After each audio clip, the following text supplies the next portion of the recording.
Chapter 903. When Su Donglin heard that the princess wanted him to send her off, he was so scared that he didn't dare to look at His Highness. He felt that he had stolen something from His Highness. It was too scary. "Your Highness, if you go over, I might not be able to enter that door." Han Yunshi teased Long Feiyi. Although it was a joke, Long Feiyi still understood her meaning. Ning Qing didn't publicize the hostage situation, so it was even more impossible for her to publicize her relationship with Long Feiyi in the D clan. Therefore, Han Yunshi still had plenty of room to explain. If Long Feiyi wanted to send her over, it would definitely arouse the D clan's hostility. At that time, she would be in a difficult position.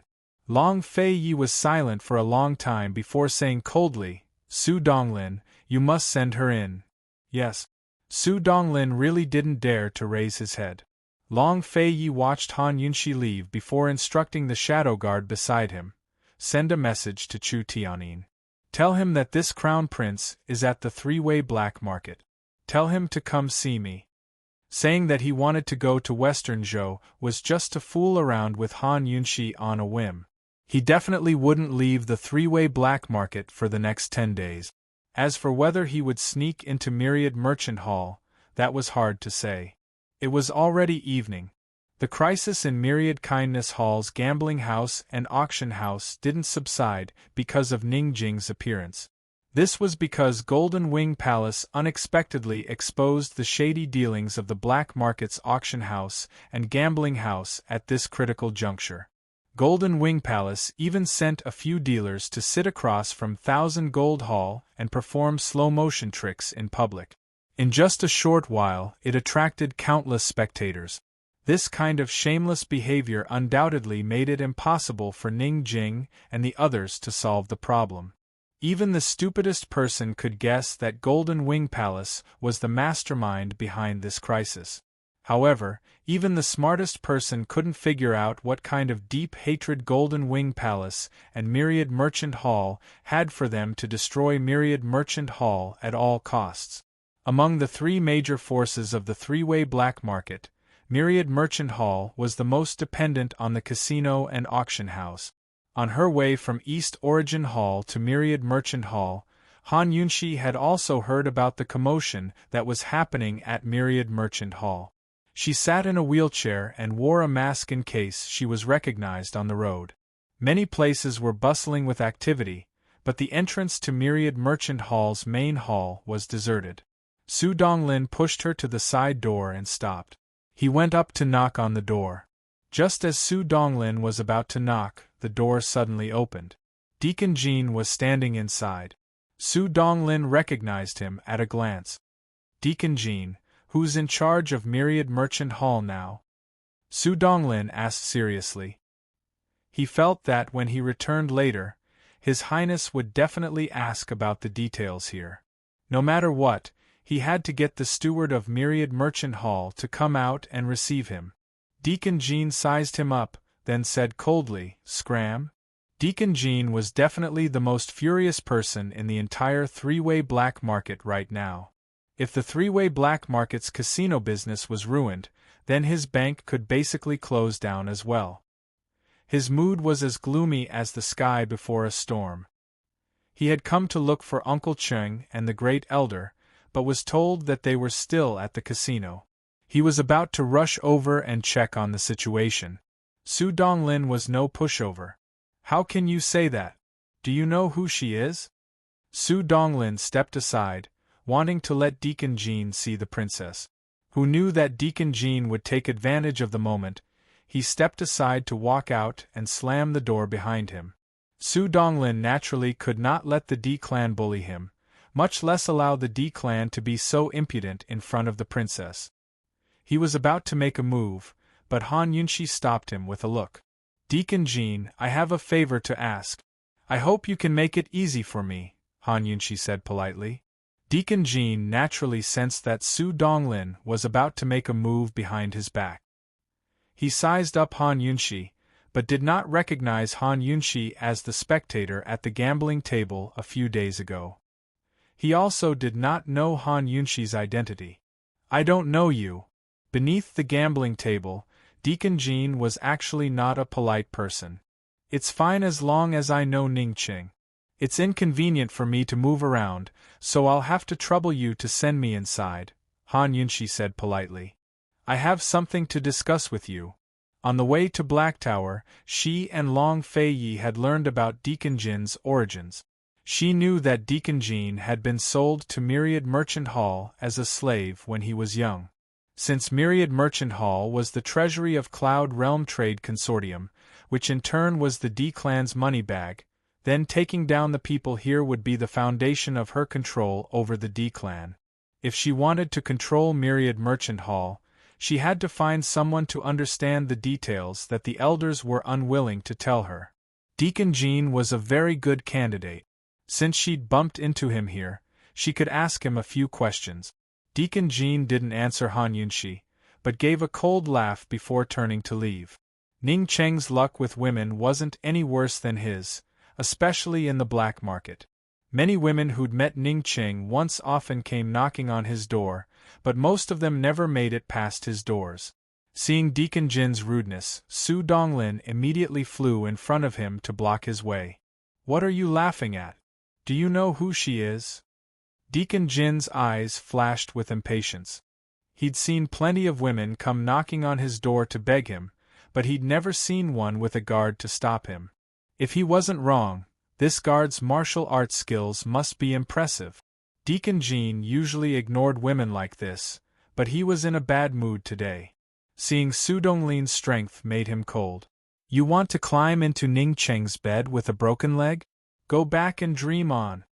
Reality proved that the quiet and reserved Deacon Jean was just as mean as a woman when he turned. Han Yunshi stared blankly. Su Donglin was so angry that he drew his sword. If His Highness heard this, Deacon Jean would probably be dismembered by 5 horses. As an escort, he wouldn't be able to escape the blame. Although Han Yunshi was wearing a mask, Uncle Cheng still recognized her at a glance. At this time, Han Yunshi was the only one who'd come to the door in a wheelchair. When Deacon Jean saw Su Donglin draw his sword, he also wanted to draw his dagger. However, at this moment, he heard Ning Jing's voice. Ning Jing stood not far away and called out, "Han Yunshi." Deacon Jean only felt that this name was very familiar, but he couldn't remember who it was. Ning Jing quickly ran in front of Han Yunshi. "Lung Xing, Han Yunshi, you hurt my brother." Although Han Yunshi was wearing a mask, Ning Jing knew from the guards that she was in a wheelchair, so her guess was right. At this moment, Deacon Jean finally remembered who Han Yunshi was. He slowly turned his head to look at Han Yunshi and was also stunned. Very quickly, the corners of his mouth started to twitch, as if he wanted to say something but couldn't. So this woman wasn't here to throw herself into Ning Cheng's arms, but Ning Cheng's master. Han Yunshi glanced at Deacon Jean from bottom to top, then ignored him and looked towards Ning Jing. Deacon Jean felt a chill run down his spine. It was incomparably terrifying. From what he knew, Han Yunshi was a vengeful woman who never suffered a loss. Her methods were ruthless, and her poison skills were cruel. Since she was Ning Cheng's master, that meant that his indenture contract ultimately belonged to her. Oh dear, he seemed to have offended her. Han Yunshi looked at the furious Ning Jing with a complicated expression. "Tell me, were you the one who hurt my brother? What kind of good intentions do you have?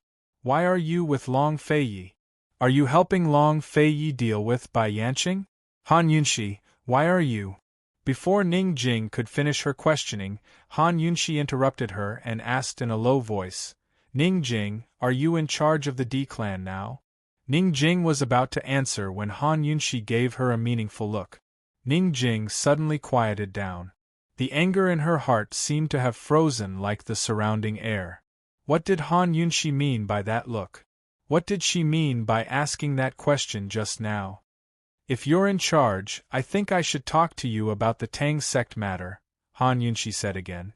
As soon as she said that, Ning Jing immediately understood the meaning of Han Yunshi's gaze.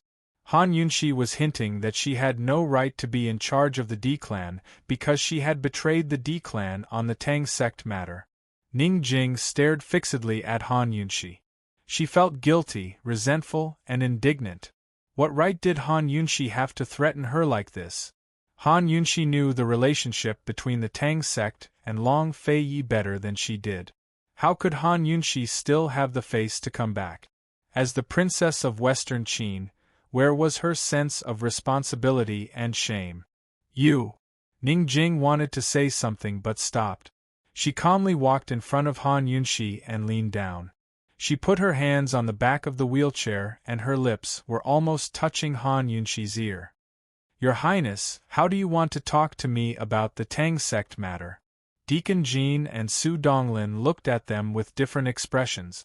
The smell of gunpowder between the two women was very strong. A battle between women was scary, let alone two such strong women. Even Deacon Jean was interested. He wanted to find out why Ning Jing dared to challenge the princess of Western Qin.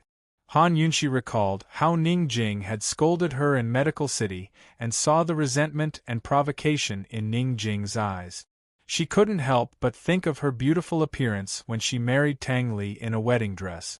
She couldn't understand why Ning Jing didn't tell Ning Qing about the relationship between the Tang sect and Long Fei Yi when they were in Medical City.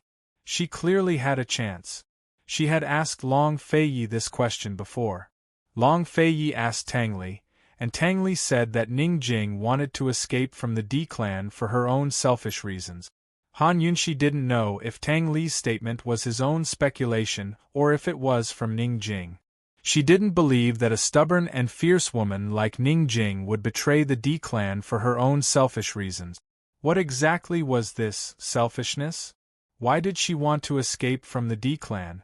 According to Han Yunshi's understanding, Ning Jing was the most outstanding woman in the D-clan. Ning Jing asked Han Yunshi this question. Han Yunshi could hear the sarcasm and questioning in Ning Jing's tone. Ning Jing, are you going to discuss Tang Li with me at the gate? Han Yunshi asked seriously. Ning Jing snorted and pushed Han Yunshi's wheelchair away without saying a word. She pushed her into the gate. Han Yunshi waved her hand to signal Su Donglin to leave. Deacon Jean saw this and didn't have time to ask Ning Jing about the casino. He took the opportunity to slip away. After entering the gate, Han Yunshi began to probe. Where's Tang Li? Did you lock him up? Are you going to use Tang Li to threaten the Tang sect? Ning Jing avoided the topic and asked, Han Yunshi, as the princess of Western Qin, not only did you hide the Tang sect's matter, but you also fooled around with Long Fei Yi and were used by Long Fei Yi. If I were you, I wouldn't have come. What are you doing here? Chapter 904. Ning Jing avoided Han Yunshi's question and asked Han Yunshi in return. Han Yunshi also avoided her question. However, Han Yunshi did not ask her anything else. What, are you feeling guilty? Ning Jing said provocatively. Han Yunshi only smiled and did not answer. Both of them were very smart women, but this was the first time they were having a private conversation. They both suspected that the other was testing them, and at the same time they were both on guard. They carefully responded to the other's probing, trying their best not to reveal any clues. One had to know that most of the time, smart people only needed a glance to detect the other person's true thoughts. Han Yunshi ignored Ning Jing's provocation. A complicated look flitted across Ning Jing's eyes, but she did not say anything. She pushed Han Yunshi into Myriad Merchant Hall's conference hall and closed the door behind her. Han Yunshi saw this casual action and smiled. What, do you want to talk about Tang Li with me behind closed doors? Ning Jing was also an extremely calm person, but Han Yunshi's words could easily provoke the anger in her heart. She almost exploded, but in the end, she held it in. She immediately went to open the door. In any case, the stewards of Myriad Merchant Hall were all in the gambling house and auction hall, so no one would come. She had already ordered the servants around her to leave. She was not afraid even if she opened the door. Ning Jing deliberately opened the door wide, then stood in front of Han Yunshi. She leaned back on the table and crossed her arms, looking down at Han Yunxi in a condescending manner. Han Yunxi, what do you want to talk about the Tang sect? Just say it. It was rare for someone from the D clan to talk to her in such a manner. Han Yunxi truly felt much more at ease. Compared to the humble and respectful Ning Anlai, she liked Ning Jing more. However, liking was one thing. Han Yunxi had never been soft-spoken or soft-hearted to Ning Jing. She mercilessly rejected Ning Jing. You are not the steward of the D clan. I have nothing to talk to you about. You tricked me. Ning Jing finally couldn't take it anymore. Han Yunxi shrugged innocently. That was what she had said at the door. If you're in charge, I think I should talk to you about the Tang sect. Ning Jing looked at Han Yunxi angrily, but she didn't know what to argue with her. Han Yunxi was trying to provoke Ning Jing so that she would tell her about the Tang sect. Han Yunxi wanted to find out what Ning Jing's selfishness was. If she wanted to escape from the D clan as she had said, then now was the perfect time. Why didn't she escape? Han Yunxi allowed Ning Jing to glare at her. She calmly played with her beautifully manicured nails. Her attitude was full of provocation and mockery, making Ning Jing even angrier. Han Yunxi thought that Ning Jing would be annoyed, but Ning Jing was still calm and didn't say anything. Ning Jing's attitude made Han Yunxi even more curious about the truth. Han Yunxi said, Ning Jing, I'll have to trouble you to call over all the elders in charge of Myriad Merchant Hall. I'll talk to them about the Tang clan. You're not worthy, Ning Jing said coldly. Han Yunxi was very calm. It's not up to you to judge whether I'm worthy or not. It's up to them to decide whether I'm worthy or not. Ning Jing stood there motionless. What? Guilty? You don't dare? Han Yunxi goaded her. Ning Jing took a deep breath. Who's afraid of who? Just you wait. Just like this, Ning Jing left Han Yunxi with an especially free and easy back view. Not long after, she really did call all 5 elders of Myriad Merchant Hall over. Although the storm in the gambling house and auction house had yet to subside, no matter how big the storm was, it wasn't as important as the return of the Western Qin princess. They were the same as Ning Jing. They knew nothing about the hostage incident and knew nothing about the hostage situation. They really wanted to know why Han Yunxi was with the East Qin crown prince. Even though they had their doubts, the 5 elders were still very respectful when they saw Han Yunxi. They all respectfully bowed. Ning Jing struck first and said seriously, The princess has personally come to Myriad Merchant Hall. If there's anything you don't understand, please ask. It's not easy for us to meet the princess. Everyone present could hear that Ning Jing's tone was not good. The great elder knit his brows as he looked at Ning Jing, hinting for her not to be impudent. Ning Jing acted like she didn't see anything. Han Yunxi's smile was very amiable. What are you all standing there for? Sit down. Everyone gave their thanks and sat down, their nervous hearts relaxing a bit.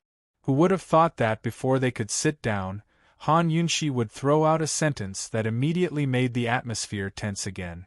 Han Yunxi said, I heard Ning Jing say that someone is slandering this princess behind her back.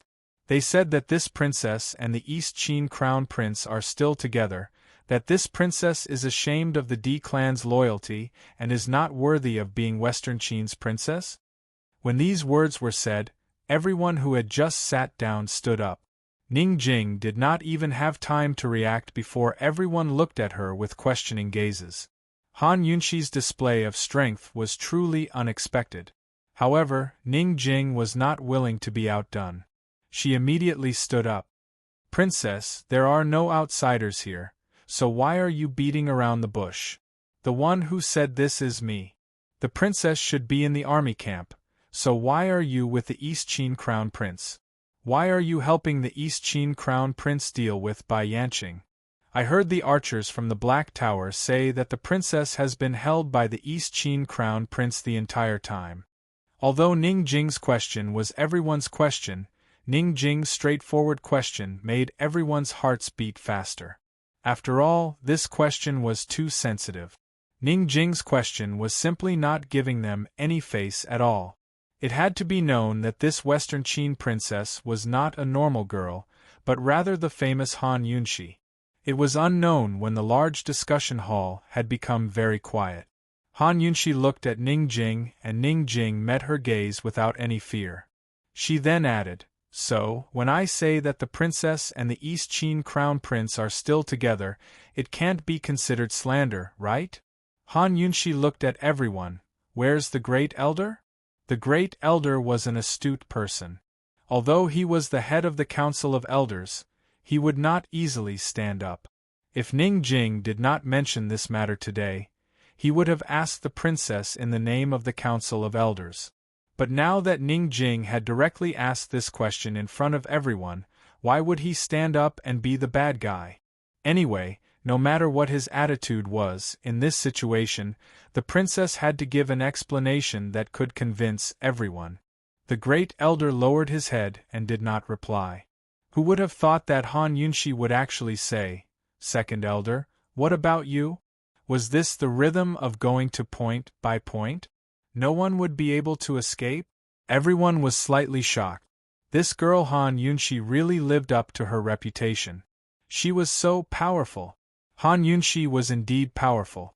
Everyone present was an important member of Myriad Merchant Hall, so she had to figure out everyone's attitude before she could make a decision. The great elder finally could not help but stand up. "Princess, this subordinate welcomes the princess on behalf of Myriad Merchant Hall. With the princess's arrival, Myriad Merchant Hall has failed to welcome you. This subordinate is ashamed." This subordinate. Han Yunshi stopped here and directly asked, "The great elder also agrees with Ning Jing's opinion? You feel that this princess and the East Qin crown prince have an affair?" The great elder was forced to the point where he could no longer be perfunctory. However, he once again replied in the name of the Council of Elders, reporting to the princess, "Although the Council of Elders does not agree with Miss Jing's opinion, the Council of Elders does not understand why the princess is with the East Qin crown prince." When the great elder said this, Ning Jing did not look at him. Instead, she looked at the other four elders. Her sharp eyes could see the anger the fifth elder had towards the great elder. At this moment, Han Yunshi knew that it was worth it to beat around the bush with the Council of Elders. "So that's what the Council of Elders thinks." She thought for a moment, then said, "Then does the great elder think the same?" Although an individual existed in a group, the group's attitude and the individual's attitude were two completely different things. The most important difference was in responsibility. This subordinate. The great elder stammered, unable to answer for a long time. Ning Jing was already smiling coldly. At this moment, the fifth elder suddenly stood up. "Your Highness, this subordinate does not think that way." "Then what do you think?" "Tell me," Han Yunshi quickly asked. "The young miss and Uncle Cheng were disrespectful to the princess, so they should be punished according to the clan's rules." Although the fifth elder was old, his large round eyes were not cloudy at all.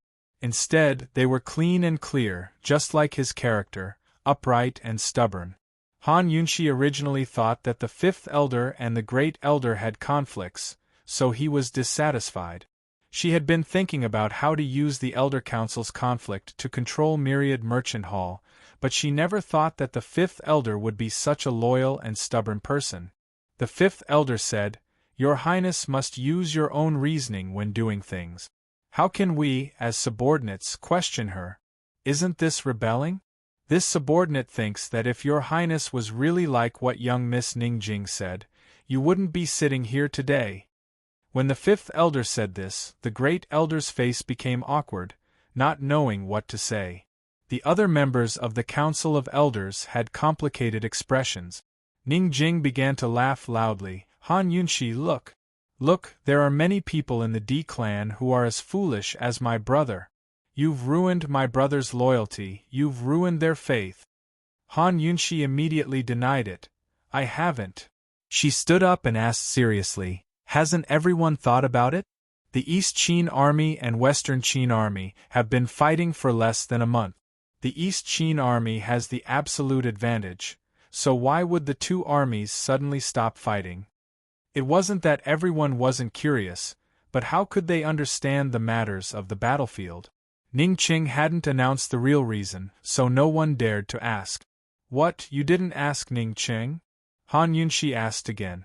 Seeing everyone's expressions, she smiled helplessly in her heart. The Long Fei Yi was right. She was just a religion in the D clan. The one who truly held power was Ning Qing. If Ning Qing and Long Fei Yi were together today, who would dare to be so bold as to ask Ning Qing for an explanation? I have reached an agreement with the Long Fei Yi. Eastern and Western Qin will temporarily stop fighting, and we'll fight again after Bai Yanqing is taken care of. Han Yunshi softly said. Why would the Long Fei Yi make this agreement with Western Qin? The East Qin crown prince would never make a losing deal. Ning Jing said. Because he can't deal with Bai Yanqing's poison skills, but I can. Han Yunshi honestly replied. Ning Jing immediately refuted. Han Yunshi, do you think we're all fools? You're actually making up this kind of ridiculous lie. You and Long Fei Yi were hugging, all the archers saw it. Chapter 905. Hug and Hug? At this moment, Han Yunshi's mind wandered. She suddenly wanted to know how Long Fei Yi would react to Ning Jing's words. My legs are injured and I can't walk. Long Fei Yi has to bring me along, otherwise he won't be able to guard against Bai Yanqing's poison. After Han Yunshi explained, she specially asked, May I ask if Miss Jing is satisfied with this explanation? The elders looked at each other in dismay. Ning Jing asked again, Since it's like this, why did my brother act alone? This was the key point, but Han Yunshi cleverly asked back, Why do you think? In any case, I don't know. When Long Fei Yi and I worked together to deal with Bai Yanqing, we weren't purely helping East Qin. After capturing Bai Yanqing, my Western Qin would naturally want a share of the loot. She wasn't completely lying. She had already agreed with Long Fei Yi that she wouldn't interfere in the contest between Long Fei Yi and Ning Qing. She wouldn't help either side. The contest between the two of them wasn't about Bai Yanqing, but rather Jun Yixie's warhorse. She and Long Fei Yi had lured Bai Yanqing out for Gu Beiwei and to find out if there was a misunderstanding during the Great Qin Empire's civil war. Gu Beiwei was a member of the Western Qin camp. In a sense, capturing Bai Yanqing wasn't her helping Long Fei Yi, but Long Fei Yi helping her. Seeing that everyone was silent, Han Yunshi looked at the fifth elder. Fifth elder, tell me, why did Ning Qing act alone? The fifth elder was very honest. In this subordinate's humble opinion, if Master Ning could capture Bai Yanqing, he could threaten Jun Yixie. Master Ning made a thorough deployment, but he didn't expect that the Pearflower Storm Needles was fake. Han Yunshi immediately looked at Ning Jing, and Ning Jing also looked at her. There was no doubt that the two women had a tacit understanding about the Pearflower Storm Needles. Han Yunshi knew the truth about the Tang sect, but she didn't tell Ning Qing. Ning Jing also knew the truth, but she didn't tell him either. It was also because of this matter that Ning Jing didn't suspect Han Yunshi. Instead, she firmly believed that Han Yunshi and Long Fei Yi were still together. The two women looked at each other without saying a word. After waiting for a long time, Ning Jing did not say anything. Instead, it was the first elder who said angrily, If Tang Li doesn't cooperate with us, he can forget about going back. This time, the playful look in Han Yunshi's eyes deepened. She was completely sure of her guess. Although Ning Jing had put Tang Li under house arrest, she still hadn't revealed the relationship between the Tang sect and Long Fei Yi. A sly look flashed across her eyes. She said lightly, The Pearflower Storm Needles, actually. Ning Jing immediately changed the topic. Is my brother's poison serious? At this moment, Han Yunshi knew that Ning Jing had lost. Han Yunshi didn't pursue the matter. Instead, she changed the topic. She said, Don't worry, Bai Yuqiao is Bai Yanqing's disciple. If she can't cure that little poison, she can forget about staying in the industry. What about my brother's eyes? Ning Jing asked again. Han Yunshi's originally bright eyes dimmed. She wasn't sure which part of Ning Cheng's eye the needle had pierced, but he had lost so much blood that she knew that she shouldn't have had any hope. After a while, Han Yunshi said lightly, "It's my fault." Fifth Elder immediately said seriously, "Princess, don't blame yourself. Master Ning won't blame you." "He won't?" She recalled Ning Cheng's question and his stubbornness to wait. Han Yunshi had no confidence at all. She would find it strange if Ning Cheng didn't blame her. Han Yunshi sighed softly and didn't explain further. She said half-jokingly and half-self-deprecatingly, "Everyone, are you satisfied with this princess's explanation? Do you believe me?" Everyone was silent. The 5 elders had nothing to say. Ning Jing had something to say, but she didn't dare to say it. At this moment, Uncle Cheng was standing in a dark corner.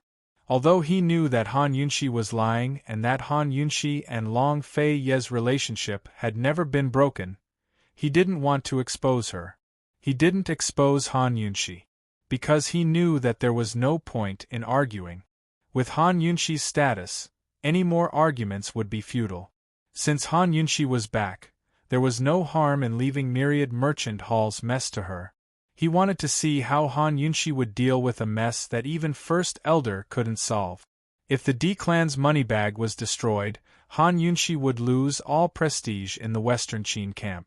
When the time came and he exposed her affair with Long Fei Yi, Uncle Cheng firmly believed that the D-Clan would no longer be loyal to this princess and would have thoughts of rebellion. At that time, no matter how stubborn Ning Cheng was, he wouldn't be able to dissuade the entire clan. Thinking of this, Uncle Cheng's lips curled into a cold smile, and he quietly retreated. Once he reached the door, he instructed in a low voice, "Send some people to smash the casino. Remember, don't let anyone discover your identities." "Yes." The manservant respectfully retreated. The meeting hall was silent for a long time. First Elder secretly glanced at Ning Jing. Seeing that Ning Jing didn't say anything, he was about to speak when Fifth Elder beat him to it. "This subordinate believes in the princess. For the princess, I'll do my best until my death." Fifth Elder had already expressed his stance. If First Elder didn't do anything, he, the head of the Elders' Council, would be removed by Han Yunshi sooner or later. This subordinate believes in the princess. For the great cause of Western Qin's recovery, I'll do my best until my death. First Elder said loudly. The other elders also expressed their stance. Ning Jing took a deep breath and didn't say a word. Han Yunshi said indifferently, "It's getting late. The matters at the auction house and the casino haven't been settled yet. Elders, you should hurry back to your work. Ning Jing, take me to see Tang Li first.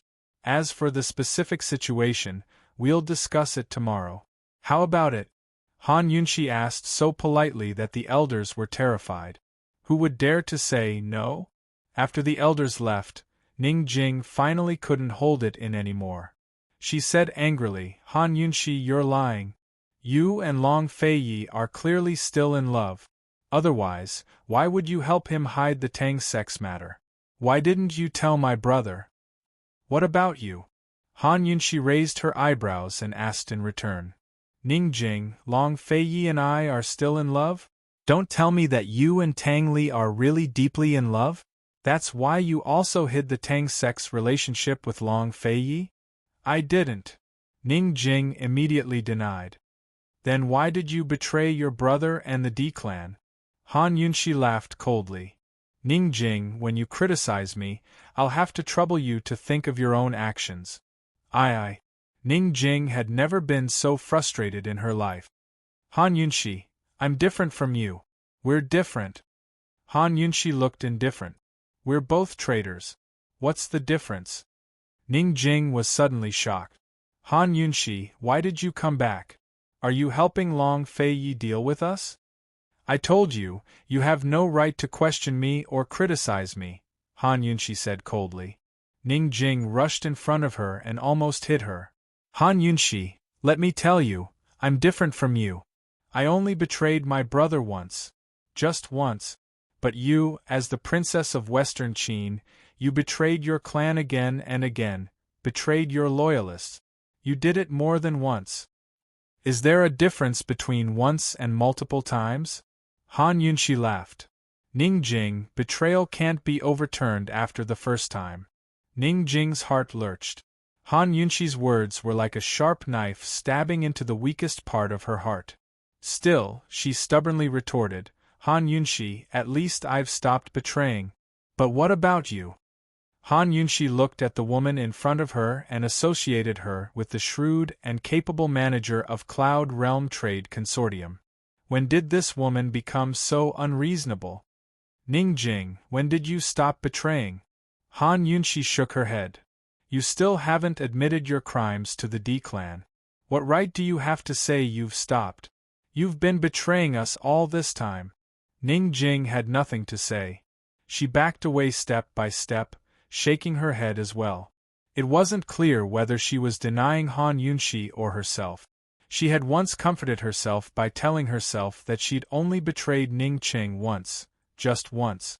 She'd spent a lot of effort to convince herself before stealing her heart to run away.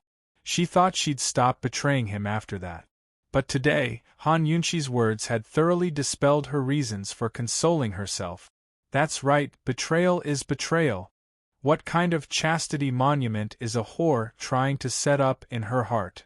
But she never wanted to set up a monument to her chastity. If she didn't keep hiding the relationship between the Tang clan and the Long Feiyi, both she and Tang Li would be in danger. If the D clan knew about the relationship between the Tang clan and the Long Feiyi, they wouldn't believe any of Tang Li's excuses so easily, much less let him leave. Meanwhile, she would have to face the Council of Elders' suspicions and be doomed. As long as she was locked up for a month, her stomach would be exposed. She wouldn't be able to bear the consequences then. The D clan would never allow her to be pregnant with the child of someone from the East Qin camp. Absolutely not. Ning Jing retreated step by step until she finally leaned against the wall. She suddenly felt like crying. She really didn't know what to do. Before Han Yunxi appeared, she was still calm. She still wanted to do her best to settle the storm at Myriad Merchant Hall. When Ning Nor rushed over, she would leave. But now that Han Yunxi knew her secret, how could she leave? Did she have to beg Han Yunxi? Did she have to continue betraying the D clan with Han Yunxi? She couldn't do it. Ning Cheng was already like that. How could she do it? After a while, Ning Jing finally met Han Yunxi's questioning gaze. Coldly, she retorted, "Yes, I did betray the D clan. So what do you want?" Who knew that Han Yunxi would suddenly say, "Ning Jing, have you taken a liking to Tang Li?" Ning Jing was stunned, then she angrily denied, "What a joke! Han Yunxi, please show some respect with your mouth." Such an intense reaction made the playfulness in Han Yunxi's eyes rise again. She didn't argue with Ning Jing and just looked at her meaningfully. Ning Jing felt guilty and avoided Han Yunxi's gaze. After probing for so long, Han Yunxi finally understood that Ning Jing's so-called selfishness wasn't a selfishness at all. It was her compromise, her helplessness, her guilt, her reluctance to part, her contradictions, her pain, her grievances, her loneliness, and her lack of a place to express them. They were both in the same boat, so Han Yunxi was all too familiar with Ning Jing's conflict and position. Thus, after probing for so long, she was almost certain that Ning Jing had concealed the relationship between the Tang sect and Long Feiyi because of Tang Li. Han Yunxi's voice finally softened. She said, "Ning Jing, I love Long Feiyi. Even though I'm prepared to meet him on the battlefield, I still love him. What about you? Do you love Tang Li?" Chapter 906. Ning Jing didn't expect Han Yunxi to admit her affair with Long Feiyi so directly. She also didn't expect Han Yunxi to ask her so directly. She was stunned. She thought that no one would ask about that feeling in her life. She thought that love would be buried deep in her memory with her and Tang Li's complete breakup. She really didn't expect anyone to understand. But so what if someone understood? Love. If she didn't love him, Why would she allow herself to be pregnant with his child? If she didn't love him, why wouldn't she expose his relationship with Long Fei until now? However, this kind of love was not allowed. Just like the child in her belly, it could only hide its identity and was destined not to receive blessings. I don't love him. Ning Jing refused to admit it.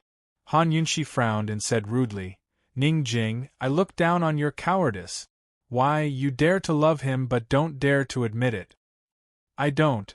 Ning Jing still refused.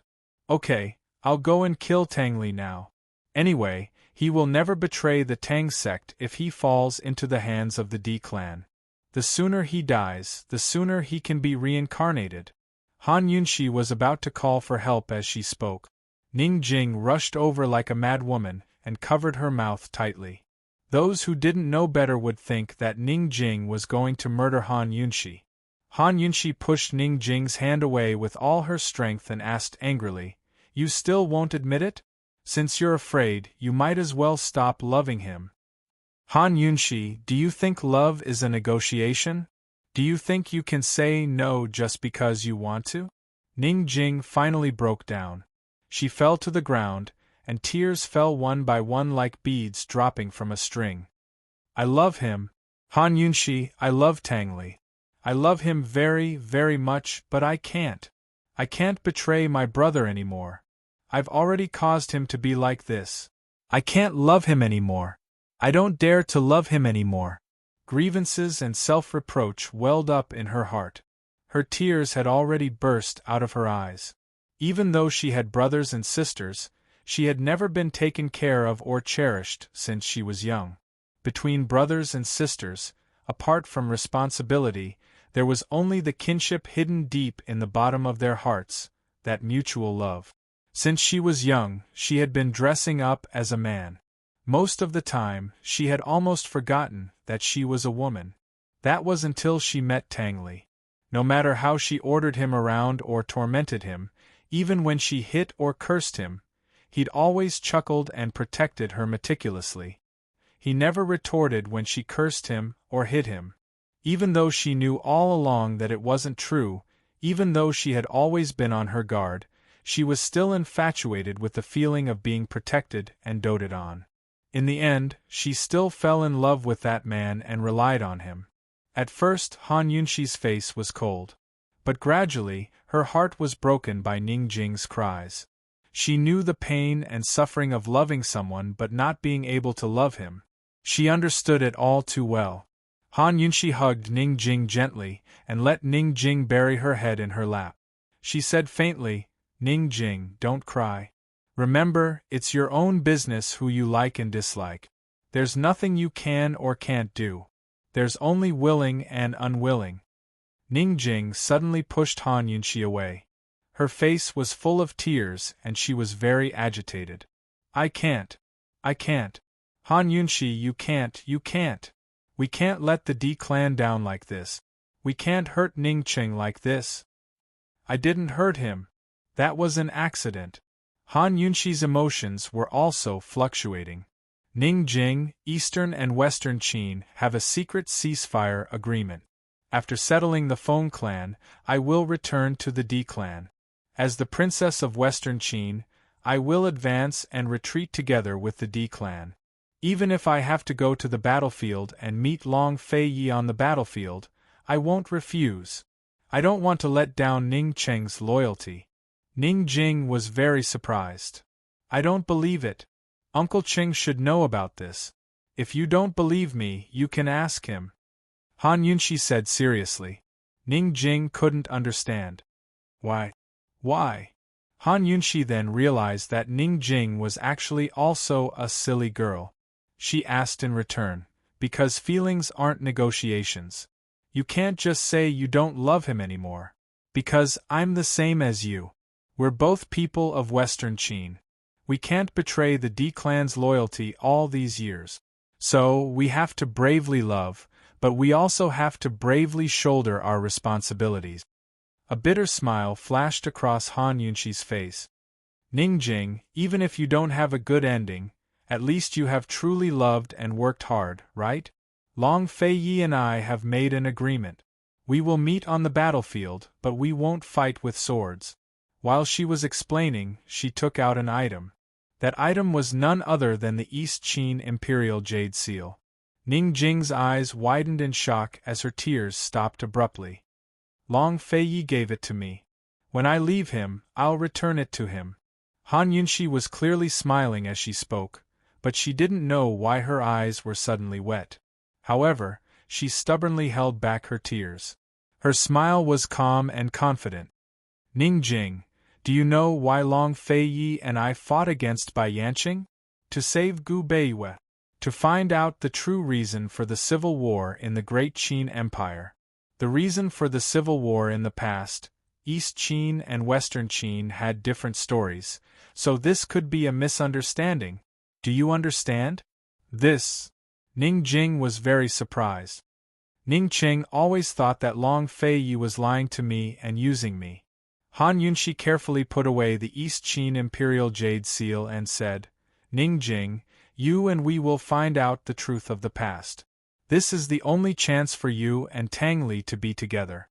Ning Jing's hand unconsciously stroked the small bump hidden under her loose dress. This was not just a chance for her and Tang Li, it was also a chance for this innocent child. "Han Yunshi, why are you so sure that I will believe you and help you?" Ning Jing asked back. "Because you and I are in the same situation," Han Yunshi honestly said. "Instead of hiding the pain, it is better to give it a try. No matter how bad the result is, can it be worse than your current situation?" Ning Jing's eyes slowly fell onto Han Yunshi's sleeve. The East Qin Imperial Jade Seal was hidden in that sleeve. She looked at it without moving, making Han Yunshi's heart filled with vigilance. She and Ning Jing were completely devoted, so Ning Jing wouldn't sell her, right? If Ning Jing revealed the matter of the Imperial Jade Seal, Long Fei Yi would be in big trouble. "Ning Jing?" Han Yunshi timidly asked. She hoped that she didn't misjudge her and didn't misjudge the relationship between Ning Jing and Tang Li. At this time, Ning Jing finally came back to her senses. She gave a self-deprecating laugh. "Han Yunshi, our situation is different. Long Fei Yi pampers you, but Tang Li..." Her smile was incomparably bitter. It was funny enough that she fell in love with her enemy, but it was unrequited love. "Tang Li doesn't love me," Ning Jing bravely said. A complicated look flashed in Han Yunshi's eyes. She couldn't see through that brat Tang Li's thoughts. If she hadn't tested Ning Jing's thoughts today, she would have thought that Ning Jing wasn't worthy of Tang Li. Now she hoped that Tang Li wouldn't disappoint Ning Jing's sincerity. Han Yunshi was deep in thought, but who would have thought that Ning Jing would wipe her tears and seriously say, "Han Yunshi, I'll take a gamble." "Tang Li, he..." Before Han Yunshi could finish, Ning Jing interrupted her. "It's fine as long as I love him. I only have one condition." Ning Jing was indeed the bravest woman in the D clan. "What condition? Feel free to state it." Han Yunshi smiled. "You're not allowed to sacrifice any of the D clan's interests," Ning Jing said seriously. "I understand." Han Yunshi nodded. "Say it. What can I do to help?" Ning Jing asked straightforwardly. "Help me take control of Myriad Merchant Hall. Before your brother returns, I want the D clan to submit to me and not respect my status as a princess," Han Yunshi said seriously. "You want to take control of the D clan before my brother returns." Ning Jing was smart. "Yes," Han Yunshi admitted openly. "If your brother falls into Bai Yuqiao's hands, the D clan will be in danger." "Han Yunshi, do you suspect that my brother will betray Western Qin?" Ning Jing was angry. "I'm afraid that he'll be too disappointed and be instigated," Han Yunshi said lightly. "My brother won't," Ning Jing said angrily. "I guarantee with my life that my brother won't betray Western Qin." "Han Yunshi, do you know that a few decades ago, the D clan didn't know that Western Qin's imperial family still had an orphan alive? The D clan also thought that Western Qin's revenge was their responsibility and didn't stop searching for the Black clan and the Li clan. Han Yunshi, no one will personally destroy their own belief. Ning Qing won't, but what about the others? There are many fifth elders in the D clan, but there are also first elders. Isn't that right? Han Yunshi said seriously. Ning Jing, I don't have much time. Long Fei Yi still has a plan to lure Bai Yanqing out. I hope to openly join forces with him in the name of Western Qin's princess to fight against Bai Yanqing and publicly question the Great Qin Empire's civil war. Actually, Long Fei Yi hadn't spoken directly that day, but she understood that he was making concessions. Long Fei Yi had given her two choices. One was that she could take control of the D clan within 10 days and have them listen to her orders. She could also agree to join forces with East Qin against the Wind clan and question the civil war of the past. The other was that he would take her away while the two of them would deal with Bai Yanqing in private and refuse the D clan's participation. If the D clan couldn't capture Bai Yanqing, then they wouldn't be able to threaten Jun Xie. The D clan would lose the war in Northernly for sure. Ning Jing remained silent for a long time before she finally told Han Yunshi something crucial. Han Yunshi, Cloud Realm Trade Consortium, has suffered heavy losses over the past 2 years because of the decline in the medicine business. Moreover, the southern and southern regions are now under the control of the Commander-in-Chief's estate. Even Cloud Realm Trade Consortium's most profitable businesses aren't benefiting from them. Although Tianning's national treasury is under our control, there's not much silver left after years of war. After a pause, she decided to throw caution to the wind and say, Han Yunshi, Cloud Realm Trade Consortium is nothing but an empty shell now. It's no longer what it used to be. The gambling houses and auction halls are the foundation of the D clan's wealth. Once they're destroyed, the D clan won't be able to support the massive military expenditures in a year's time. Han Yunshi liked Ning Jing too much. It was so easy to work with smart people. Ning Jing's words had hit the nail on the head. Han Yunshi had always wanted to use the crisis at Myriad Merchant Hall to control the D clan's purse strings. Now it looked like she'd made the right bet. What's the situation with the two gambling houses now? Han Yunshi asked hastily. Ning Jing was about to answer when an attendant came over. Ning Jing quickly wiped her face clean and straightened out her clothes. Miss Jing, Tang Li is clamoring to see you, the attendant reported. Chapter 907. Tang Li wanted to see her? Ning Jing answered decisively. Tell him I won't see him. By the way, tell him to give up on the thought of running away. He won't be able to escape. Han Yunshi smiled but did not say anything. She missed Tang Li a lot. She asked, If you don't go over, I'll go over. What do you want to do? Ning Jing became nervous. I'll chat with him for a while. I hit it off with him, so I'm talkative, Han Yunshi said with a smile. Do you think you'll hit it off with him now? Don't forget your identity, Ning Jing reminded cold. Want to make a bet? Han Yunshi asked. Although she had not seen Tang Li since her identity was revealed, and she did not know what kind of attitude Tang Li had toward her, she was sure that Tang Li had worshipped Long Fei Yi since he was young and did not dare to disobey him. Even Long Fei Yi acknowledged her. Would Tang Li dare to not acknowledge her as his sister-in-law? Ning Jing was not interested at all. She said cold, Don't tell anyone about us. If you want to embarrass yourself, I won't stop you. I'll go to the auction house to take a look. The real culprit behind this matter is not that simple. Ning Jing was about to leave when Han Yunshi hurriedly stopped her. Let me ask you something. Speak. Ning Jing was very straightforward. Where are Gu and Mu Ling? Han Yunshi asked seriously. Bai Yuqiao had fallen from Gu's hands to Ning Cheng's. What happened in between? Gu's reply to her clearly said that everything was fine. Could it be that there was a trap in this letter? Gu left a long time ago. Mu Ling is with Deacon Jean. You go and find it yourself. After Ning Jing finished speaking, she turned around and left. Han Yunshi was a little surprised. Ning Jing's words meant that Gu and Mu Ling were both in the three-way black market. If Gu was gone, why would Mu Linger fall into Deacon Jin's hands? Did Gu lose Ling again? Han Yunxi chased after her, wanting to ask what had happened. Unfortunately, Ning Jing had already gone far. Han Yunxi did not have time to see Tang Li. She wanted to find Deacon Jean, but found that she did not know where to find him. She immediately asked someone to invite the fifth patriarch over. In this myriad merchant hall, other than Ning Jing, only the fifth patriarch could make her feel completely at ease. The moment the fifth patriarch came over, he told her about Gu and Mu Ling in the casino.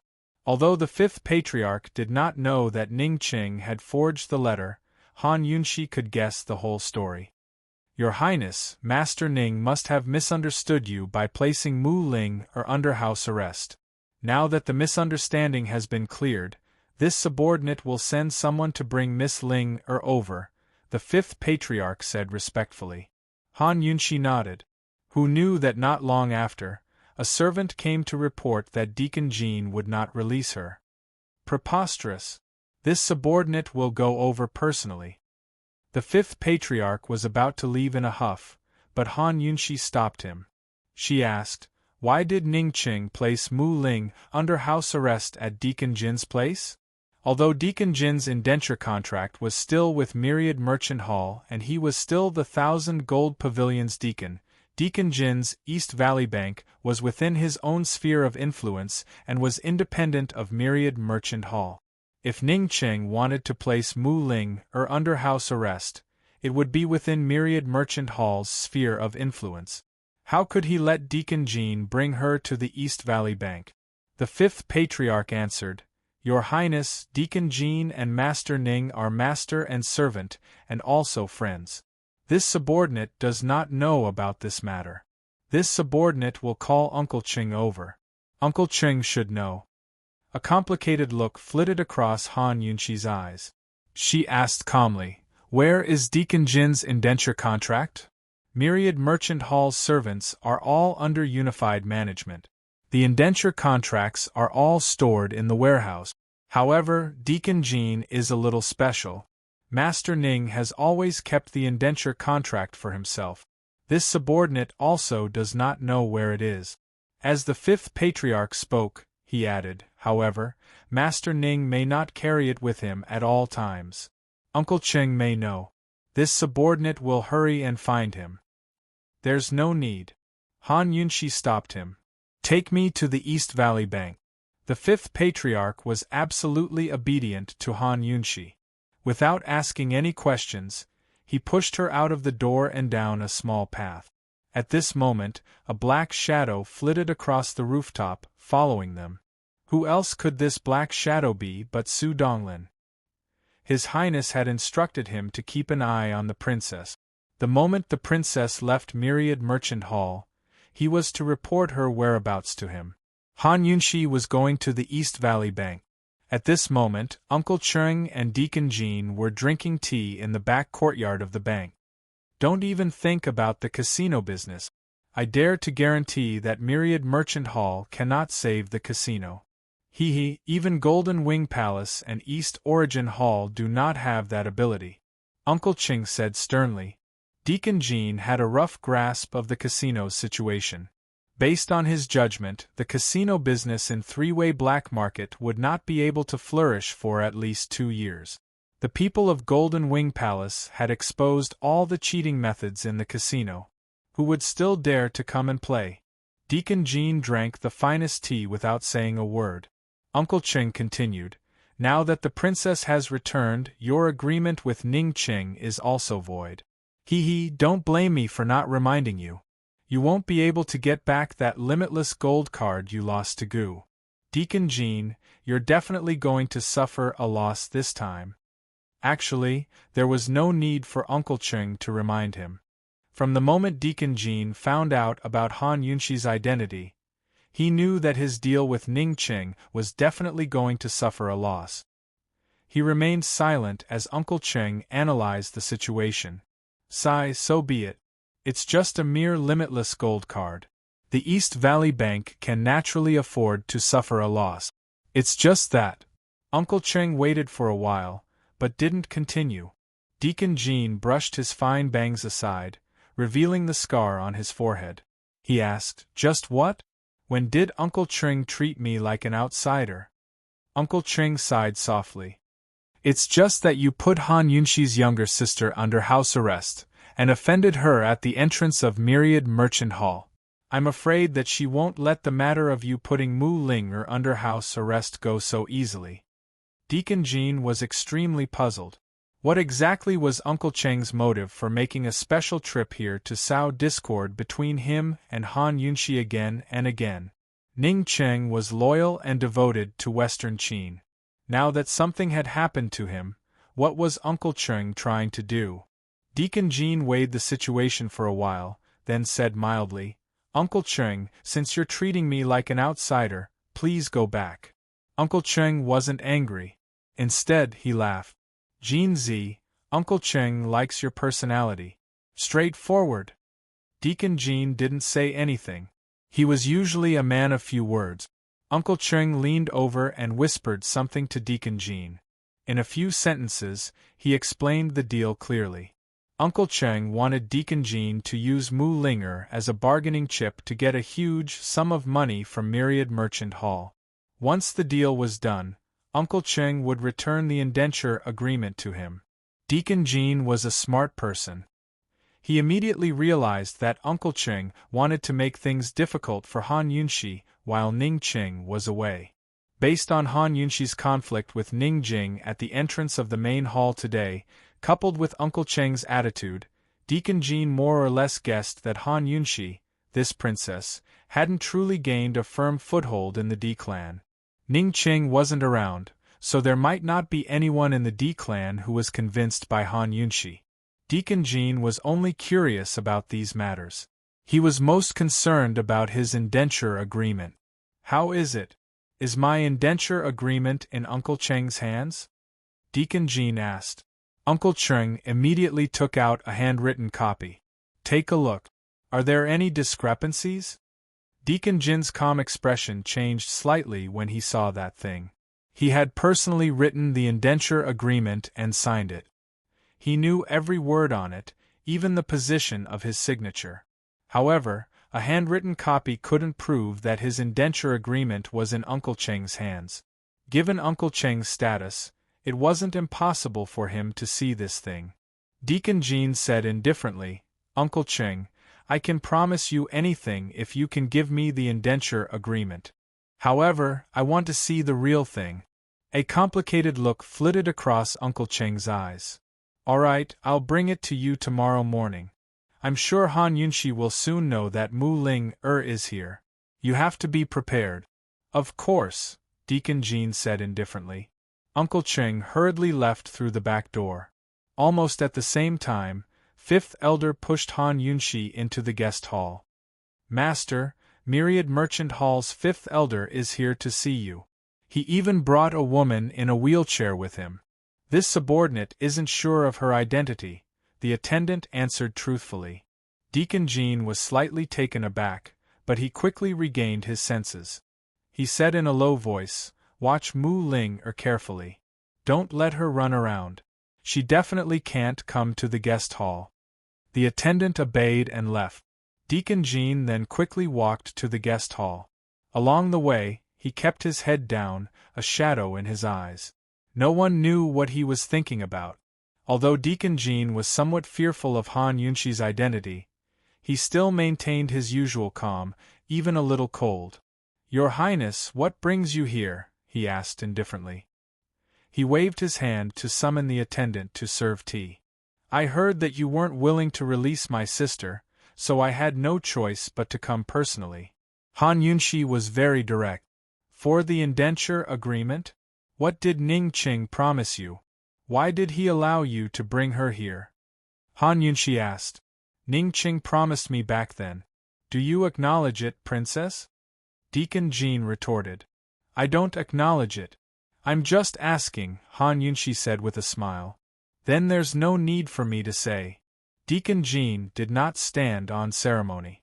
If not for Uncle Cheng's reminder, he really would not have thought that he still had Mu Ling to negotiate with Han Yunxi.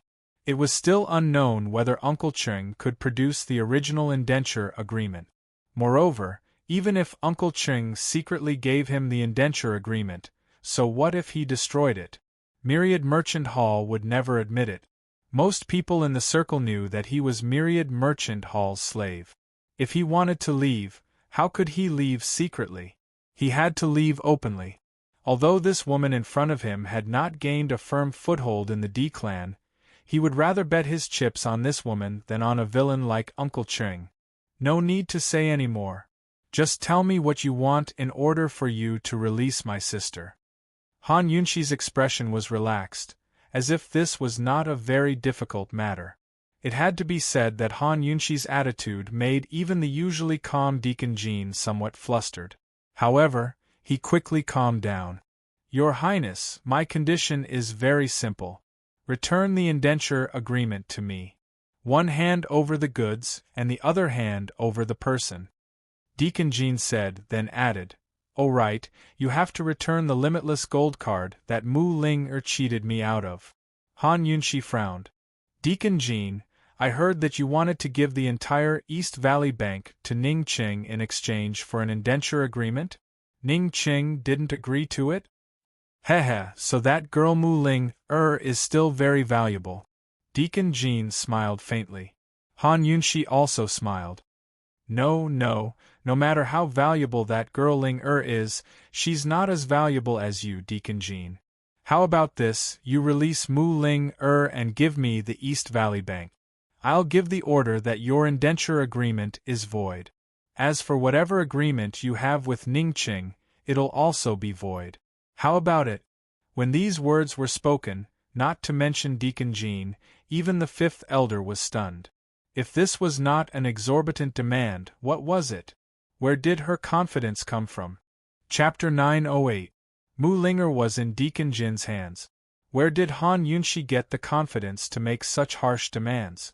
Deacon Jin chuckled and said mockingly, Your Royal Highness, you really know how to do business. Han Yunshi sighed helplessly. If I knew how to do business, I wouldn't make such a losing deal with you. I'm also doing this for Ning Cheng's sake. Fifth Elder was already stunned. Deacon Jean couldn't help but be angry. How was Han Yunshi asking for an exorbitant price? She was simply insulting him. Your Royal Highness, what qualifications do you have to negotiate with me? Deacon Jean pulled a long face. Your indenture contract, of course. Han Yunshi looked at him blankly. Deacon Jean, could it be that you're not satisfied with this princess's conditions? Fifth Elder couldn't figure out if Her Royal Highness was pretending to be stupid or if she really didn't understand the situation. Deacon Jean also didn't know if Han Yunshi was pretending to be stupid or if she really was stupid. He said bluntly, My indenture contract and 2 limitless gold cards. Otherwise, there's no need to talk about it. As soon as he said this, Fifth Elder sucked in a cold breath. Her Royal Highness was asking for an exorbitant price, but this Deacon Jean wasn't inferior either. Han Yunshi frowned and looked at Deacon Jean incredulously. Deacon Jean was indifferent and didn't budge an inch. Uncle Cheng wanted him to extort more than just 2 limitless gold cards. Deacon Jean felt that his conditions were quite generous. Although he wanted 2 limitless gold cards, in reality, he only earned 1. The one in Mu Linger's hands originally belonged to him. The room was silent. Deacon Jean and Han Yunshi's eyes met, silently competing with each other. The atmosphere gradually became tense. Deacon Jean, what if I say I can't do it? Han Yunshi spoke first. Then I'm sorry, I can't fulfill your request. Please leave. Deacon Jean said coldly. Han Yunshi nodded and smiled. Okay. Then I'll change my condition. I'd like to hear the details. Deacon Jean still gave Han Yunshi a chance.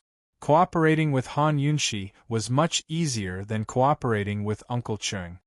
Then listen carefully. I'll only say it once. Han Yunshi became serious.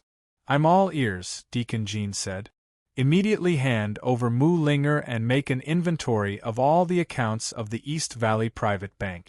Hand them over to Fifth Elder, and this princess will spare your life. Otherwise, you won't be able to see the sun tomorrow. When Han Yunshi said this, Deacon Jean and Fifth Elder were stunned. Han Yunshi continued expressionlessly, "As for your slave contract, I'm very sorry, but you won't have any bargaining chips to redeem it in this lifetime." Suddenly, Deacon Jean jumped up from his seat and said angrily, "Han Yunshi, what nonsense are you talking about? If you think this princess is talking in her sleep, you don't have to take it seriously." After Han Yunshi finished speaking, she turned to look at Fifth Elder. "Let's go." Fifth Elder finally returned to his senses and hurriedly came over to push the wheelchair. Deacon Jean was about to stop him when he suddenly felt some pain in his calf. Alarmed, he touched the area of pain and found a golden needle. Deacon Jean was in disbelief. He never thought that Han Yunshi would be so despicable. If he had known that she would use such a despicable method, he definitely would have taken precautions. He understood that this woman didn't know any martial arts and only knew how to use hidden weapons to poison people. Her hidden weapons were hidden in her sleeves. "Han Yunshi, you actually used poison. You're despicable," Deacon Jean angrily rebuked. "Despicable?" Han Yunshi's lips curled into a cold smile. She ignored him and was pushed out of the door by Fifth Elder. The pain in his calf became more and more severe. Deacon Jean angrily warned, "Han Yunshi, if I don't see the sun tomorrow, Mu Linger won't see the sun tomorrow either." Finally, the anger that Han Yunshi had been suppressing in her heart all this time suddenly erupted. She said coldly, "Why don't you try? Don't forget that this is the three-way black market." As soon as she finished speaking, a group of guards suddenly rushed in from outside and surrounded Deacon Jean. "Go in and search," Han Yunshi said coldly. Deacon Jean wanted to stop them, but Han Yunshi shot out several poisonous needles. Although Deacon Jean could withstand them, he calmed down and said unhappily, "Han Yunshi, I can agree to your conditions. Everything can be discussed in detail." It had to be said that Uncle Cheng's instigation had made him realize that Mu Linger was an excellent bargaining chip, but Han Yunshi's poisonous needles had utterly defeated him. Myriad Merchant Hall, Golden Wing Hall, and East Origin Hall were all part of the three-way black market. Although a mere East Valley bank was rich and imposing, it still couldn't be ranked. What's more, he was still a slave of Myriad Merchant Hall. Even if he won today, Han Yunshi deliberately made things difficult for him, so he wouldn't have a good life. Even if he had Mu Linger in his hands, did he really want to fight Han Yunshi to the point of losing his life? He wasn't clear about the relationship between Han Yunshi and Mu Linger, but judging from Han Yunshi's vicious, despicable, and shameless behavior, she might really sacrifice Mu Linger in exchange for the East Valley Bank. Deacon Jean didn't want to die in a foreign land at such a young age before he had even obtained his freedom. Han Yunshi waved a hand, indicating for the guards to withdraw. Actually, these were only her personal guards who'd accompanied her on this trip. They hadn't come prepared. Originally, she was only curious as to why Ning Qing would release Mu Linger to the East Valley Bank, so she personally came to test Deacon Jean. She didn't expect Deacon Jean to be someone who refused a toast only to be forced to drink a forfeit. She sneered in her heart. When the chips were equal, she had never lost any negotiation except for that one time when she faced Bai Yanqing. Actually, everyone's chips were equal. As long as Deacon Jean insisted on not releasing her and used Mu Linger to threaten her, she wouldn't be able to hold on for long. She should be thankful that Deacon Jean wasn't that sly old fox Bai Yanqing after all. Once the guards withdrew, Han Yunshi coldly asked, "Where is she?" If she wanted to discuss in detail, she had to first see Mu Linger and confirm that she was fine. From her point of view, Deacon Jean wasn't a good person. If he dared to hurt Linger in the slightest, she would definitely make his legs suffer so much that he wished he was dead. "Help me detoxify the poison first," Deacon Jean requested. Han Yunshi narrowed her eyes. "Are you sure you still want to talk nonsense with me?" "Han Yunshi, there should be a limit to how much you can take advantage of a burning house. You're a woman, so don't use such despicable methods." Deacon Jean was genuinely dissatisfied with being tricked and casually complained. Han Yunshi originally didn't want to waste her breath, but when she heard this, she was enraged. She angrily retorted, "Deacon Jean, explain to me clearly. How am I taking advantage of a burning house? You were the one who directly suggested exchanging the East Valley Bank for your indenture agreement. Ning Qing thought it was too little, so I added an additional condition for you to release Mu Linger. How is that not a limit?" Han Yunshi sneered. "Also, what do you mean by despicable? You kidnapped my little sister, and I asked you to release her, but you refused to release her. If you want to talk about despicable, then you're the one who's despicable first. You were poisoned by me, but that's because you're fine. Deacon Jean, you're a dignified man, yet you're holding a little girl hostage, and you're still talking to me about whether you're despicable or not. Is there any meaning to this? I haven't even scolded you, yet you're scolding me? Do you have any shame?" Deacon Jean was speechless, while Fifth Elder's heartbeat sped up. Both of them had long heard of this woman's reputation, but this was their first time seeing her in person. It really was an eye-opener. "Deacon Jean, I'm telling you one last time. Hand over Mu Linger, settle the accounts of the East Valley Bank, and hand them over to Fifth Elder. Then I'll give you the antidote. As for your indenture agreement, don't even think about it. We have nothing to discuss." Han Yunshi kindly reminded him again. There's still more than 2 hours before daybreak. Even if Deacon Jean was 100 times unwilling, he still had to admit defeat. "Someone, bring Mu Linger over," he reluctantly ordered. Very quickly, Mu Linger was brought over by an attendant. Han Yunshi originally thought that Mu Linger would have a pitiful look on her face, but who knew that this lass would be so well? She couldn't tell that she had been kidnapped at all. The moment Mu Linger saw Han Yunshi, her large, bright eyes were like searchlights, especially bright. However, the next moment, she realized that Han Yunshi was sitting in a wheelchair. "Han Yunshi, what happened to you?" she cried out in alarm and rushed over. "I'm fine." Han Yunshi didn't want to talk too much here. Mu Linger hurriedly squatted down and carefully examined her legs. She only needed to smell the medicine that Han Yunshi had applied to know that Han Yunshi's legs were broken. "What happened? Who did it?" Mu Linger asked angrily. Han Yunshi frowned as she looked at her. Her heart felt warm. It was rare for this lass to be so concerned about her. "It's fine. Let's talk about it when we get back," she said indifferently. Fifth Elder wanted to push Han Yunshi, but Mu Linger beat him to it. She was full of questions, but she also knew that this wasn't the place to talk. "Where's my antidote?" Deacon Jean couldn't help but remind her. "Settle the accounts and bring it over to Fifth Elder. I'll give it to you." Han Yunshi didn't even turn her head. Deacon Jean clenched his fists and stood there for a long time. Just as Han Yunshi was about to leave, he said coldly, "Han Yunshi, don't you want to know why Ning Qing handed this lass over to me?" Han Yunshi finally turned her head. "Then tell me." Deacon Jean was about to state his conditions when Han Yunshi said, "If you don't tell me now, I'll immediately go back and find your indenture contract and sell it to Gu." Deacon Jean had fought with Gu in the casino. If his indenture contract fell into Gu's hands, would he still have a good life? Deacon Jean gnashed his teeth in hatred and had the urge to bite someone. Han Yunshi turned her head. "Linger, let's go. Ning Qing has designs on Medicine City's Mu family." Han Yunshi, don't think too much. Ning Qing isn't here, so you may not have full authority over the D clan. Deacon Jean finished speaking and turned to enter the room. Mu Linger narrowed her eyes. Belatedly, she realized that Deacon Jean had lied to her. He even said that he couldn't take her out of three-way black market, but he could take her to East Valley Private Bank and guarantee her safety. So it was all a lie.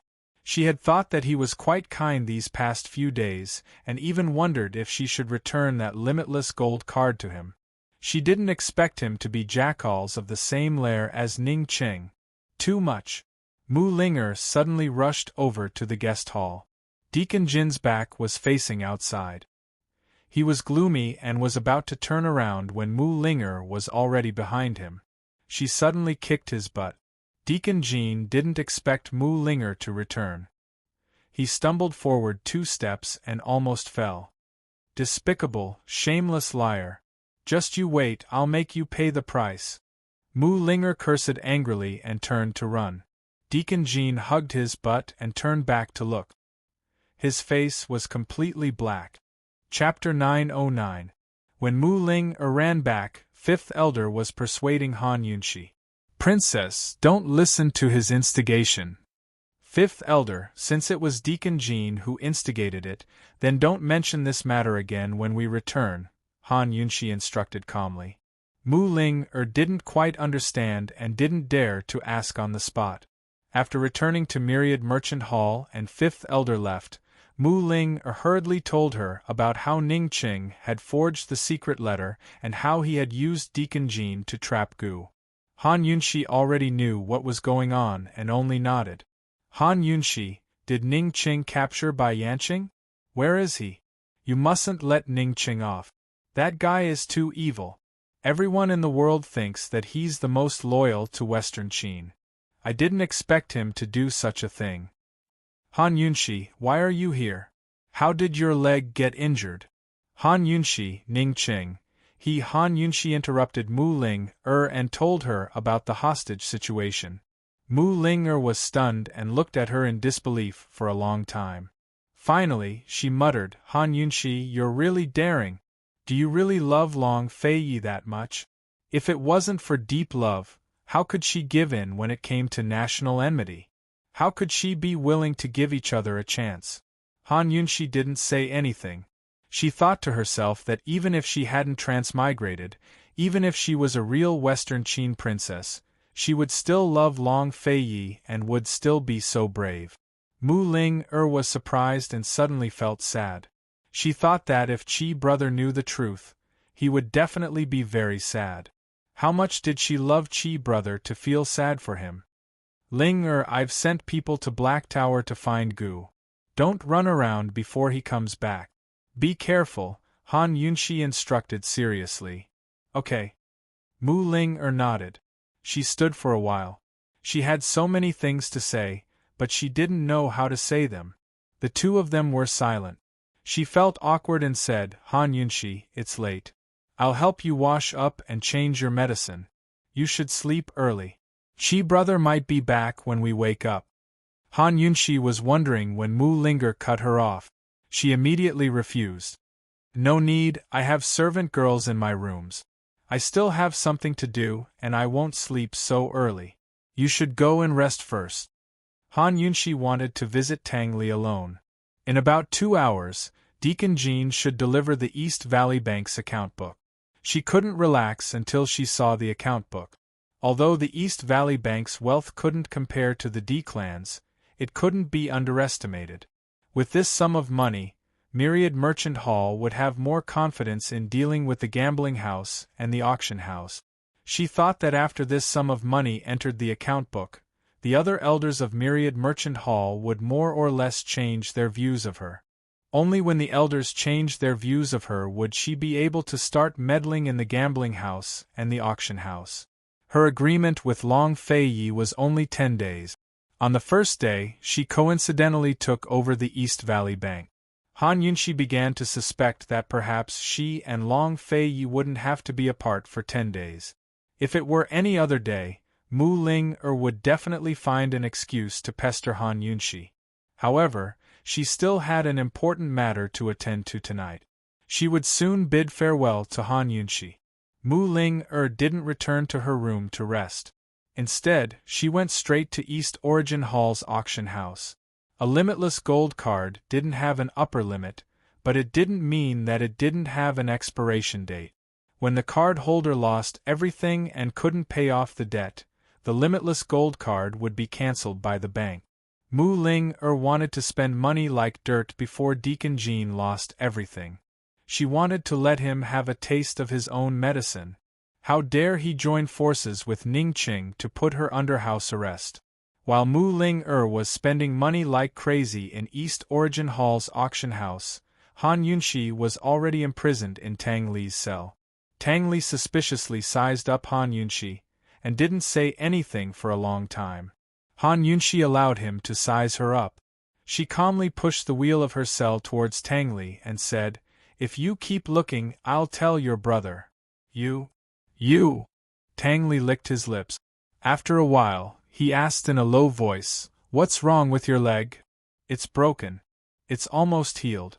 Han Yunxi was still quite comforted. At least the first thing Tang Li said when he saw her was to ask about her leg. Tang Li said, "Oh." After a moment of silence, he said, "Han Yunxi, don't you hate my brother?" The Grand Elder had told Ning Jing that when Ning Cheng was in trouble, Tang Li was listening at the side. He couldn't be sure of anything else, but he was sure that his brother had very willfully taken this woman to his side to protect her.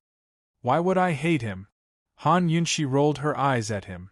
"You are the princess of Western Qin and he is the East Qin crown prince. Don't you hate him?" Tang Li asked again. "If he doesn't hate me, why would I hate him?" Han Yunxi asked again.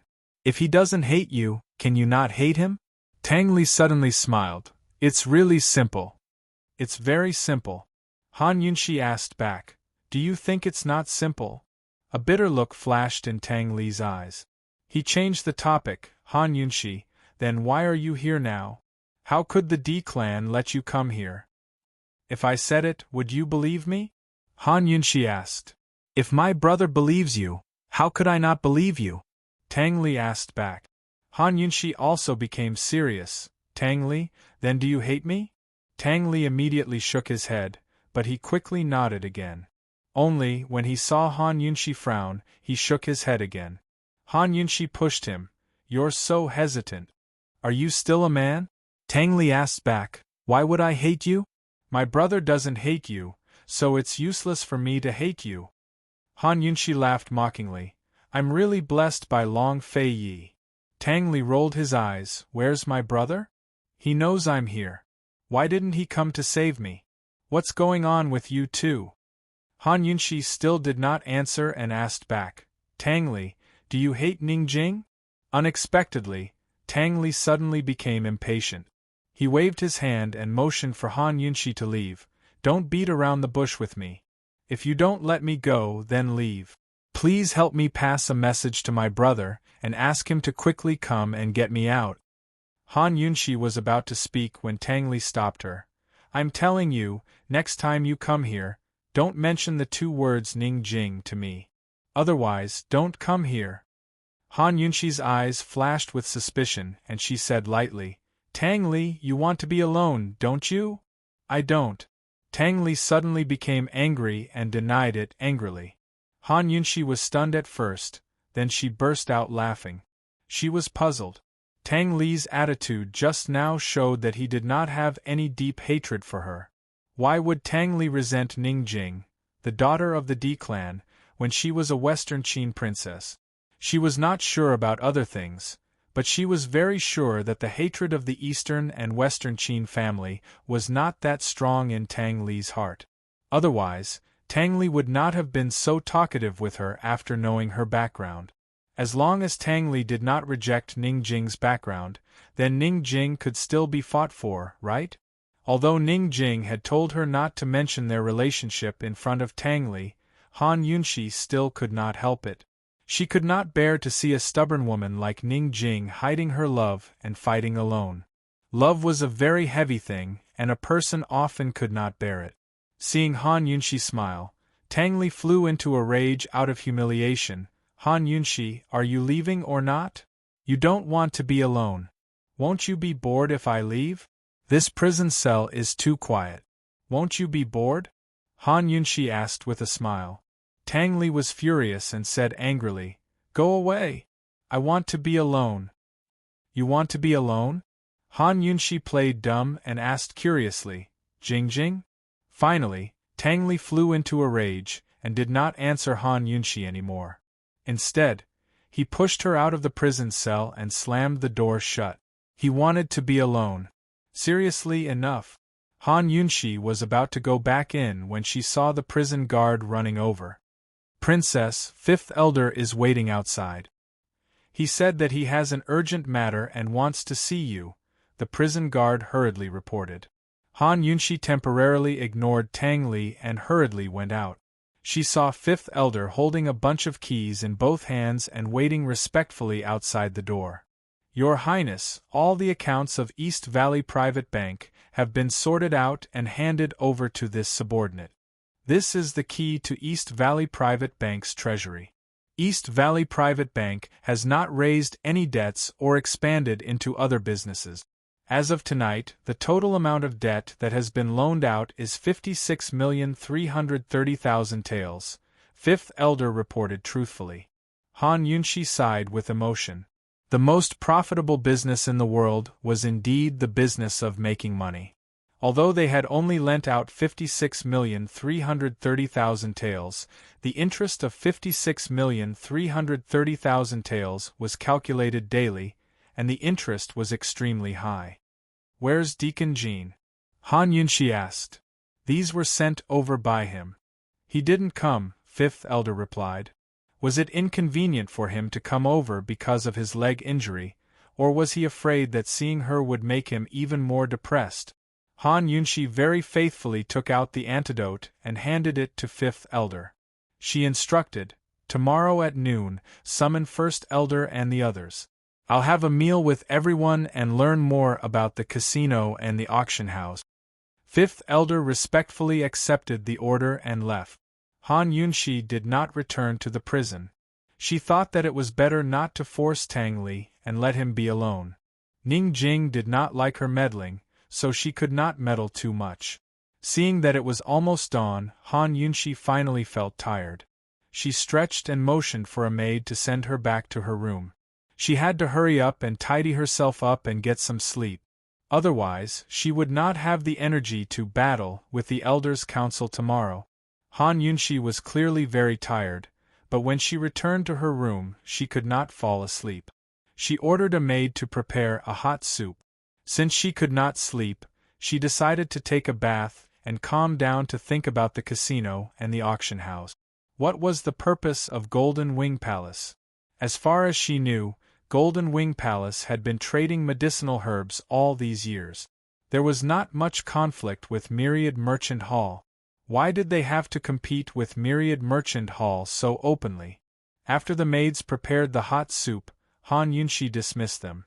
She could already stand. If she did not care about the consequences, she could actually walk a few steps. It was not as inconvenient to move as before. She took off her clothes and carefully sat in the bathtub. Her feet were propped up on the edge of the tub so that they would not touch the water.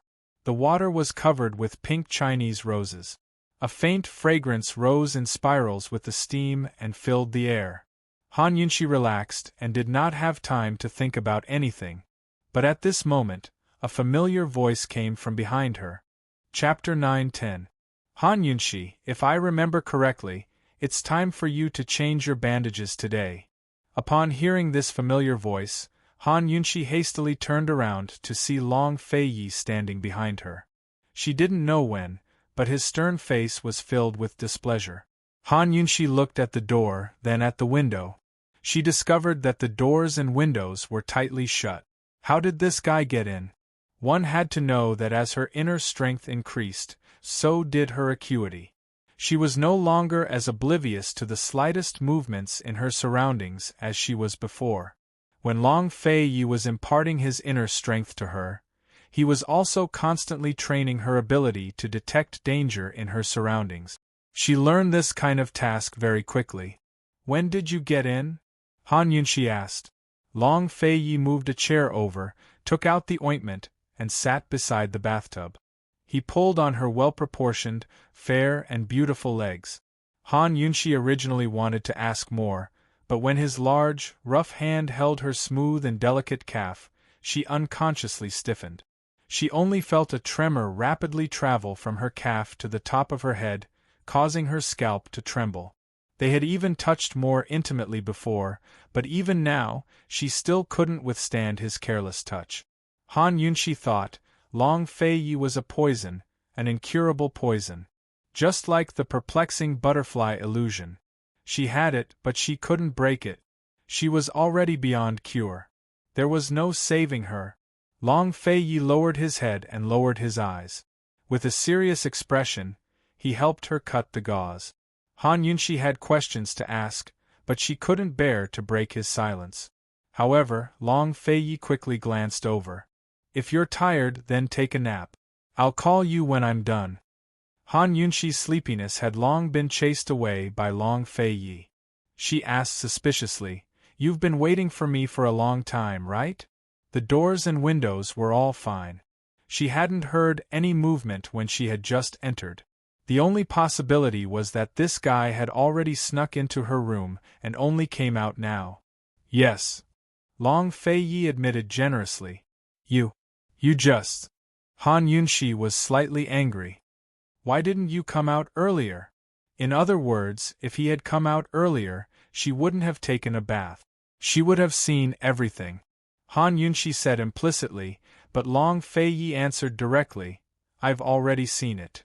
Han Yunshi didn't know how early Long Fei Yi was referring to. She knew that the earliest time they met was when they were at the hot spring pool near the battlefield. She didn't want to discuss this with Long Fei Yi at this time, so she immediately changed the topic. "Aren't you going to see Chu Tianyin? Why haven't you left?" "I'm leaving tomorrow. I remembered that you didn't apply medicine on your leg, so I came over to take a look," Long Fei Yi replied. Han Yunshi glanced at him, and was a little happy. "I heard that you've taken over the Eastern Valley Bank?" Long Fei Yi asked. "You're well informed." Han Yunshi smiled helplessly. Presumably, there were still many people in Myriad Merchant Hall who didn't know about this. "Do you know what Golden Wing Hall is trying to do?" Han Yunshi asked. "Do you want me to help you?" Long Fei Yi asked. He could tell that if Han Yunshi wanted to control the D-clan, she had to take over Myriad Merchant Hall first. Han Yunshi nodded without hesitation. If there was someone to help her, why wouldn't she?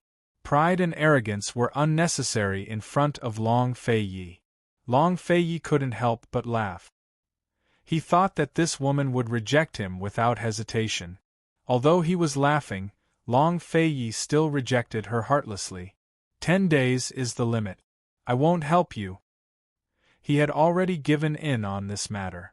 How could he push Han Yunshi to the Western Qin camp? He couldn't do it. Stingy. Han Yunshi also laughed. "Can you help with anything else?" Long Fei Yi said seriously. "Anything else?" Han Yunshi quickly asked. "What is it?" Long Fei couldn't help but laugh out loud. "I'll carry you up." Han Yunshi was stunned. Her face immediately reddened, and she couldn't speak for a long time. Long Fei Yi chuckled to himself. Although Han Yunshi declined again and again, Long Fei Yi still picked her up horizontally.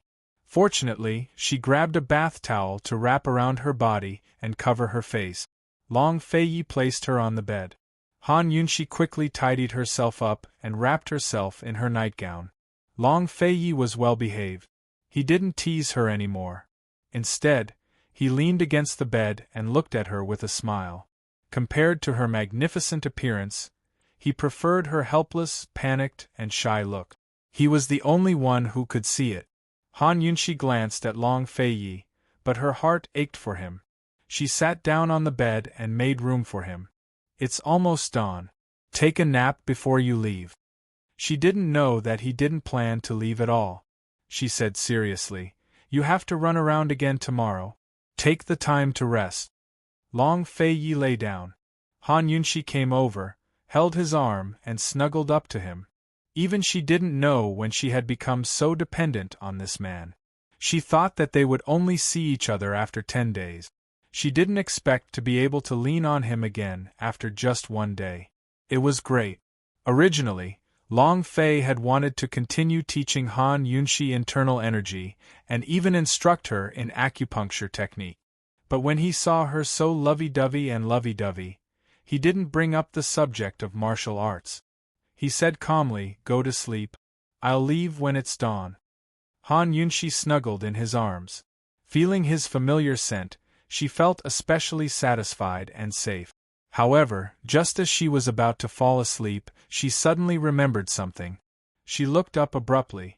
Long Feiyi, why do you think Tang Li hates Ning Jing so much? Maybe, Long Feiyi said calmly. Tang Li had mentioned it to him when they were in Medical City. If he remembered correctly, it should be Ning Jing who hated Tang Li. You can tell too? Han Yunxi sat up excitedly. How could Long Feiyi pay attention to this kind of thing? How could he tell? If he hadn't met Han Yunxi, he probably wouldn't have been able to handle his own relationship matters. Relationships were actually a kind of instinct. When you met the right person, this kind of instinct would be stimulated. If you didn't meet the right person, you probably wouldn't understand it for the rest of your life. Before Long Feiyi could answer, Han Yunxi started to analyze seriously. Tang Li doesn't hate me at all.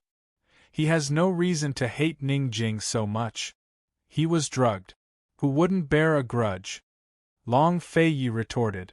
Obviously, he didn't fully understand the hatred Han Yunxi mentioned. Han Yunxi misunderstood as well. If that's the case, then it's rather hateful. Han Yunxi muttered to herself. After a while, she said seriously, Long Feiyi, I keep feeling that Tang Li and Ning Jing are a little interested. This time, Long Feiyi answered clearly, yes. You think so too? Han Yunxi was a little excited. It's not what I think. Tang Li told me before, Long Feiyi replied. Han Yunxi was shocked. What did you say? Tang Li said that he likes Ning Jing. Unfortunately, Ning Jing still doesn't want to have children. Long Feiyi was talking about Tang Li's original words in Medical City. Why didn't you say so earlier? Han Yunxi was surprised and angry. She hurriedly wanted to get off the bed. What are you doing? If you move your leg again, you won't be able to recover, Long Feiyi reprimanded unhappily. I'm going to find Ning Jing. No, I'm going to find Tang Li. I have something very important to tell him. Han Yunxi said and opened her arms, wanting Long Feiyi to carry her down the bed. Long Feiyi glanced at her unhappily. Han Yunxi became anxious and put her arms around his neck. Long Feiyi, this concerns your brother's marriage. Hurry up.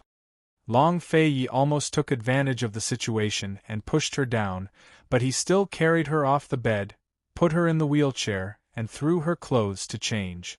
Long Feiyi, Ning Jing likes Tang Li. Ning Jing likes Tang Li. Han Yunxi completely ignored Long Feiyi's dark face.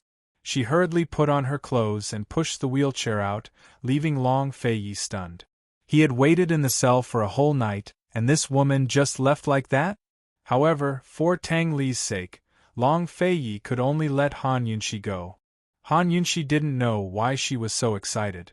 She asked the maid to push her out. In the hazy sky, she left behind a figure that was like the wind. When Han Yunxi arrived at the prison, Tang Li was lying on a pile of straw and staring at the skylight in a daze. This was not the first time that he couldn't sleep until dawn. After being questioned by Han Yunxi, he couldn't sleep even more. When Han Yunxi was still far away, Tang Li heard the noise. He didn't expect Han Yunxi to come over. He only thought that it was the elders who secretly came to punish him. So, when Han Yunxi had already ordered someone to open the prison door and dismiss the maid, Tang Li still didn't look back. Han Yunxi looked at Tang Li's thin figure and couldn't help but laugh. "Io, are you so haggard because of Yiling?" Tang Li immediately turned around and looked at her. He was very surprised. "It's you. Tang Li, is this the kind of person who wants to be alone?" Han Yunxi said with a smile. Tang Li rolled his eyes at her and turned back to face the wall. He closed his eyes and ignored her. "How does it feel to want to be alone?" Han Yunxi pushed the wheelchair into the prison. Tang Li couldn't be provoked, and he couldn't stand Han Yunxi using the word quiet to provoke him. He immediately stood up. "I'll say it for the last time. I want to be alone. Do you want to be alone?" He explained impatiently. "An explanation is a cover-up," Han Yunxi said seriously. Before Tang Li could refute, She continued seriously. A cover-up is definitely interesting. Han Yunshi, what do you want? It's not even dawn yet. Aren't you bored? If you're bored, go find my brother if you can. Tang Li couldn't bear it anymore. Han Yunshi smiled but didn't say anything. Tang Li said again, Han Yunshi, let me tell you. If it weren't for my brother, I would have thrown you out long ago. What do you want? If you have something to say it quickly. He had promised Long Feiyi that if Han Yunshi didn't hate Long Feiyi, he would help control the Tang sex power. He really didn't expect Han Yunshi to be so free and easy. He also didn't expect Han Yunshi to be so capable. She could mix around with Long Feiyi and openly come to the D clan's important place, Myriad Merchant Hall. Why was it so easy for this woman to do these things? Why was it so difficult for him and Ning Jing? Han Yunshi cleared her throat and said seriously, all right, since you've already chased me out, I'll be straightforward. Tang Li, I'm here to tell you a secret. Do you want to hear it? A trace of suspicion flitted across Tang Li's eyes, but he looked indifferent. Say it or not. Ning Jing's secret, Han Yunshi tempted. Chapter 9-11. The word, Ning Jing, was like a curse to Tang Li, especially when it came from Han Yunshi's mouth. However, Tang Li did not get a headache when he heard it. Instead, his heart ached. It throbbed painfully and was extremely uncomfortable, but he had no choice but to listen to it. He could not ignore it. Tang Li pretended to cough lightly and replied impatiently, Han Yunshi, if you have something to say, just say it. Don't hold it in. I have a condition, Han Yunshi said with a chuckle. No way. Tang Li turned his head away. His thin and handsome face was full of arrogance. Call me sister-in-law, and I'll tell you. It's a big secret.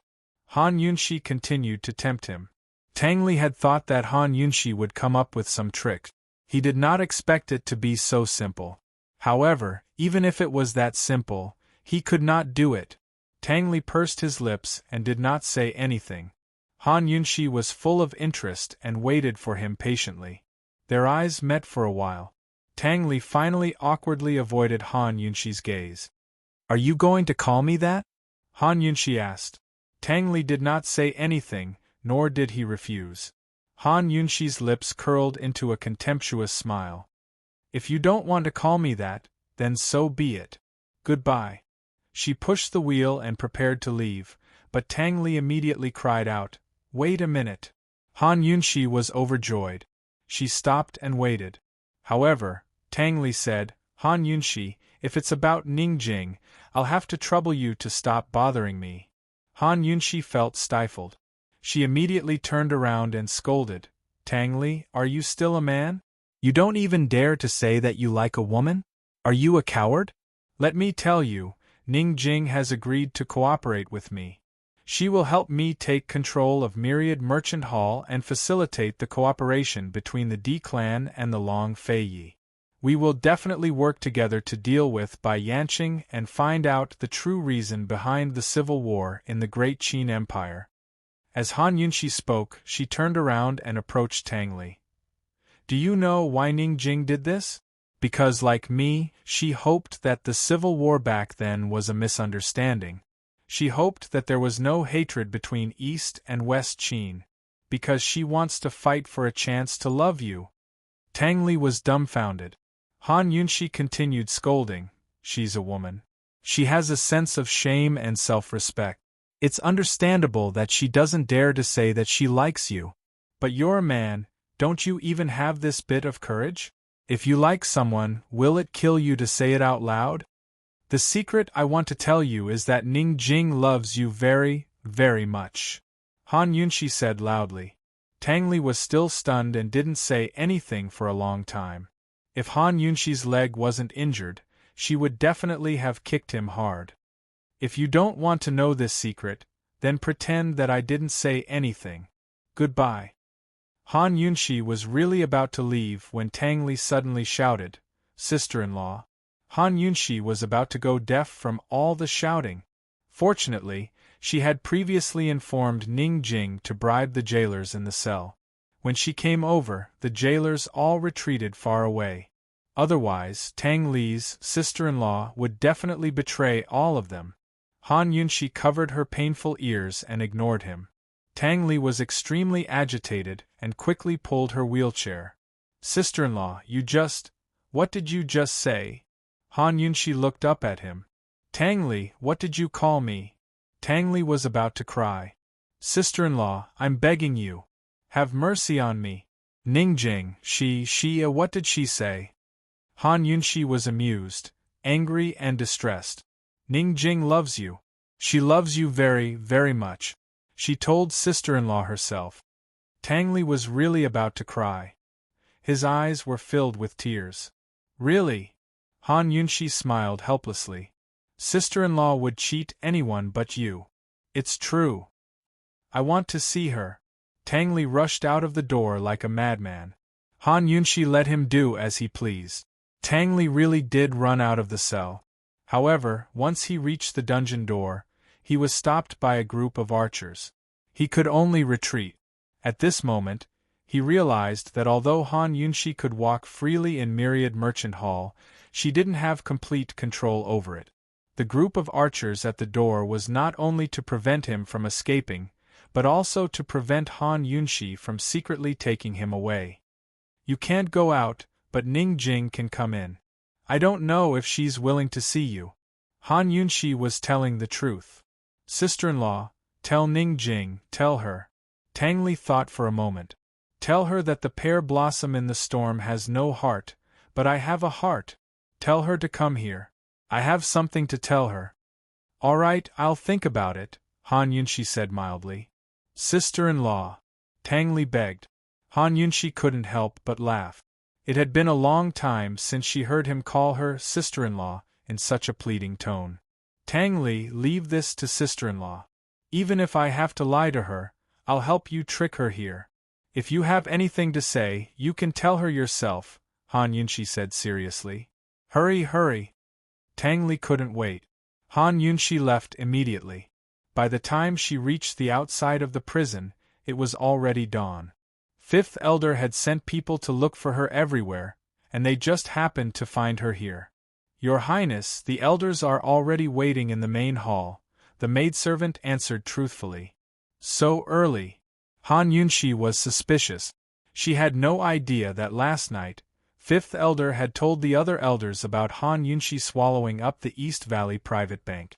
All of them were stunned by the news, especially the head elder, who had called for a meeting early in the morning to discuss the matter. Myriad Merchant Hall was the D clan's source of wealth, so it was essentially a place where money spoke.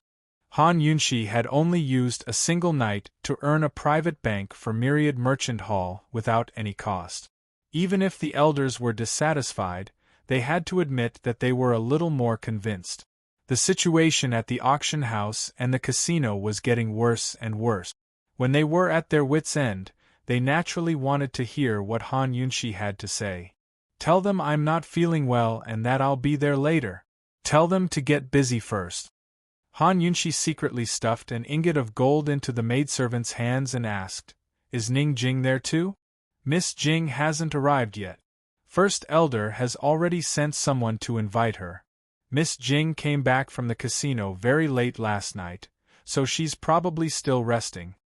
The maidservant answered in detail after receiving the ingot of gold. Han Yunshi immediately found another maidservant to push her to Ning Jing. No matter how important the matter was, nothing was more important than her younger brother Tang Li's marriage. Let the elders wait. Just as Han Yunshi was about to hurry to find Ning Jing had already woken up. Her 4-month pregnant belly wasn't obvious yet, and it didn't make her movements clumsy, but she was still very careful in private. In the past, she rarely ate breakfast when she was busy, but now, no matter how busy she was, she had to eat her fill. Despite First Elder's urging, she still stayed in her room and slowly ate her breakfast before leaving. Who knew that just as Ning Jing was about to leave the courtyard, Mu Ling suddenly rushed in and bumped into her. Both of them screamed, but Ning Jing's screams were undoubtedly much louder than Mu Ling Ning Jing was knocked to the ground and fell on her butt. Mu Ling didn't fall, but her nose hurt. Her nose was sticky and seemed to be bleeding. Ning Jing supported herself with one hand on the ground and the other hand hurriedly clutched her stomach. Her face was deathly pale, and she was so scared that her heart almost stopped. She was in a daze and didn't dare to look down. Ning Jing, are you all right? I didn't do it on purpose. I was being chased, and I came to find my older sister, Mu Ling said as she helped Ning Jing up. But before she could help her up, she was stunned. She saw a pool of blood flowing out from under Ning Jing's body. Although Mu Ling was a virgin, but she was a pharmacist and she knew this kind of common sense. She was so scared that she opened her mouth and wanted to scream. Luckily, Ning Jing covered her mouth in time. Ning Jing's voice was so cold that it was scary. She said in a low voice, Mu Ling save my child, otherwise I'll make you pay with your life. Mu Ling hands were cold. Only then did she realize how big of a trouble she had caused. Ning Jing, you don't be angry. You let go of me, then I can save you. Mu Ling was so scared that her lips and teeth were trembling. She wasn't afraid of death, but she was afraid that this disaster couldn't be saved. Ning Jing covered her mouth with one hand and grabbed her arm tightly with the other. Her fingernails tore through her clothes and pierced into her flesh. She tightened her grip and didn't let go. She was even more scared than Mu Ling. Mu Ling was so scared that she didn't even notice the pain in her arm. She said anxiously, Ning Jing, calm down. You don't have time. Call the maidservant to send you into the room. I'll go get the medicine immediately. Believe me, I can concoct a good medicine that will protect your child. Mu Ling didn't have any confidence at all. Without diagnosing the specific situation, how could she prescribe the right medicine? How could she concoct the medicine? However, as a pharmacist, no matter how flustered she was, she still had the most basic professionalism. She had to try her best to calm the patient down. A good mood was a good medicine. Mu Ling send me in. Don't let anyone know that I'm pregnant, including the servants, Ning Jing said coldly. Mu Ling was shocked and blurted out, You're pregnant with Tang Li's child? When Mu Ling said this, she felt that she was stupid. If she wasn't pregnant with Tang Li's child, why would Ning Jing be so secretive? Shut your mouth! Ning Jing rebuked angrily. Mu Ling didn't dare to delay and said in a low voice, Ning Jing, you better not stand up. Otherwise, the child will be in danger. Bear with it, I'll carry you in. Mu Ling wasn't even as tall as Ning Jing, and she was much thinner than Ning Jing. How could she carry Ning Jing? However, this little girl's explosive strength was astonishing. She gritted her teeth and carried Ning Jing into the room, step by step, and laid her flat on the bed. After she carefully checked Ning Jing's pulse, she finally breathed a sigh of relief. Ning Jing, the child can be saved. You must lie down. I'll go find the doctor outside and prescribe some medicine to prevent miscarriage. Judging from Ning Jing's pulse, she judged that it was not hopeless. However, she was not a doctor in this field, so she didn't dare to be careless. Ning Jing's tense nerves finally relaxed a little. She didn't dare to move, let alone get up. After Mu Ling poured some water for her, she immediately went to find the doctor and get the medicine. However, just as she reached the door, she saw Han Yunxi being pushed over by a maidservant. Han Yunxi was staring at the pool of blood on the ground with a suspicious look on her face. When she saw Mu Ling she was even more puzzled. Ling why are you here? Why are you in such a hurry? When the overly nervous Mu Ling saw her savior, she almost burst into tears. She gave Han Yunxi a look with teary eyes. Han Yunxi immediately understood and dismissed the maidservant. Mu Ling rushed over, her voice choked with sobs. Sister, I'm in trouble. Jing almost had a miscarriage. I bumped into her. I'll go find the doctor and get the medicine right away. Help me look after her. Don't let anything happen to her. Han Yunxi was stunned. Miscarriage? Mu Ling nodded vigorously. She finally couldn't hold back her tears. I didn't do it on purpose. Chapter 9:12. As soon as Han Yunshi heard the word miscarriage and looked at the pool of blood on the ground, she immediately shouted, "Don't cry!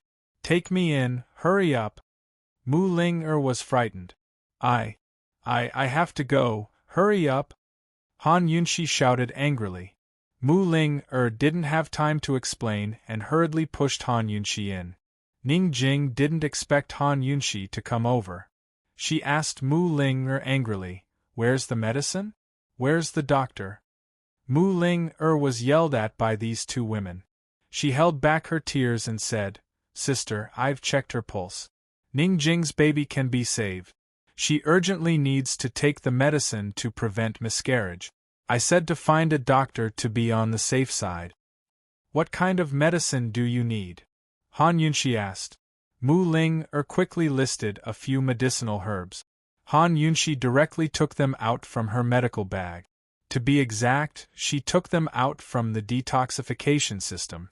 The medicinal herbs that Mu Ling listed were very common.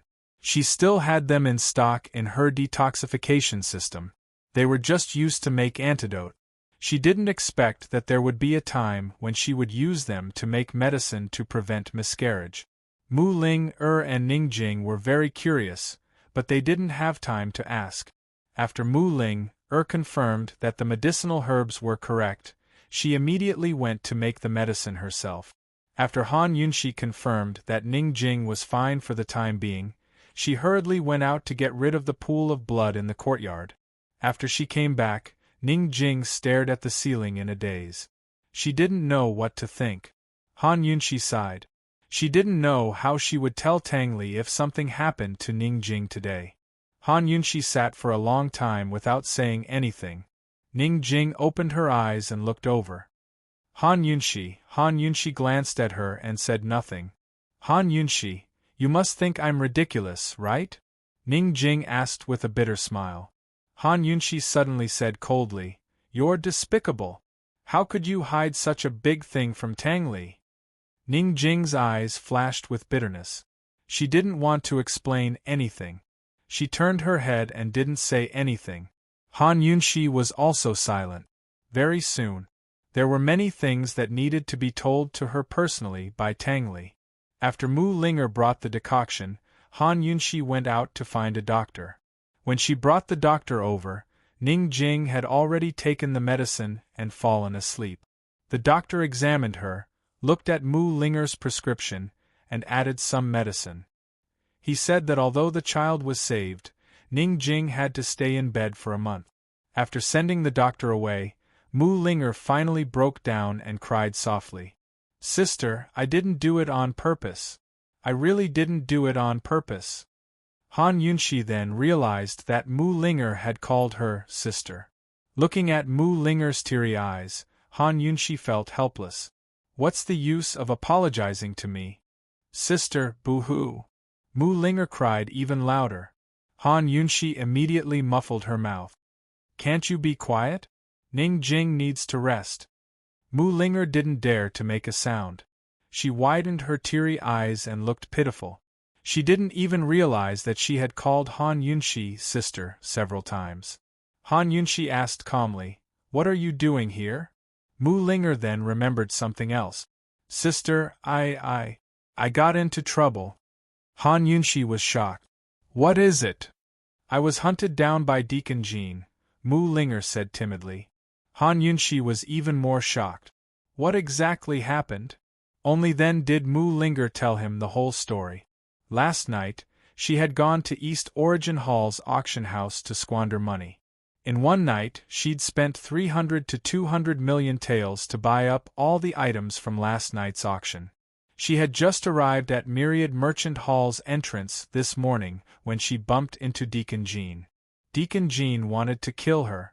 Fortunately, she reacted quickly and escaped in time. Deacon Jean didn't dare to chase after her. It turned out that Deacon Jean had handed over the East Valley Private Bank to Fifth Elder last night and was penniless. The news had only spread this morning and the private bank didn't have time to block his limitless gold card. Simply put, because of her extravagant spending last night, the originally penniless Deacon Jean now owed a debt of more than 200 million. 200 million was just a night's worth of gambling for the Deacon Jean of the past. But to the current Deacon Jean, it was an astronomical figure. Even if he wanted to pay with his life still belonged to Myriad Merchant Hall. Han Yunshi was originally a little angry, but when she heard Mu Linger's explanation, she almost laughed out loud. She didn't expect Mu Linger to be so good at cheating others. No wonder Deacon Jean wanted to kill her. Deacon Jean owes a buttload of debt? Han Yunshi muttered to herself, seeming to have thought of something. Sister, I didn't expect things to blow up so big. Mu Linger had only wanted to take revenge on Deacon Jean. She didn't expect to cause Deacon Jean so much trouble. Although a private bank that issued limitless gold cards wasn't like an underground bank like the East Valley Private Bank, their methods of forcing people to repay their debts were still very frightening. From now on, Deacon Jin's days wouldn't be easy. Sister, why don't I sell off the things I bid for at a cheap price? Let him repay as much as he can. Mu Linger was ultimately kind-hearted. No need. Let him be anxious for a few days. Han Yunshi said calmly. She already had a plan in mind. Deacon Jean was from the Winter Crow tribe and should know the Winter Crow language. Perhaps this guy would be the key to her turning the tables in Myriad Merchant Hall. Linger, stay here and take care of Ning Jing. You must keep this a secret, understand? Otherwise, Ning Jing will never forgive you, Han Yunshi said seriously. Mu Linger nodded vigorously. Only then did Han Yunshi leave, reassured. She pondered how to get Tang Li out of the prison cell to take a look at Ning Jing as she walked towards the conference hall. The elders in the conference hall were already impatient from waiting. Uncle Cheng was also present. He hadn't even found Deacon Jin's indenture contract before Han Yunshi beat him to it. He had to admit that he admired this woman's ability. It was a pity that this woman's heart was with Long Fei Yi. Otherwise, she would definitely be able to lead the D clan in their great cause of reviving Western Qin. Although Uncle Cheng didn't gain any benefits from the Deacon Jean incident, he still concealed himself without batting an eyelid. He knew that Han Yunshi wouldn't be able to settle the disturbance at the auction and casino no matter what. As soon as Han Yunshi arrived, all of the elders rose to their feet. After making their salutations, the head elder said, "Someone come, go see if Miss Jing's almost here. Tell her that the princess is already waiting." "No need. I sent her to the casino," Han Yunshi said calmly. First elder wanted to ask more, but Han Yunshi beat him to it. "First elder, tell us about the situation at the auction." "Yes." First elder stood up and reported the situation in detail. The disturbance at the auction stemmed from a fake item. The item was indeed fake, but it wasn't forged by the auction. Instead, a mole had planted the fake item and exchanged it for the real item. The business of the auction house was most afraid of fake goods. The customers took advantage of this and demanded a high compensation. "Then compensate them. Give them as much as they want," Han Yunshi said. "We've already promised to compensate them tenfold, but that customer not only wants tenfold compensation, he also wants the real item." First elder was in a difficult position. "Princess, that mole still hasn't shown himself, and the whereabouts of the real item are unknown. What are the origins of this guest?" Han Yunshi asked. "He's a wealthy merchant from Western Zhou who trades in tea leaves," First elder replied. "He has a group of companions who block the entrance of the auction every day. If they don't leave, the auction will never be able to open again." Han Yunshi nodded and asked, "What's the situation at the casino?" "Uncle Cheng is handling everything at the casino." As soon as First Elder finished speaking, Uncle Cheng hurriedly stepped forward and reported the situation at the casino. The situation at the casino was 100 times worse than at the auction. Ever since someone exposed the casino's dealer for cheating, the gamblers occupied the casino and refused to leave. Several gamblers demanded the casino compensate them for the money they lost over the past 3 years, plus interest. This was still considered a small matter. A few gamblers didn't want any compensation at all. Last night, they brought a group of servants to smash up the casino, declaring that they would smash it up for as long as Myriad Merchant Hall's casino was open. Servants? Han Yunshi snorted. A group of servants can smash up the casino? Are the guards useless? Are they raised for nothing? Uncle Cheng hurriedly explained, Your Highness, at this juncture, if we use force, we'll be even more in the wrong. That's why I didn't stop you. I've already punished the dealer, but the Golden Wing Palace has publicized all their tricks. Not to mention our casino, even East Origin Hall may not be able to continue operating. Other than those troublemaking gamblers, most of the gamblers in the black market are dead. A cold sneer flashed across Uncle Cheng's eyes. He asked anxiously, Your Highness, the casino and auction are Myriad Merchant Hall's most profitable places. What should we do now? The military camp sent a letter the day before yesterday, asking Myriad Merchant Hall to transfer silver to prepare military supplies for the winter. Also, a few spies from the Northernly Chamber of Commerce have come asking for silver. Now that the Northernly Chamber of Commerce is electing a new president, we need a lot of silver to smooth things over. After Uncle Cheng finished speaking, everyone fell silent. They all looked at Han Yunshi, waiting for her to come up with a plan. The Myriad Merchant Hall's Elders Guild had seen all kinds of storms, and they weren't to be trifled with. However, at this critical juncture, they all had to be cautious in the face of such a troublesome storm. No one dared to take the risk. After all, if this storm wasn't dealt with properly, Myriad Merchant Hall's source of income would be cut off, and the military supplies on the battlefield would be replenished. If it were any other time, they could still replenish their supplies. However, at this critical juncture, they needed to have enough funds to deal with a war that could break out at any time. Han Yunshi was silent for a long time, then finally made a shocking decision. She said, Pass down the order to close the casino. No. Uncle Cheng was the first to stand up. After that, other than the fifth elder, the other 4 elders also stood up. Although they didn't say anything, their thoughts were the same as Uncle Cheng's. Then do you have a better idea? Han Yunshi retorted. Your Highness, please forgive this subordinate for speaking bluntly. Your idea can't be called an idea.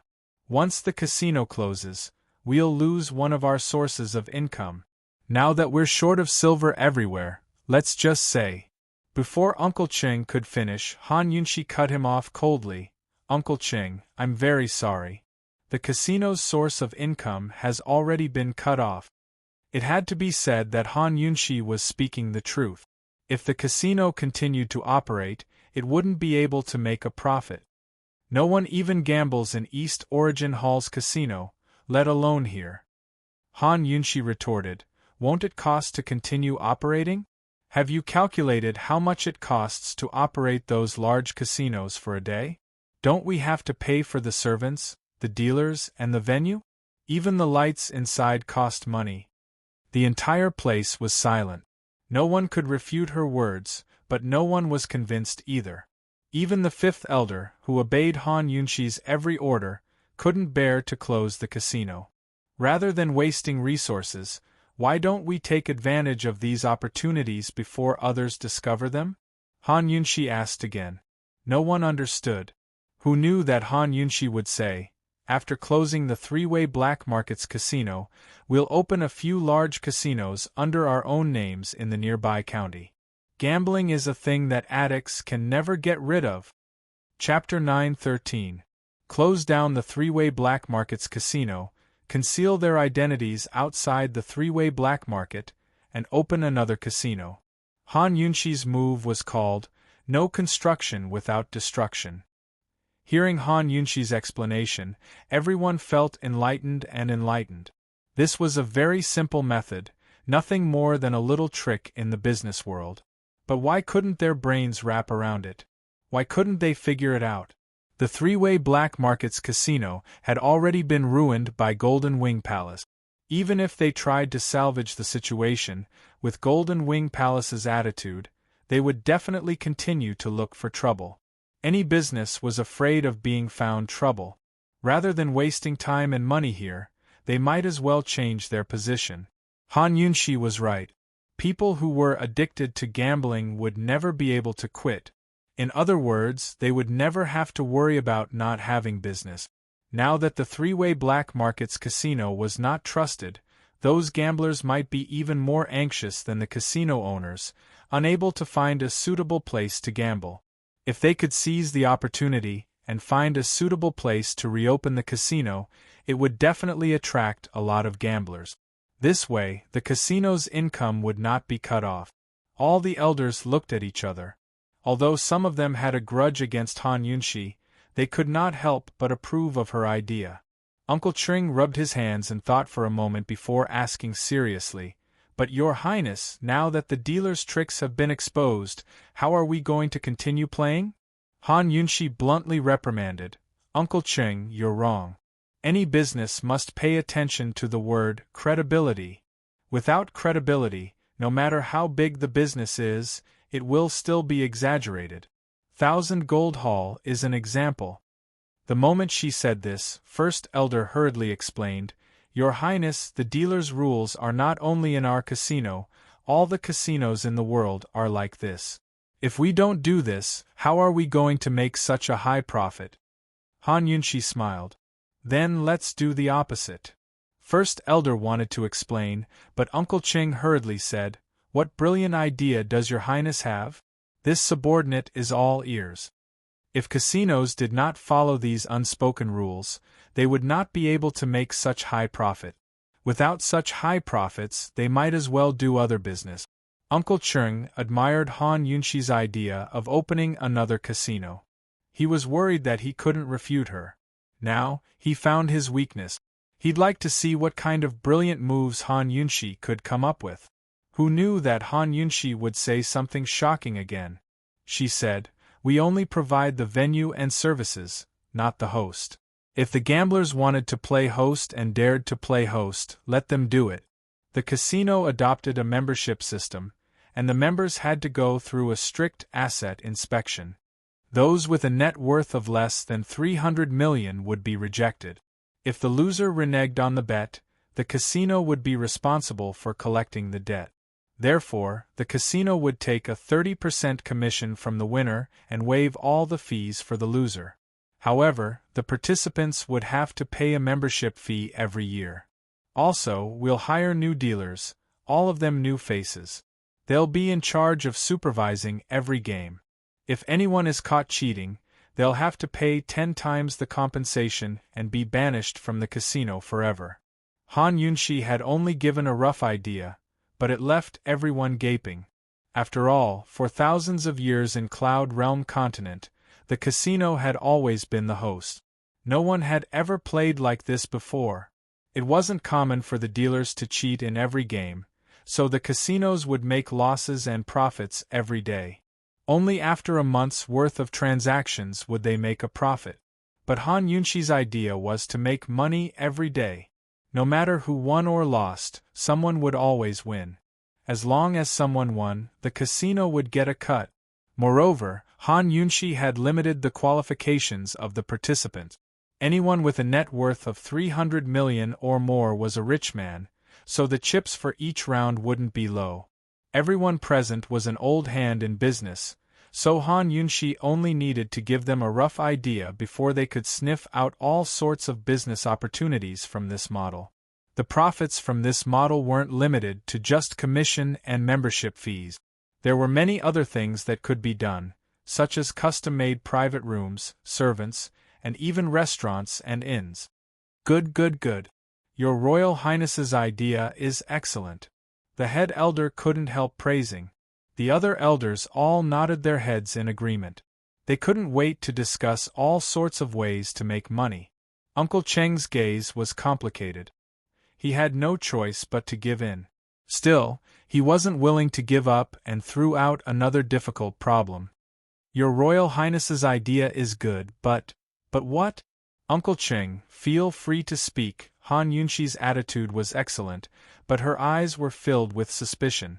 She was sharp to begin with, and with all sorts of people making things difficult for her over the years, she sharply sensed Uncle Cheng's hostility after a few words from Uncle Cheng. When it came to business matters, the elders should be more sensitive than Uncle Cheng. However, while they were all immersed in joy, Uncle Cheng was very clear-headed and repeatedly asked her a few key questions. Why was that?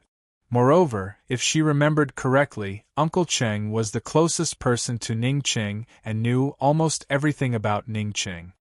He must know the truth about the hostage situation. When she was confronting Ning Jing and the head elder, where was Uncle Cheng? Why didn't he speak up? What was his attitude? It's just that, with a net worth of 300 million, the number of gamblers attracted is small. The overall profits won't be as much as before, Uncle Cheng said seriously. At his words, the head elder hastened to add, "Don't worry about that. As long as we open another casino and lower the bar, we'll still attract plenty of gamblers. Her Royal Highness's idea is that we don't have to play host to the casinos. Uncle Cheng, three-way black markets casinos are the wind vane of Cloud Realm Continent's casinos. Whatever winds blow here, there's bound to be big waves outside. I'm sure news of the cheating has already spread to all the casinos by now. Now that this bowl of rice isn't tasty, how can we recover our past profits so quickly? We have to strike while the iron's hot and seize the time to open a casino. If we use the cheating scandal to make a fuss, we'll definitely get the upper hand." Uncle Cheng pursed his lips, unable to retort.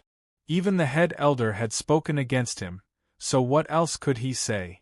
Leaving aside everything else, Han Yunshi had already won the Council of Elders' hearts over the matter of the casinos. Han Yunshi's eyes flashed craftily. "Uncle Cheng, I'll leave the matter of opening another casino to you. You have to seize the time. If you mess it up, it'll be hard for you to explain yourself to Ning Cheng when he comes back." Uncle Cheng's heart gave a lurch as he glanced at Han Yunshi, then averted his eyes in panic. Did Han Yunshi see something? Was she warning him? He had his eyes on the casinos to begin with, but Han Yunshi just had to give him full responsibility. What else could he do? In the end, he'd end up tormenting himself. Uncle Cheng realized in hindsight that he'd underestimated Han Yunshi too much.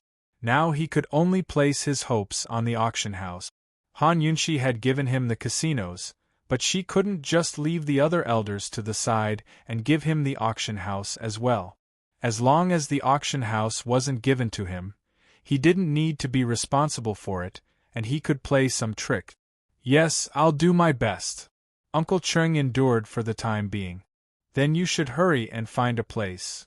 Han Yunshi's tone was still very polite.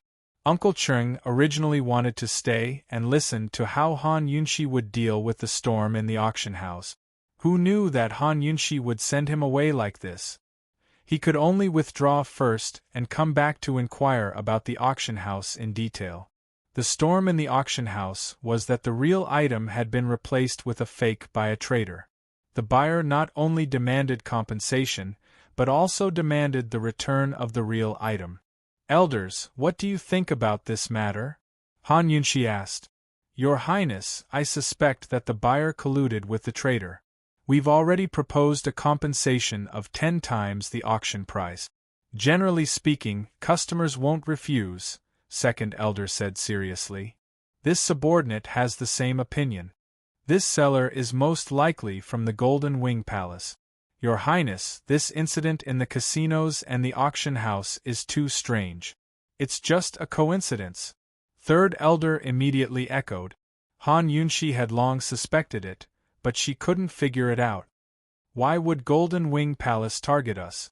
Harming others without benefiting themselves? We've always minded our own business with Golden Wing Palace. "There's no conflict between us," first elder said helplessly.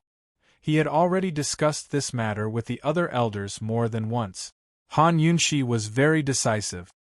"Since we don't know the reason, then we'll give them a taste of their own medicine.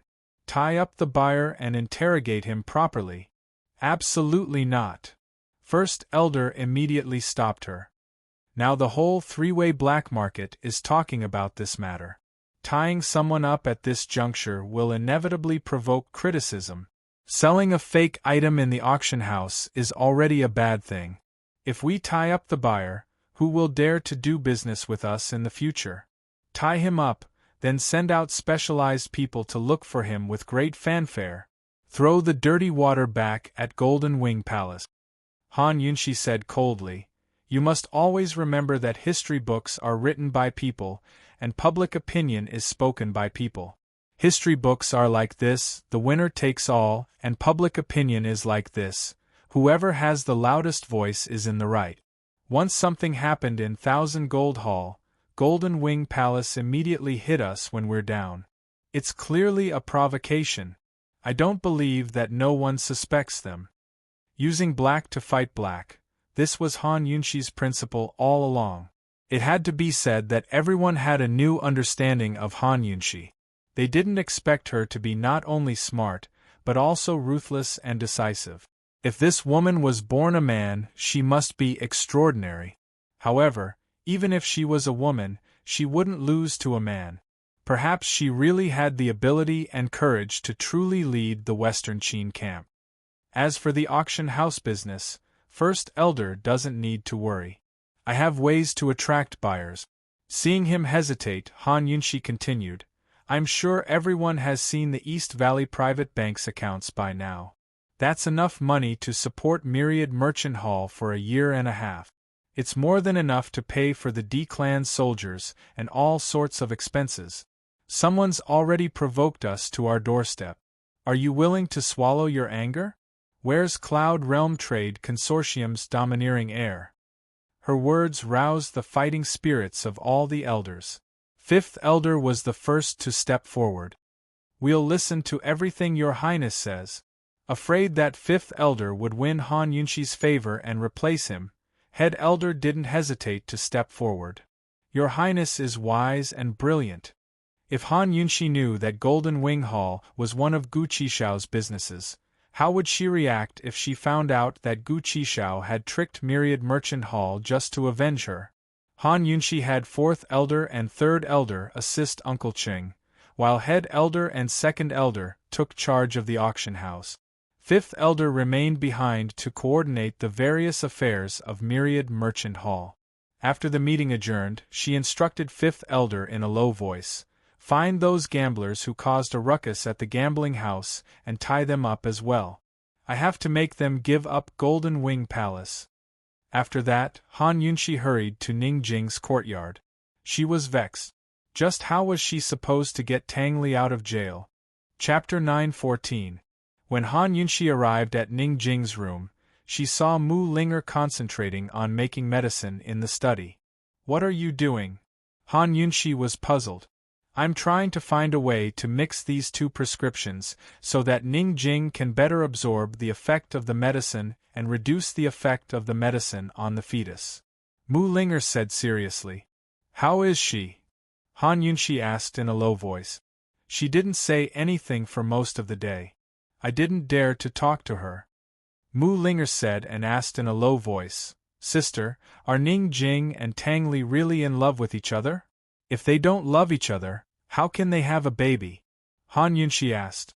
Mu Linger nodded bitterly. "Sister, is there any news about Qi brother? He Lu is only half a day away from here. Why hasn't he come back yet?" If Mu Linger didn't ask, Han Yunshi would have been so busy that she forgot about it. "He should be back. Didn't you find him?" Although she and Long Fei Yi came back in advance, the people of the D-Clan and Long Fei Ye's Shadow Guard were still tracking by Yu Qiao's whereabouts near Yu Mountain. If Gu went there the day after the explosion of He Lu, he should have met those guards. "Qi brother will definitely go there," Mu Linger said. Suddenly, she was shocked and grabbed Han Yunshi's hand. "Sister, will Qi brother be okay?" Han Yunshi was also a little worried. She hurriedly ordered the attendant to ask the Fifth Elder to send more people to look for him. "Do you want to go in with me and see her?" Han Yunshi asked.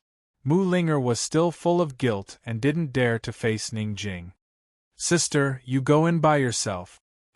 I just saw her. Han Yunshi didn't feel embarrassed. When they were far away, she looked back and said with a smile, Girl, you call me sister so smoothly. Then she smiled proudly and gently brushed her bangs. She turned and walked into the room, leaving Mu Linger stunned.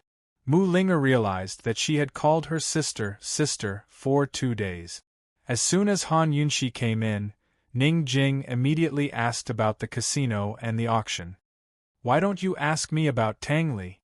Han Yunshi asked. Don't mention him. You should know that the auction and casino are your only chance. Although Ning Jing's body recovered slowly, her spirit recovered well. Han Yunshi told Ning Jing the details of today's meeting. Ning Jing was silent for a long time and finally gave a thumbs up. Han Yunshi, you're good. It was a pity that Mu Linger didn't come in. Otherwise, Mu Linger would definitely cry.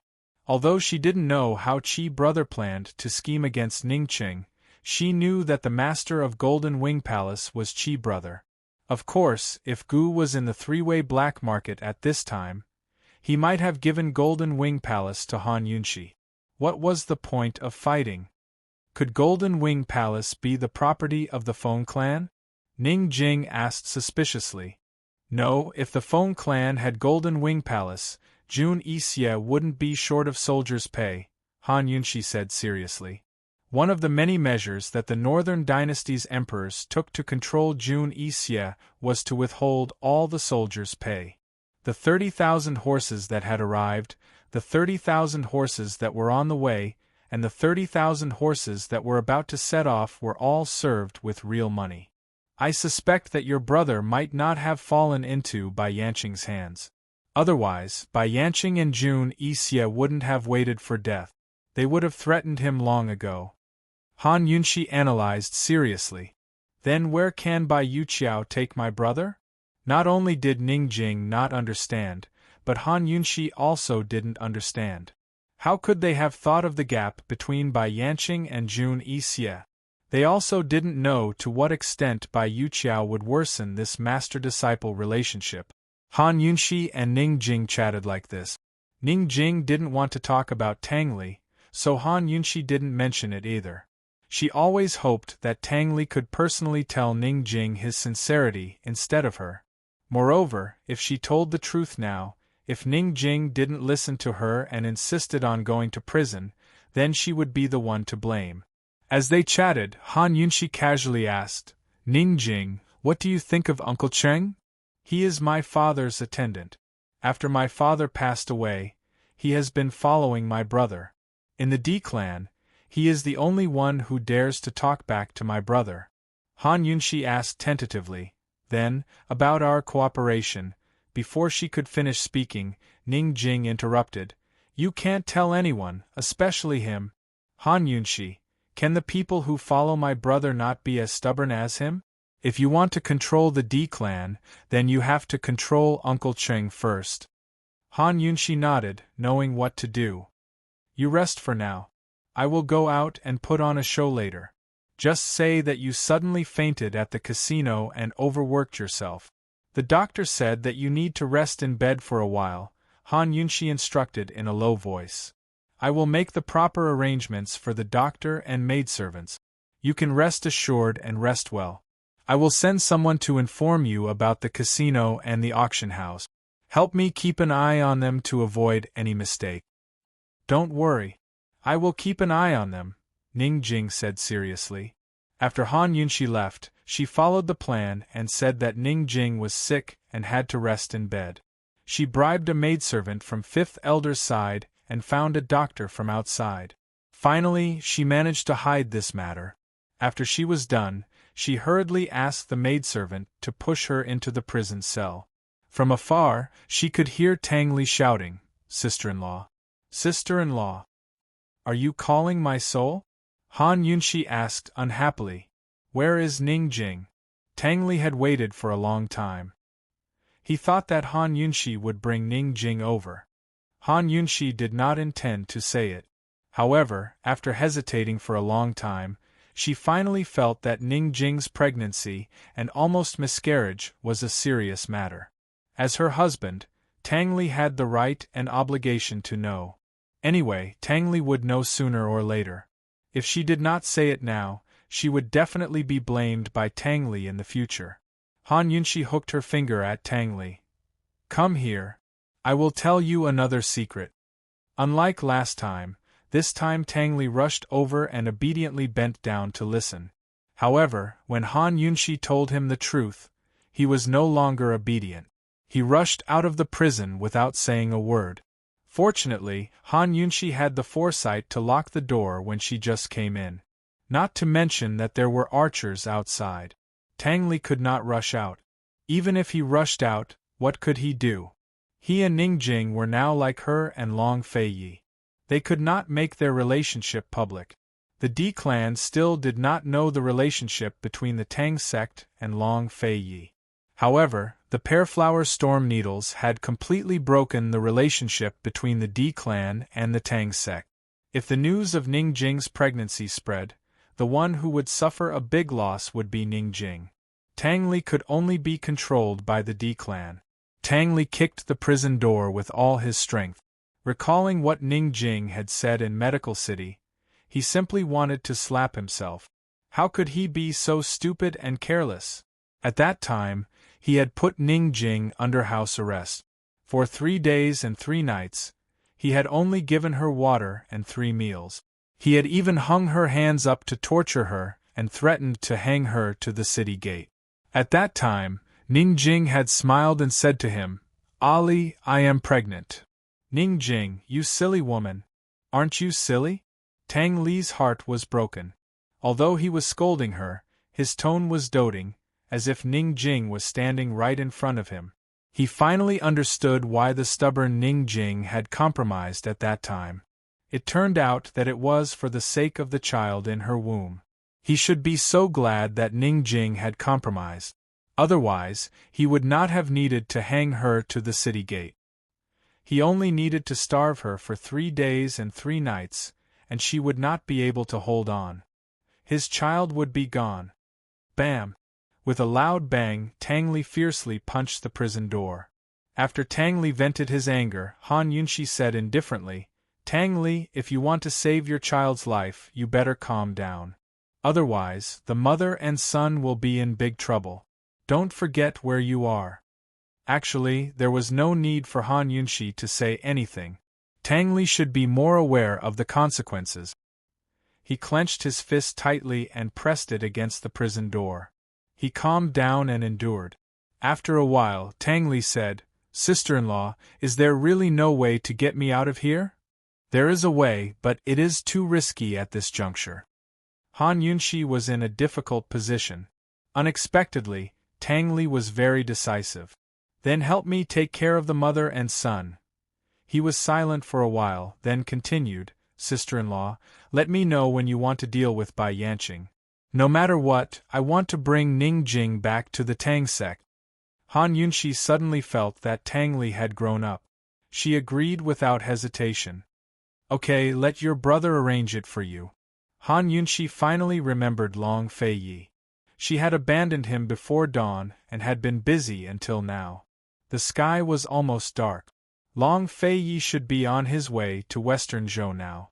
Tang Li's child would have to call Long Fei Yi uncle. Long Fei Yi was going to be an uncle? Han Yunxi suddenly felt very incredulous.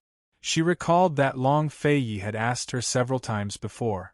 She couldn't help but feel bitter. Children. How could it be so easy to get them just because they wanted them? If they met on the battlefield one day, what would happen to the children? Han Yunxi shook her head, unwilling to think about it. She felt that she should hurry up and deal with the casino and the auction. If she could settle these 2 matters before Long Fei Yi returned and take over Myriad Merchant Hall's Elder Council, they could settle the score with Bai Yanqing as soon as possible. Gu Beiyue's situation and the little things' whereabouts were still unknown. She really missed them. Thus, after Han Yunxi left the prison cell, she covered her face with a veil and had a servant girl push her to the auction. Just as she left through the front door, Long Fei happened to sneak in from behind. Long Fei waited in the room for the whole night again. Han Yunshi only returned in the middle of the night. This time, he witnessed the entire process of Han Yunshi taking a bath. It was only when Han Yunshi cleaned up and wrapped in a silk nightgown that he suddenly walked out from behind the screen and asked casually, "Tired? Want to sleep?" Han Yunshi was really frightened and almost fell off the bed. She stared at him in disbelief, wondering if she was dreaming. Why didn't you come out earlier?" Han Yunshi also asked the same question last night. However, the meaning behind his words today was completely different. Last night, he came out when she was in the middle of her bath. Today, he actually silently watched her finish her bath before coming out. Just now, how much did he see? Thinking of this and looking at Long Fei's scrutinizing eyes, Han Yunshi couldn't help but think of their first time. She had taken off her clothes and he had seriously and overbearingly scrutinized her body, her everything. Sometimes, the way this man looked at her made her afraid. She felt like she would be eaten up at any time. "I saw everything." Long Fei was still as direct as last night. He immediately ridiculed her. "Your movements are quite nimble." Han Yunshi finally understood the displeasure in his eyes. Although her legs were a lot better and she could secretly take 2 or 3 steps, he absolutely forbade her from doing so. He wanted her to rest for a while before she could undergo rehabilitation training. Han Yunshi quickly changed the topic. "Long Fei, didn't you go to Western Zhou?" Chapter 9:15. Long Fei had no intention of going to Western Zhou at all. He had already thought of an excuse to meet Han Yunshi, but who knew that he would have to wait for her for an entire night? Not only did he have to wait, he even witnessed her dragging her legs to soak in the bath, not allowing her handmaidens to serve her. She even secretly took a few steps away. It was already good enough that he ignored Han Yunshi. If Han Yunshi angered him again, he would probably carry her away and put her under house arrest in East Origin Palace.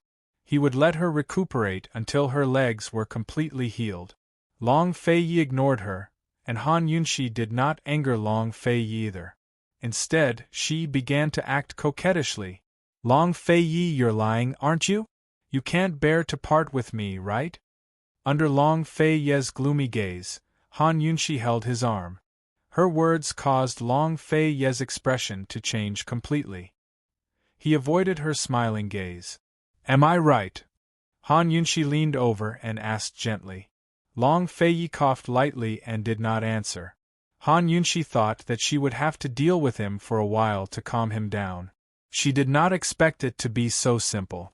She really could not learn to speak coquettishly, so she asked gently, "Long Fei, let's make a bet." With Han Yunshi's gentle voice, Long Fei's towering rage was instantly extinguished.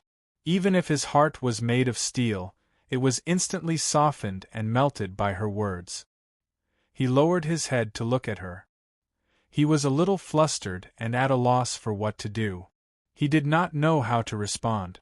At this time, no matter what this woman asked of him, he would definitely agree to it.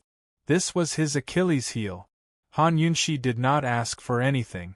She tugged at his arm and asked persistently, "Long Fei, do you want to bet?" "Okay." He immediately agreed. He did not even know what to bet. "I bet you'll come to me again tomorrow." Han Yunshi couldn't help bursting into laughter. Long Fei finally recovered from her gentleness and realized in hindsight that this woman was mocking him. He could hide it from her last night, but he came again tonight. No matter how perfect the excuse was, Han Yunshi would not believe it. Even though he was mocked by this woman, he did not get angry. Instead, he could not help but laugh along with her. "Long Fei, what about you? What are you betting on?" Han Yunshi asked again. She bet that he would come to find her the next day, so he had to bet that he wouldn't. If he wanted to win the bet, he would have to endure it tomorrow and not come. Han Yunshi was determined to eat him up and win against him. "Well, you even tricked me." Long Fei smiled helplessly, full of pampering. "I didn't. You were the one who was willing to bet with me. I didn't force you, Han Yunshi retorted. Han Yunshi was afraid that he would be angry at first, but seeing his reaction, she became playful. It was really not easy for her. After being with him for so long and being bullied so many times, she finally found his weak spot. Long Feiyi could not refute. How could there be such a woman who made people love and hate her? He hated her so much that his teeth itched. He loved her so much that he wanted to eat her up. Without saying a word, he pushed Han Yunshi, who was leaning against him, onto the couch. He quickly turned over and immediately pinned Han Yunshi under him. This action seemed to have been a long time.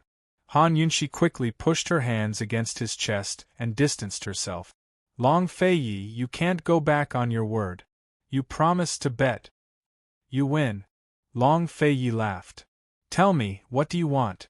This man looked even better when he laughed heartily than when he was pulling a long face. Han Yunshi had not seen him at such a close distance in a long time. Unconsciously, she looked at his face seriously. He had sharp eyebrows, starry eyes, and a sharp nose. He was really handsome. The closer she looked at him, the more she felt that he was unreal. Han Yunshi could not help but gently caress Long Feiyi's face. Only then did she feel that the person in front of her was real. Only then did she feel that falling in love with him and being doted on by him was not a dream. Her joking heart calmed down subconsciously. She asked gently, Long Feiyi, I won the bet. As punishment, you have to come and find me the day after tomorrow, okay? Long Feiyi was stunned. Soon, the smile on his face widened. Han Yunshi gently caressed the corner of his lips, feeling his real presence. It was too beautiful. She kept feeling that this was a dream. Long Feiyi did not reply. He looked down at her hand and allowed her to caress it. When her finger accidentally brushed past his lips, he sucked on it. Han Yunshi laughed, but Long Feiyi had no time to laugh with her. He quietly kissed his way down her finger and lingered on her jade arm until he reached her shoulder. Fei! Han Yunshi called out softly. His voice was low to begin with, but after being tainted with QY, it deepened even further. His was like a magic spell that made Han Yunshi's heart and body restless. A pleasant voice could make a person's ears pregnant. This was probably referring to Long Feiyi's type. He teased her from her shoulder all the way down until Han Yunshi couldn't hold back anymore. Her entire body began to tremble. By the time Long Feiyi reached the peak, Han Yunshi finally couldn't take it anymore. She hugged him and begged for mercy. It was so contradictory. Faced with her contradictions, Long Feiyi was absolutely domineering. He waved his hand to draw down the muslin canopy and did as she asked. He did his best to please her and satisfy her. In the darkness, uncontrollable screams and ambiguous gasps intertwined together. The two shadows reflected on the muslin canopy also intertwined.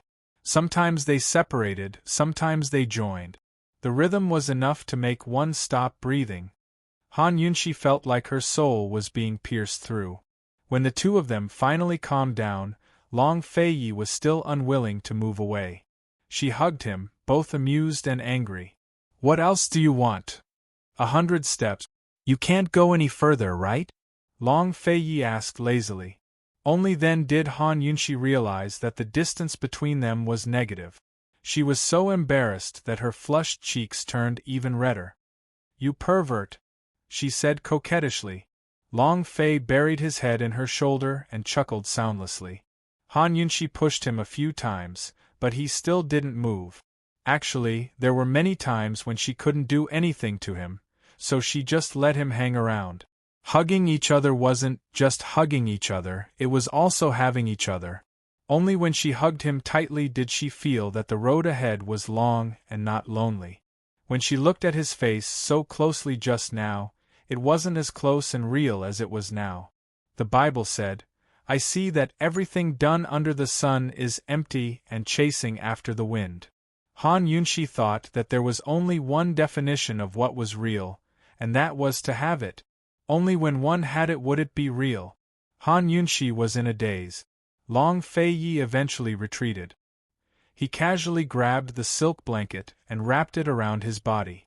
Even if it was just a casual movement, it was still so beautiful and sexy. Only then did Han Yunshi see that the bite mark on his left hand had already become a scar. There were 2 scars, half crescent-shaped and dark brown. Although some bite marks left scars, they would gradually fade over time. However, the bite mark on Long Fei Ye's hand was so deep that it would stay there for the rest of his life unless he used some miracle medicine. Since the scar had been successfully left behind, what else could Han Yunshi say? She pulled Long Fei Ye's hand over and looked at it carefully. Long Fei Yi, if what? The birthmark was actually a bite mark from a lover in her past life. If it was later, she had always been curious. Long Fei Yi smiled but didn't say anything. Han Yunshi pestered him. She found his Achilles heel and pleaded gently, "Tell me." Who knew that Long Fei Yi still wouldn't tell her? He had already made up his mind not to tell her so early. Han Yunshi didn't give up. She simply acted coquettishly and begged coquettishly, "Long Fei Yi, just tell me. Tell me, tell me," as she begged. She even rubbed against his chest. Long Fei Ye's immunity was completely gone. No matter how strong his heart was, it couldn't withstand her coquettish voice. He had always hated this kind of voice, but he couldn't resist her. If she continued to pester him like this, she might not be able to get out of bed even when the sun rose. Okay, I'll tell you." As soon as Long Fei Yi surrendered, Han Yunshi immediately stopped pestering him. Long Fei Yi immediately regretted it. Actually, it was okay to be pestered by her for a while longer. "Tell me." She became serious. A birthmark is actually a bite mark from a lover in a previous life. If the bite mark doesn't disappear until death in this life, it will definitely become a birthmark in the next life. Long Fei Yi paused for a moment and laughed. "Han Yunshi, if you see this bite mark in the next life, you have to recognize me." It was a beautiful legend, but why did Han Yunshi feel like crying when she heard it? She was silent for a moment. Suddenly, she stretched out her hand. "Long Fei Yi, bite it. Bite it hard." She clearly didn't believe in such a ridiculous legend, but for some reason, she wanted to leave a mark that belonged to him. Long Fei Yi rejected her. "Don't worry. If there really is a next life, I'll recognize you even if you don't have a birthmark." So, did he believe it or not? Han Yunshi knitted her brows as she looked at him. She felt like she should say something, but didn't know what to say. She stared and stared at Long Fei until she suddenly hugged him tightly. What next life? If they could grow old together in this life, be it ruling the world or making money, then it would be eternal. Han Yunshi didn't like the topic of next life. She said, "Long Fei Yi, let me tell you some good news." "Good news?" Long Fei Yi was very surprised. "Ning Jing is pregnant." "She's been pregnant for more than 4 months, Han Yunshi said softly. Long Fei Yi smiled. "Tang Li, this rascal. You're going to be an uncle," Han Yunshi said again. Although Long Fei Yi was happy for Tang Li, he wasn't as happy as Han Yunshi. He looked at Han Yunshi's stomach expressionlessly. He didn't say a word, and Han Yunshi knew what he was thinking. Long Fei Yi knew she knew what he meant, so he waited for her to speak. After a while, Han Yunshi said, "It's almost dawn." In other words, he had to leave. Long Fei gave a serious sigh. "Looks like I haven't worked hard enough." A few years ago, they had attended a family banquet in the palace. At the time, the Empress Dowager had asked about Han Yunshi's stomach. Long Fei Yi had said he would work hard when he returned. Long Fei Yi got off the bed and quickly packed up to leave. Han Yunshi couldn't help but grab his hand. "Fei, it's not time yet." "I know," Long Fei Yi said mildly. He could stop Bailey Yuanlong, but he couldn't stop Han Yunshi herself. He had always known that she would take precautions after the event. Now really wasn't the time to have a child. He hadn't even fulfilled his promise to her, so how could he give her another responsibility? He really hadn't worked hard enough. Chapter 9:16. If now was not the time, when would it be? At the very least, it had to be like the pot of sunflowers she had moved outside the tent. They had to see the light and be magnanimous. Unlike now, when he had to leave at daybreak. If you need money, go to Kangon Bank and tell them your name. Long Fei Yi left these words before leaving. Undoubtedly, he had given in again. In these 2 nights, he had the urge to find Han Yunxi several times and take her away to carry out his plan to lure by yanching out. But in the end, he restrained himself. Han Yunxi stared blankly as Long Fei Ye's lonely figure disappeared outside the window. Her heart ached faintly. Of course, she knew that Long Fei Yi had given in again. If Myriad Merchant Hall wanted to survive this crisis, it was all about money. As long as they could hold on, they could afford to play, right? She had Long Fei Ye's limitless gold card, but she could not use it openly in Myriad Merchant Hall. If it was a bank, she could borrow it in the name of the Chamber of Commerce. Borrowing money was not an easy task. Besides, if the Chamber of Commerce wanted to borrow money, it would be a large sum. It was even more difficult. Since Long Fei Yi had opened his mouth, it would be easy no matter how much she borrowed. Long Fei Yi had given in for her, but it had also benefited the D clan for nothing. Long Fei Yi, even if we meet on the battlefield, I will definitely live on and bear you a bunch of children. Han Yunxi murmured with tears in her eyes and a smile. Even if Long Fei Yi had given in, she did not want Long Fei Yi to suffer losses.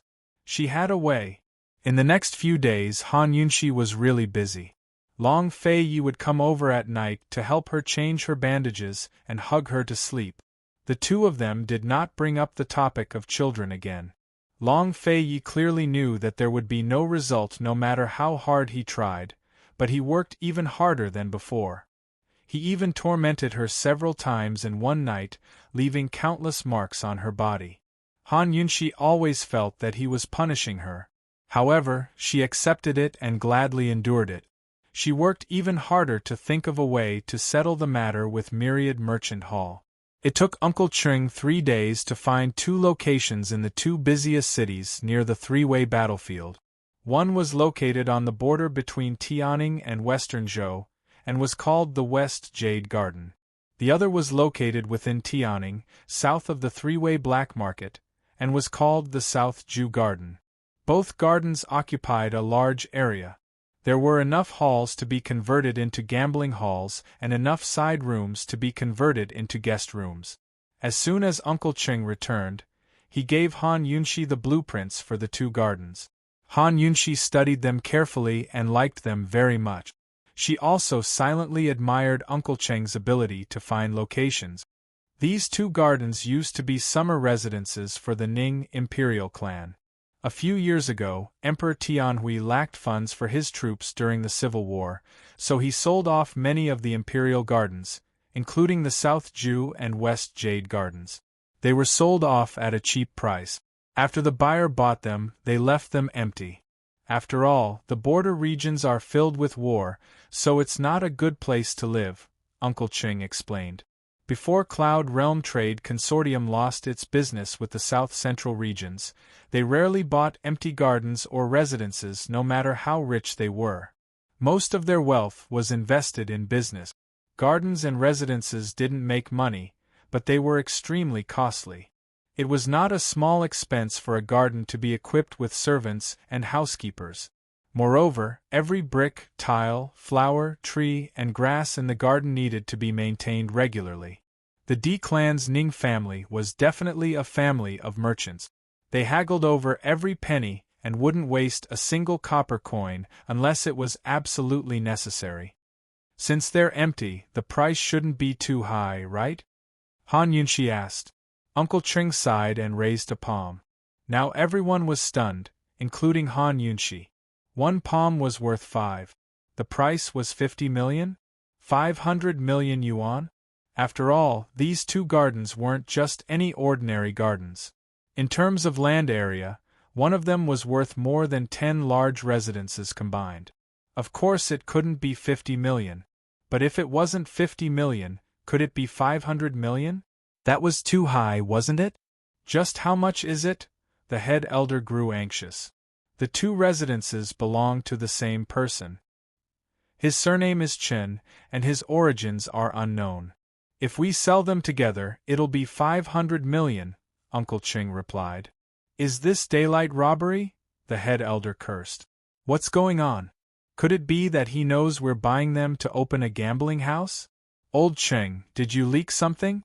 The second elder questioned. I'm innocent. I didn't leak anything.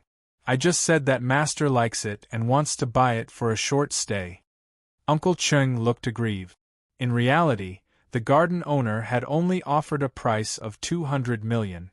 Uncle Cheng had promised to give the garden owner an additional 50 million as a rebate, so that the garden owner could fake the price with him and raise the price. Then what's going on? Han Yunxi asked. The garden owner said that if we don't hurry up and order it, we might not be able to buy it in 2 days, Uncle Ching said helplessly. There are others who want to buy it? Who are they? Han Yunxi quickly asked. Uncle Ching shook his head. The garden owner refused to say. I'm wondering if it's someone from East Origin Hall. If the garden owner can offer 500 million, it means that the other buyers are not cheap. Aside from East Origin Hall, who else in this war-torn land could be so wealthy to throw away such a large sum of money? Han Yunxi wasn't the only one who could think of opening another gambling house. If East Origin Hall beat them to it, then it would be difficult for them. The elders looked at each other and became anxious. Actually, Myriad Merchant Hall could afford the price of 500 million. Even if they couldn't, they could use the limitless gold card to pay first. However, once they bought it, what if Han Yunxi's plan to reopen the gambling house failed? Then this expenditure would go down the drain. No matter how perfect a business model was, there were still risks. 500 million was not a small sum. At this critical juncture, Myriad Merchant Hall couldn't afford to gamble. The silver used on the limitless gold card had to be returned within a month. Uncle Cheng saw the difficult expressions on the elders' faces and was secretly delighted. He had led the suspicion to East Origin Hall, which was foolproof. First, it would arouse the elders' fighting spirit. Second, no one would be able to investigate the truth. It's good, but it's a little too big. We don't need such a big one. Old Cheng, is there anything else? Grand Elder asked tactfully. That's it. There are only these 2 places. If someone else gets there first, they won't be able to get there. If they snatch them, it'll be difficult for us. Uncle Ching said. Actually, it was possible to open a gambling house elsewhere, but it wouldn't be as convenient as near the three-way black market. Those who came to the three-way black market to do business were mostly gamblers. Seeing that no one spoke, Uncle Ching helplessly reminded, Princess, we can choose another place. However, if East Origin Hall takes over such a good place and we reopen the gambling house, they'll copy our gambling house model. Then we really won't be able to survive. Hearing this, the elders became anxious. No matter how good a business model was, it still required the right time, place, and people. Location was very important when doing business. A complicated look flashed across Han Yunxi's eyes. When she looked at Uncle Cheng, her gaze deepened. Long Feiyi wanted to buy a garden? Why didn't he tell her? If he wanted to buy a garden, then so be it. Why did he have to ask for such a high price? Was Uncle Cheng lying? Or did Long Feiyi want to give her a surprise? As for the truth, she'd better ask him tonight. Han Yunxi accepted the 2 blueprints and said calmly, I'll think about it for a night and give you an answer tomorrow morning. Elders, please consider it carefully. Uncle Cheng sneered inwardly. These 2 gardens were enough to make things difficult for Han Yunxi. He didn't need to think about the auction house anymore. After discussing the gambling house, Han Yunxi asked about the auction house. That troublemaking buyer had already been locked up in Myriad Merchant Hall's dungeon for 2 days. Grand Elder had arranged everything properly. Now, the 2 sides of public opinion in the three-way black market were evenly matched. Some said that the buyer had been silenced by Myriad Merchant Hall. Myriad Merchant Hall refused to admit to selling fake goods and even killed the buyer. Others said that the buyer had been kidnapped by Golden Wing Palace. Golden Wing Palace not only hit Myriad Merchant Hall when they were down in the gambling house, they also wanted to frame Myriad Merchant Hall for the auction house. Everything was progressing smoothly, but the buyer still refused to confess. "Princess, could it be that we made a mistake?" Grand Elder asked seriously. He had used capital punishment, but the buyer insisted that he was innocent. "There's no need to interrogate him. Rest well," Han Yunshi said calmly. "Princess, the auction house hasn't had any business for 6 days. Yesterday, old Lu brought out the 10 treasures. There were many onlookers, but no one bid," Second Elder said helplessly. "No matter what public opinion was, it would pass eventually. The key was whether the auction house still had business. Everyone knows about Kangon Bank, right?" Han Yunshi said calmly. As soon as this name was announced, everyone's eyes lit up. Kangon Private Bank was Cloud Realm Continent's #1 private bank, famous for its mysterious background. Out of the 10 limitless gold cards, 5 of them came from this bank. The limitless gold card that Deacon Jean had given to Mu Ling came from Kangon Bank. Apparently, people from the bank had already sought out Deacon Jean over the past few days. "Princess, why did you mention Kangon Bank?" Grand Elder asked nervously. "I'm planning to use the auction house business to cooperate with Kangon Bank. Manager Luo has agreed, but I don't know what you all think." Everyone grew even more stunned at her words. Not to mention the method of cooperation, since shopkeeper Luo had agreed, it meant that the cooperation was profitable. In other words, the auction house's business could be saved. Manager Luo was a famous figure in the circle for being in charge of such a large bank. Any business he approved of would definitely succeed. In his excitement, Grand Elder blurted out, "Princess, you can make all the decisions. This is Myriad Merchant Hall's business, after all. It's more appropriate for the elders to make the decisions." Han Yunshi feigned modesty. "Your Highness Princess is too modest. We have pledged our loyalty to Western Qin, so naturally we'll listen to the princess's arrangements." Grand Elder immediately followed up. "The Council of Elders will listen to your Highness Princess's arrangements." Han Yunshi didn't need their verbal obedience. She wanted Myriad Merchant Hall's Elder Command Medallion. Without Ning Qing here, Myriad Merchant Hall's Elder Command Medallion was superior to all of the D-Clan's Council of Elders. As long as Grand Elder was willing to hand over the item, she'd win. There were still 6 days left until her agreement with Long Feiyi, so she had patience. "Naturally, I won't let you down," Han Yunshi said seriously. She then told them the details of her cooperation with Kangon Private Bank. Once again, the elders and Uncle Cheng were shaken by Han Yunshi's words, a deep shock. Han Yunshi's method of cooperation not only saved Long Feiyi, but also saved the auction house. What was it? Chapter 9:17. Han Yunshi and Kangon Bank had reached an agreement. Any guest who participated in Myriad Merchant Hall's auction could borrow money from Kangon Bank to pay the auction house once they won the bid. Furthermore, the interest rate would be 10 points lower than the normal interest rate. Many people bid for rare items at high prices, not because they had any use for them, nor because they liked to keep them. Instead, they wanted to resell them. Once they won the bid, they could sell it within a month. They could also hoard it and sell it a year later. People in this kind of business wouldn't just bid for one item.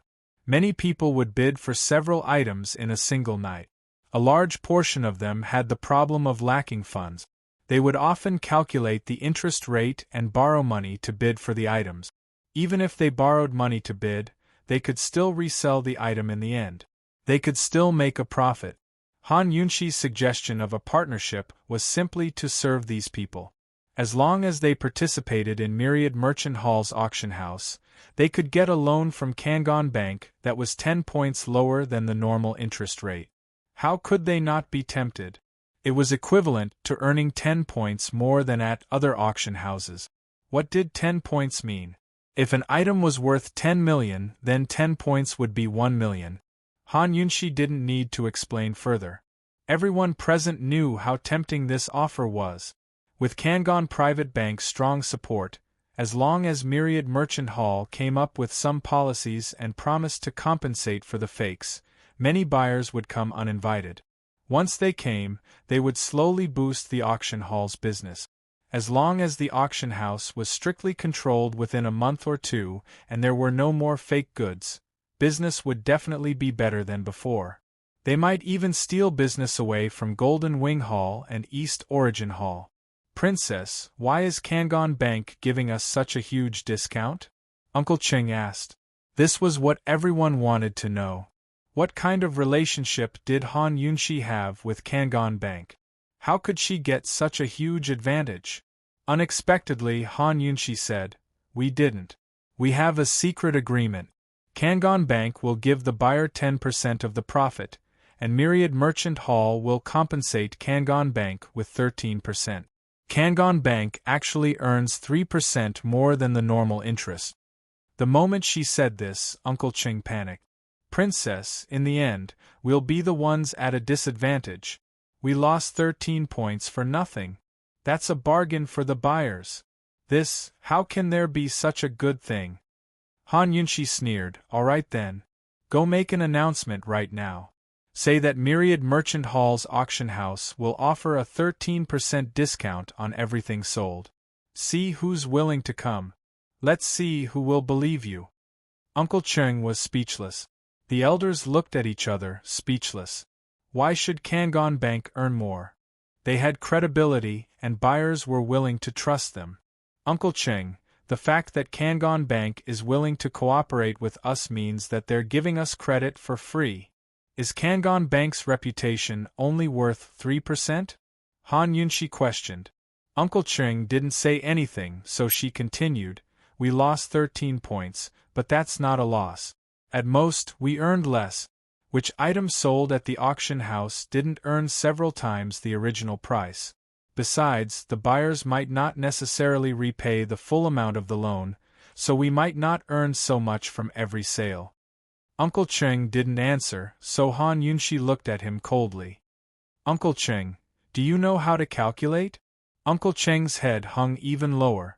He didn't dare to retort, secretly hating himself for being too impulsive just now. All of the elders looked at Han Yunxi, thoroughly convinced of her abilities. They were all old, and this was the first time in their lives that they had seen such a capable woman who could manipulate business to such an extent. Han Yunxi was right. Although they had gone in a roundabout way, the auction house didn't lose any money, but only lost 13 points. Based on the current situation, even if they lost some money temporarily, they had to recover the business. What's more, they only lost 13 points. This woman was simply too smart. No wonder Manager Luo of Kangon Bank was willing to cooperate with her. First Elder secretly thought that if this matter was really successful, he would give the Elder's token to the princess. He believed that this woman had enough ability to lead Myriad Merchant Hall to regain the dominant position in three-way black market. Princess is wise. The Elders Guild will definitely support you fully, the Great Elder said seriously. The other 4 elders also took a step forward and bowed respectfully to show their loyalty. No matter how unwilling Uncle Cheng was, he had to bow as well. Uncle Cheng couldn't help but sigh again. How great would it be if this woman wasn't still together with Long Fei? If this woman could be together with Master Ning, he would do his best even if he had to sacrifice his old life. Thinking of Master Ning, Uncle Cheng's eyes unconsciously turned red. He had already sent more people to search for him, and even went to Northernly. Unfortunately, there was no news so far. Han Yunxi discussed some details with the elders. When the meeting ended, it was already dark. She knew that Long Fei would come, so she hurried to Ning Jing's side. When Ning Jing found out that Long Fei was behind Kangon Bank, she was so shocked that she almost had a miscarriage. At this time, even the competitive Ning Jing had to admit that the D clan was no match for Long Fei. She couldn't help but wonder how Ning Qing would feel if he knew about this. Han Yunshi hadn't mentioned Tang Li for a few days, but Ning Jing took the initiative to ask, "How does the elders plan to deal with Tang Li?" A trace of heartache flashed across Han Yunshi's eyes. She smiled and said, "You're so concerned about him." Ning Jing rolled her eyes at her and didn't say anything else. Han Yunshi didn't joke with her anymore.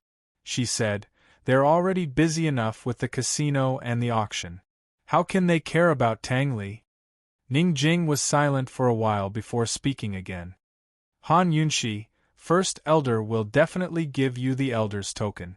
As long as you control Myriad Merchant Hall, the Chamber of Commerce and the army will have to listen to you. You'll be able to see Long Feiyi very soon." Han Yunshi was helpless. She saw Long Feiyi every day. Not only did she see him every day, but she was also tortured by him every day. She knew what Ning Jing meant. As long as she controlled Myriad Merchant Hall, she could openly cooperate with Long Feiyi and fight against Bai Yanqing in the name of Eastern and Western Qin. "Han Yunshi, I have a favor to ask of you," Ning Jing said. "I promise you," Han Yunshi answered without hesitation. Ning Jing was helpless. "You know what I'm going to say. You want me to let Tang Li go, right?" Han Yunshi smiled again. Ning Jing didn't hide it anymore. She openly admitted, "Han Yunshi, before you leave Myriad Merchant Hall, please let Tang Li go." "Silly, if I don't let him go, how can he take you away?" Han Yunshi said this in her heart. "Then what about you?" Han Yunshi asked. "If there really is a misunderstanding between Eastern and Western Qin, then, Ning Jing hesitated for a while, then said, "Then please tell him that the child and I are waiting for him at Myriad Merchant Hall." Han Yunshi endured it again and again. She was afraid that Ning Jing's pregnancy would be affected. Tang Li had also told her not to say anything and let her rest first. If we're not destined to be together, then don't worry about me and don't look for me," Ning Jing said. Han Yunshi only nodded and didn't say anything else. Han Yunshi left Ning Jing's courtyard and went back. However, Long Feiyi was still at East Origin Hall, for no other reason than that shopkeeper Luo had come to see him. If East Origin Hall was East Qin's treasury, then Kangon Private Bank was Long Feiyi's personal property. The group of people from Kangon Private Bank didn't have any national enmity. They pointed out Long Feiyi and money. "Master, you have to hold on to such a smart and capable woman," shopkeeper Luo said teasingly. Although Han Yunshi didn't say much, a smile appeared on her lips. Han Yunshi was indeed his woman. She didn't let him suffer at all. Actually, Han Yunshi didn't need to say her name. Shopkeeper Luo would have agreed to her request. A private bank's profits came from the transactions of deposits and loans. Those who opened a private bank played with risk and reputation. Han Yunshi gave them 3% of profit for free. Of course they were happy to cooperate. Moreover, Han Yunshi's method of cooperation was simply too clever. He was sincerely convinced. "How's the matter with Deacon Jean coming along?" Long Feiyi asked. "I sent someone to rush him today, and he's pretty much been forced into a dead end." "Master, please wait and see," shopkeeper Luo replied. Long Feiyi already had his eyes on Deacon Jean. This fellow was very good at dealing with private banks, and he was a member of the Winter Crow clan. He was proficient in the Winter Crow language, so he would have other uses for him. It was a pity that this fellow was too arrogant. If he didn't first pressure him and then buy him over, it would be very hard to make him yield. After shopkeeper Luo left, Long Feiyi asked the Shadow Guard, "Has everything been arranged for the 100 Poisons sect?" "Everything has been arranged," the Shadow Guard honestly replied and handed over several secret letters. Long Feiyi wanted to lure out Bai Yanqing, so he had to make a move on the 100 Poisons sect. This was the only method left. Long Feiyi had just opened the second letter when the Shadow Guard came forward to remind him, "Your Highness, it's getting late." In other words, Han Yunshi was waiting for him. How could the Shadow Guard be so busy? This must have been instructed by Su Donglin. Long Fei carried a pile of secret missives with him as he climbed over the walls of the courtyard. Only after he left would Bailey Mingxiang, who had been sitting in the garden waiting for him, return to her room. These days, she had been sitting in the garden in a daze when she wasn't cultivating. She missed esteemed Wang Fei, missed Xiao Yuer, missed her father, and missed Zhao Mama. When Long Fei entered the room, Han Yunxi was already lazily lying on the couch. "Waiting for me?" Long Fei asked with great interest. Unexpectedly, Han Yunxi readily admitted, "I've been waiting for you all night." "Then come earlier tomorrow night." Long Fei said this on purpose, knowing that she had something to say. "Long Fei, do you want to buy South Ju Garden and West Jade Garden?" Han Yunxi asked bluntly. Long Fei took Han Yunxi's rhetorical question as a question. "Do you like them?" he asked. "No." Han Yunxi hastened to explain. "I'm asking if you have plans to buy those 2 gardens? Have you sent someone to talk about the price?" Long Fei smiled. "They're already under my name. Why would I want to buy them?" Han Yunxi slowly raised her head, her expression incredulous. "Just how many gardens do you have?" Long Fei smiled but didn't speak. "You've taken a fancy to those 2 gardens?" A war-torn land was not a good place, nor was it a good place to hide. When Tianhui sold them at a low price, I bought them with the intention of reselling them. "How much did you buy them for?" Han Yunxi asked anxiously. 30 million for one, 60 million for 2, Long Fei replied honestly. "Then what about selling them? How much are you planning to sell them for?" Han Yunxi asked again. "I've left them to my subordinates to manage." "I'm not sure either," Long Fei said mildly. He was just playing around with small businesses like this. He didn't care much about them. Han Yunxi narrowed her eyes. "Long Fei, someone's offering 500 million. Are you selling them?" Note to the reader, my previous address was wrong. Tang Li's children should call Long Fei uncle, not uncle. Chapter 9:18. 500 million? Long Fei grew suspicious. Han Yunxi wouldn't be so bored as to play such a joke on him. If Myriad Merchant Hall wanted to buy it, they wouldn't have offered such a high price. "What's going on?" Long Fei asked. Seeing Long Fei's attitude, Han Yunxi was 100% certain that Uncle Cheng was up to something. If Long Fei's subordinate really offered 500 million, then such a large transaction would definitely be reported to Long Fei. Long Fei knew nothing about this matter, so there was only one possibility, and that was that Uncle Cheng had misstated the price. Why would Uncle Cheng misstate the price? Was it to line his own pockets and earn money from Myriad Merchant Hall? Or was it to make things difficult for her? Or perhaps it was both. What a Uncle Cheng! If Ning Ching hadn't gone missing, his guts would have grown. "Are you selling it for 500 million? Han Yunxi smiled even more meaningfully. 600 million. "Are you buying it?" Long Fei asked in return. Although he didn't know the whole story, he was certain that Myriad Merchant Hall had to be the one paying for it. 600 million. That's 300 million per garden.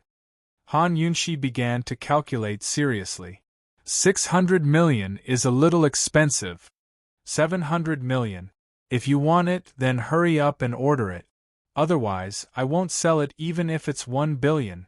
Long Fei also said seriously. What was this? 100 million taels in the time it took to say one sentence? If the 5 great elders knew about this, would they all vomit blood and die? What would Uncle Ching think if he knew? No matter how profitable the casino was, it wasn't as efficient as Long Fei's money-making. Buy. 700 million it is. No more increases. Han Yunxi couldn't help but laugh after saying that. This couldn't be considered as her helping Long Fei fight against Myriad Merchant Hall. It could only be said that Ning Ching wasn't strict enough with his subordinates and had been tricked by them. A house worth 30 million was sold for 300 million. Long Fei had made a huge profit.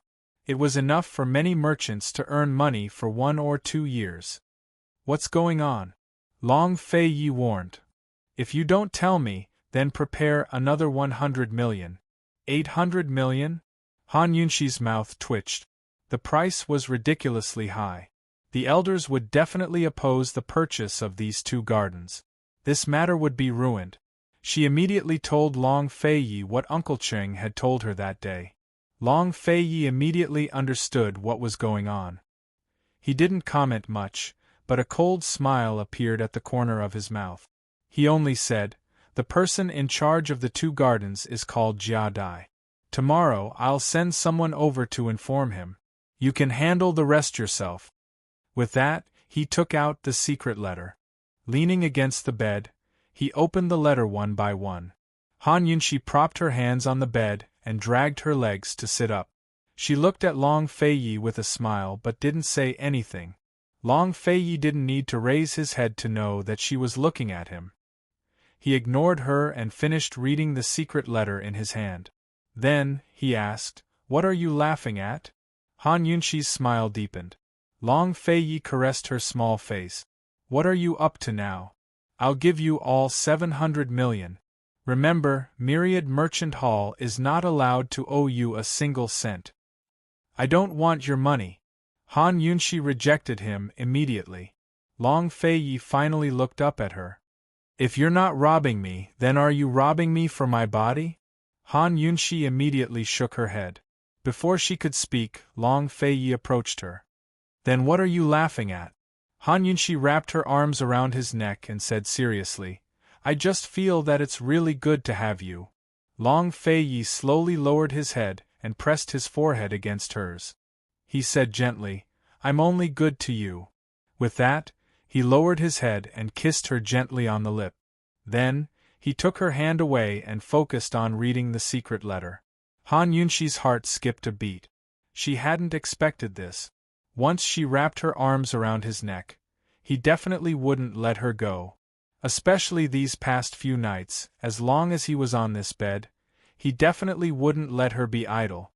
He would torment her until she was powerless and fainted. But what was wrong with him tonight? Han Yunxi was filled with suspicion. Hugging a pillow, she sat at the side and watched as Long Fei Yi focused on the secret letter without any distractions. The more Han Yunxi looked at him, the more she felt that something was wrong. Was this still Her Highness? Was he still that hungry wolf that she had been feeding for more than 2 months and couldn't get enough of? Han Yunxi thought that these secret letters should be very important, so she waited obediently at the side. After Long Fei Yi finished reading all the secret letters, he laid down on his side and said to her, "Why aren't you coming over?" Han Yunxi laughed inwardly. She really misunderstood him. She obediently snuggled into his embrace. She could already guess what he would do next. However, Han Yunxi waited for a long time. Long Fei Yi didn't provoke her like he did in the past. Instead, he just hugged her and quietly closed his eyes to sleep. Han Yunxi's eyes widened. Her gaze was complicated. If she still couldn't sense that Long Fei Yi was acting strangely, then she had accompanied him for so many years in vain. After a long period of silence, she gently took his hand, and Long Fei took it in his own. "You're not asleep yet?" Han Yunxi asked in a low voice. "Sleep." Long Fei Yi pulled her hand and wrapped it around her waist, hugging her a little tighter. How could Han Yunxi sleep? After a moment of silence, her small hand carefully broke free from Long Fei Yi's large hand. However, the moment she broke free, Long Fei Yi pulled her again and said in a low voice, "Be good. Sleep." Han Yunxi quieted down again. However, not long after, her hand moved again. This time, Long Fei Yi didn't stop her. Instead, he let her do as she pleased. Han Yunxi didn't do much either. She just gently stroked his fingers, caressing his slender fingers one by one. It was as if she was bored to death from insomnia, or as if she was secretly plotting something. Long Fei Yi was behind her, but his eyes were open the whole time. He was originally going to sleep, but the moment she moved, he was even more awake than she was. Han Yunxi played with Long Fei Yi's fingers. Seeing that Long Fei Yi didn't move, she pulled his hand to her lips and kissed it gently. Long Fei Ye's lips curled up slightly.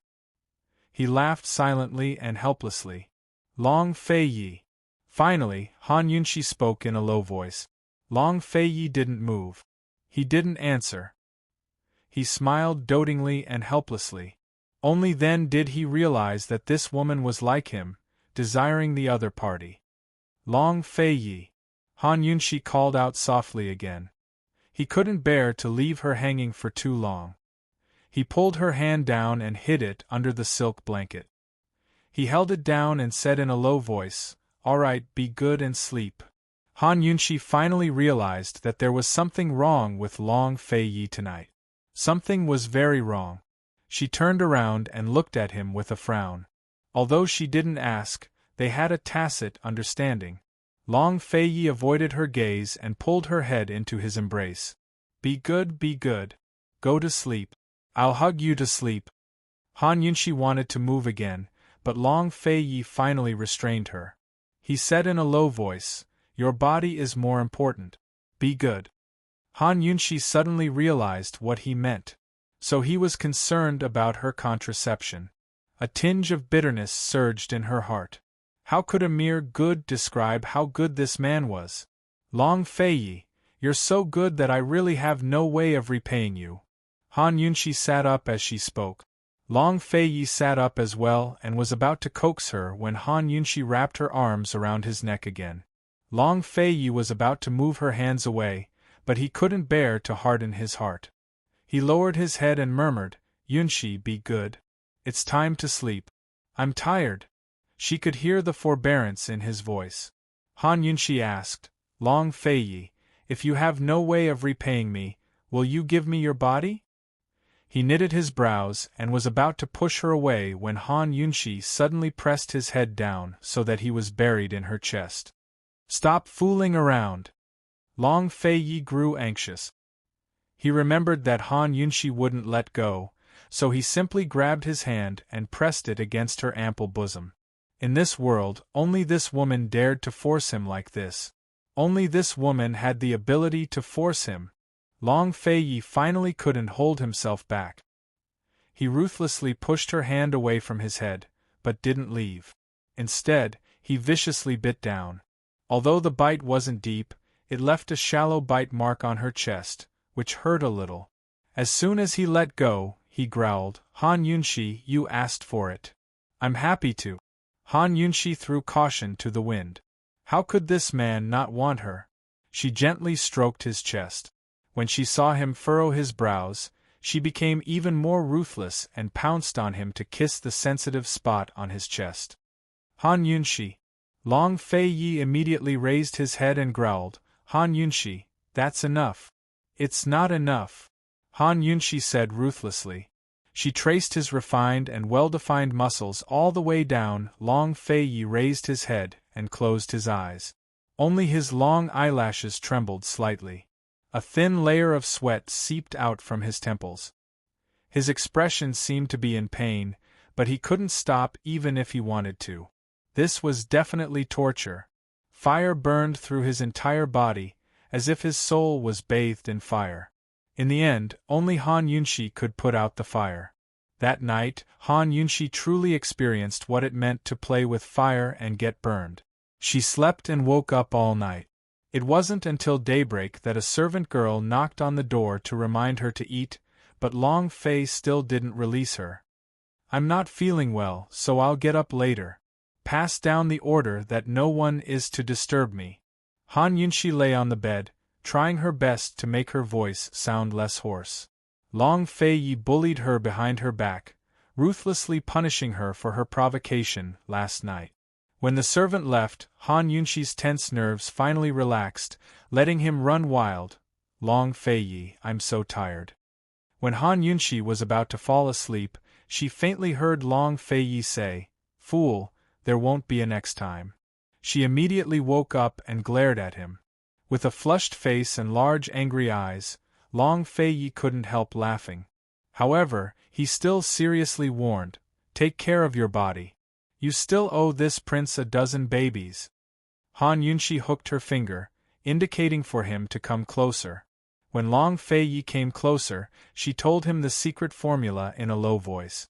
She was proficient in acupuncture, so she naturally had a way to prevent pregnancy without harming her body. When Long Fei Yi heard this, he forced out a smile. That's good. She saw the disappointment and helplessness in his eyes. He gently stroked the bite mark on her chest, deep in thought. After a while, he rubbed her bangs and revealed a pampering smile. Go to sleep.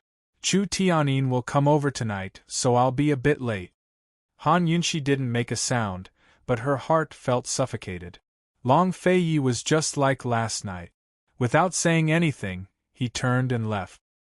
His back disappeared from the window, but Han Yunshi was still staring at him in a daze. After a while, Han Yunshi finally sat up. She wasn't like before, using acupuncture to prevent pregnancy as soon as she woke up. Instead, she tidied up her clothes and called a servant to send her to Ningjing's side. What was she doing? Chapter 9:19. Han Yunshi didn't go to Ningjing's place to look for Ningjing. Instead, she went to look for Mu Ling-er. When she arrived, Mu Ling-er was brewing medicine for Ningjing. Other than Qi brother, Mu Ling-er had never served anyone so attentively in her life. Ling-er, let me ask you something, Han Yunshi said in a low voice. What is it? Mu Ling-er asked curiously. Is there any medicine that can? Han Yunshi thought for a moment and said directly, Is there any medicine that can leave a scar? Who do you want to leave a scar on? Mu Ling-er was even more curious. Just tell me if there is, Han Yunshi asked anxiously. Yes, there is, but Han Yunshi didn't care about the but and immediately asked Mu Ling-er, make one for me. I want it right away. The bite mark on her chest from Long Fei Yi was only a mark, and there was no blood. This kind of bite mark would disappear in a day. She didn't have much time left. Mu Ling-er looked even more surprised. Sis, do you want to use it for yourself? Mu Ling-er had unknowingly gotten used to calling her sis. No. Someone else needs it urgently. Hurry up. Han Yunshi urged anxiously. No matter if it's for you or someone else, you can't use it casually. There are many things to pay attention to, Mu Ling-er explained seriously. Han Yunshi calmed down. What are the things to pay attention to? Hurry up and tell me. The amount of medicine used depends on the severity of the injury. Moreover, there are subtle differences in the amount of medicine used in different parts of the injury. Also, different amounts of medicine will leave different scars, Mu Ling-er explained and asked seriously, Sis, who do you want to leave a scar on? A woman or a man? Are you interrogating a criminal? The skin around the wound was already fragile. If he used that kind of medicine, it would be very painful. It would be 100 times more painful than rubbing salt on the wound. If you're interrogating a criminal, I can do some tricks and add some chili oil into the medicine. Han Yunshi was expressionless as she said coldly, I want to use it myself. Mu Ling-er was shocked. Sister, what are you doing? Han Yunshi began to think about how to tell Mu Ling-er. She could let her understand the condition of the injury and accurately determine the appropriate dosage of medicine without telling her that the wound was a bite mark. But no matter how she thought about it, it didn't seem appropriate. In the end, she decided to throw caution to the wind. She asked Mu Ling-er to take her to a room at the side. She unbuttoned her coat and let Mu Ling-er see her wound. It had been almost a day since last night. The bite mark had faded quite a bit, but there was still a clear outline. Mu Ling-er was stunned.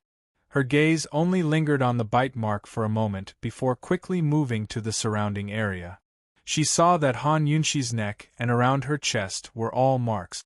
Some were bruises, some were red, some were deep, some were shallow. Although she was inexperienced, Mu Ling-er could tell. These were definitely marks left after a frenzy, including the bite mark right in the middle of Han Yunshi's chest. Judging from the depth of the bite mark, it should have been left last night, so Mu Ling-er finally raised her head and looked at Han Yunshi in disbelief. Sister, did you have an affair last night? Mu Ling-er felt that something was wrong after saying that and immediately corrected herself. Long Fei Yi snuck into Myriad Merchant Hall last night? Mu Linger thought to herself. Long Fei Yi was such a cold person, yet he could torment her sister to this extent. How on earth did he torment her? Mu Linger's ears couldn't help but heat up.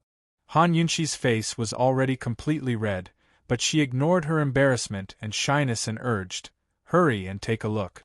How should I use the medicine?" "Sister, you," Mu Linger stuttered for a long time before asking, "Do you want to leave all these scars?"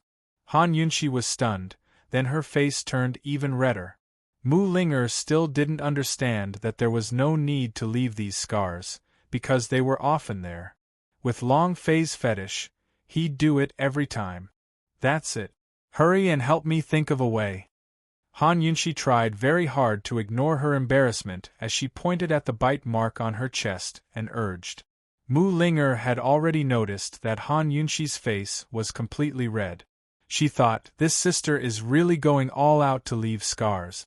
She doesn't even care about her face anymore. "Sister, don't worry. I won't tell anyone," Mu Linger promised with a straight face. Han Yunxi glanced at her, and she happened to look at Han Yunxi. Their eyes met, and Mu Linger finally couldn't help but burst into laughter.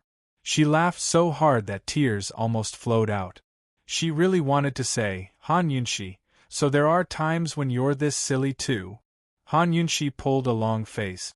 "Are you going to give me the medicine or not?" Mu Linger tried very hard to calm herself down. She asked with a smile, "How deep do you want the scars to be?" "The deeper, the better.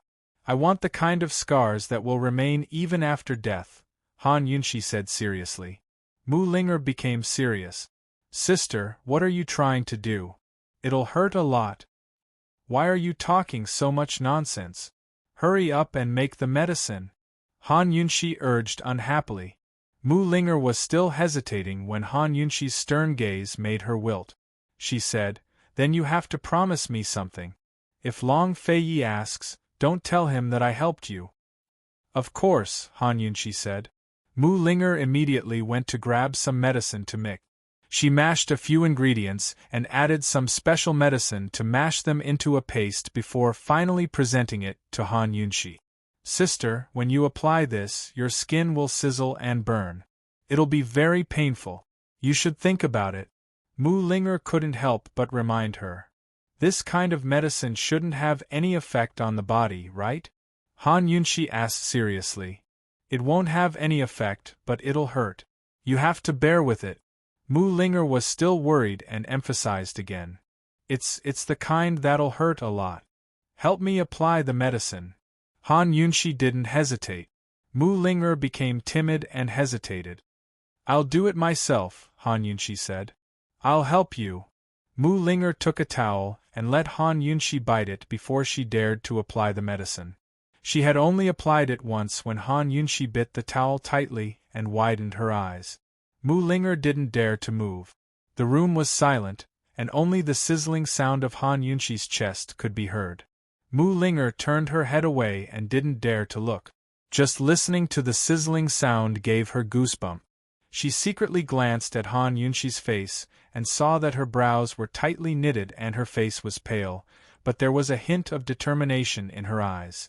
Soon, Han Yunxi grabbed Mu Linger's hand and motioned for her to continue. Mu Linger could only bite the bullet and continue. After the medicine was applied, the pain gradually subsided. Han Yunxi sat in the wheelchair and breathed heavily. Mu Linger looked at her quietly and was a little distracted. She thought that if Chi brother bit her, she would definitely be able to endure the pain. She suddenly wished that Chi brother would bite her, even on her face. After a while, the pain subsided and the wound became cold. Han Yunxi was overjoyed. "Linger, it feels cold. Is it done? Let me take a look." Mu Linger was also nervous. She hurriedly helped Han Yunxi clear the dregs of the medicine. She saw that the bite mark on Han Yunxi's chest had darkened a lot. It was slightly dark brown and looked like a birthmark at first glance. Although it didn't look good, Mu Linger liked it very much and felt that it was very romantic. Han Yunxi looked at the mirror and gently touched the bite mark. She thought that this bite mark was definitely deeper than the one on Long Fei Ye's hand. It might even be there in her next life. Mu Linger smiled slyly. Sis, Long Fei Yi will be able to see it tonight, right? Han Yunshi pretended not to hear and said, Bring me a pen and paper. I'll write a few prescriptions for you to take a look. Mu Linger was confused. What was this woman trying to do now? Han Yunshi wrote down 3 prescriptions. Mu Linger saw that these prescriptions were for treating her leg injury. You took these before, right? I don't think you need them now, Mu Linger said. Help me take a look. These, Han Yunshi hesitated for a long time before continuing. Can Ning Jing take these medicine? Ning Jing's leg is fine. Why would she take these medicine? Mu Linger didn't understand. Han Yunshi gritted her teeth and asked directly, I took these more than a month ago. If I, sis. Mu Linger suddenly understood and exclaimed, You're pregnant. Shoo! Han Yunshi's glare could kill, but Mu Linger wasn't afraid. She lowered her voice and asked, You're really pregnant? I wanted to ask you. I took these medicine more than a month ago. If I were to get pregnant now, would it affect me? Han Yunshi asked seriously. Mu Linger finally understood what was going on. A complicated look flashed across her eyes. She hesitated for a while before looking at the prescriptions seriously. Finally, she gave an answer. It won't affect me. Look, be serious. Han Yunshi was very careful with her patients, but she was even more careful with herself. I'm sure. Mu Linger wouldn't make a mistake in this kind of thing. Han Yunshi sighed softly and didn't say anything else. Mu Linger sat down in front of her and looked at her suspiciously. What are you looking at? Han Yunshi asked. Mu Linger didn't say anything. She took her hand to check her pulse. Han Yunshi avoided her. Not yet. Sis. Mu Linger was anxious. You want to get pregnant at this juncture? I still have something to do with the elders. I'll leave first. Han Yunshi avoided the topic and wanted to leave. Mu Linger didn't let her. Sis, let's talk about this. Han Yunshi still didn't want to talk about it. She pushed her away and wanted to leave. Sis, I'm from your family. Let's talk. Mu Linger pressed on her wheelchair. She had never sounded so serious before. Family? Han Yunshi's heart skipped a beat, but she compromised in the end. Sis, you still have a battle with Bai Yanqing. It's unknown how dangerous it will be. How are you going to settle the grudge between Eastern and Western Qin? Mu Linger said calmly, Sis, you've seen how Ning Jing is. She's already 4 months pregnant, but she's still hiding it. Don't tell me you want to be like her? Long Fei Yi and Tang Li are different, Han Yunshi retorted. You're different from Ning Jing too. Linger was agitated. In her heart, Han Yunshi was always rational and mature. Sis, Ning Jing said that when you leave three-way black market, she'll leave too. She can hide to raise and give birth. Can you do the same? Sis, Long Fei Yi wants to bring you back to Heaven Mountain now. Can you do it? Mu Linger asked again. If Han Yunshi could do it, she would have gone into hiding long ago after the misunderstanding between her and Long Fei Yi was resolved. There were no Western Qin princesses in this world. How desperate must the Di clan be after persevering for so many years? Back then, didn't Long Fei Yi say something out of anger and ask her to stay by his side incognito? Han Yunshi was silent. She knew better than Mu Linger that it wasn't the right time. However, Long Fei Ye's lonely eyes kept appearing in her mind. Chapter 920. Han Yunshi had always been firm. The only thing that could shake her heart was Long Fei Ye's every word and action. She was the only one in the world who knew that a cold person like Long Fei Yi would look forward to having a child so much. He was high and mighty, and his wealth was comparable to a country's. He could get whatever he wanted. She really couldn't give him much. Seeing that Han Yunshi didn't say anything, Mu Linger scolded her. Your legs haven't even recovered. You've been so busy these days that you can't even take care of your meals. How can you still be pregnant? If you really want to have a child, you should get rid of that Bai guy as soon as possible. You should settle the grudge between East and Western Qin. You can have as many children as you want. Sis, even if you can hold on for 10 months, what about after the child is born? Mu Ling asked again. Perhaps after 10 months, East and Western Qin would be reconciled, and the world would be at peace. Long Fei Yi would be able to accompany her to enjoy the joy of a family reunion. Perhaps it wouldn't even take 10 months. Soon, East and Western Qin would be at war. Everything would be unpredictable. What about the child? Would they continue to hide, or would they become the target of public criticism, or would they become something that both sides would fight over? Sis, you don't even know martial arts. You're always a burden to Long Fei Yi. Can you guarantee that if you have a child, you won't be a burden to Long Fei Yi? He's got a lot of guts on his shoulders. Mu Ling had said everything she could, but Han Yunxi remained silent. Mu Ling seemed impulsive and reckless, but her heart was more delicate than anyone else's. If it weren't for this delicate heart, she would probably have been tortured to death by Gu. Mu Ling knew that Han Yunxi understood what she said. It would be difficult for her to convince Han Yunxi. She hesitated for a moment and said one last sentence. Sis, you and I are both motherless children. You should understand. These words were like a knife that gouged Han Yunxi's heart. Not only did she not have a mother, she didn't even have a father. Ever since he was young, he had longed for stability and companionship. She had suffered the hardships of being homeless, lonely, and helpless, so she hoped to give her child the best of everything. Responsibility didn't start from the moment she had children, but from the moment she decided to give them life. Han Yunxi still didn't say anything. She lowered her eyes, pushed the wheel, and slowly went out. Mu Ling didn't chase after her. She looked at Han Yunxi's receding figure, and her heart ached for no reason. Han Yunxi, what kind of decision did you make? After Han Yunxi left Ning Jing's courtyard, she immediately went to the Elders' Guild. Although her face was full of fatigue, her eyes were clear and firm, sharp and spirited, as if all the troubles and contradictions had never existed. Fifth Elder, Kangon Private Bank will send someone over to sign the secret agreement later. When the time comes, you'll sign the agreement on behalf of Myriad Merchant Hall. Prepare well tonight and release the news early tomorrow morning. Remember to inform the auction house and prepare to write something, so that when the auction opens tomorrow, we can warm up the place, Han Yunxi instructed seriously. Princess plans to travel? Head Elder asked curiously. We can't delay the matter at the casino. Uncle Cheng is right. If East Origin Hall gets ahead of us, we won't be able to do anything. Uncle Cheng and I will make a trip. You should come with us. If we can agree on the price, we'll get it done today. Han Yunxi said. This price of 500 million is really. Head Elder still felt the pinch for the money. Uncle Cheng, who had been silent all this time, immediately spoke up. Head Elder, if you continue to hesitate, we might as well not go. Let East Origin Hall buy it, and then you'll regret it. Head Elder glanced at him, but didn't say anything. Uncle Cheng continued, if Master Ning was here, he wouldn't hesitate for so long.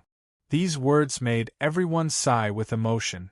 Ning Cheng was famous for being decisive, and indeed wouldn't hesitate. If Ning Cheng, the clan head, was here, the Council of Elders wouldn't have to take such a huge risk. If Master Ning isn't here, then it's fine as long as the princess is. It's the same for the princess to decide on this matter.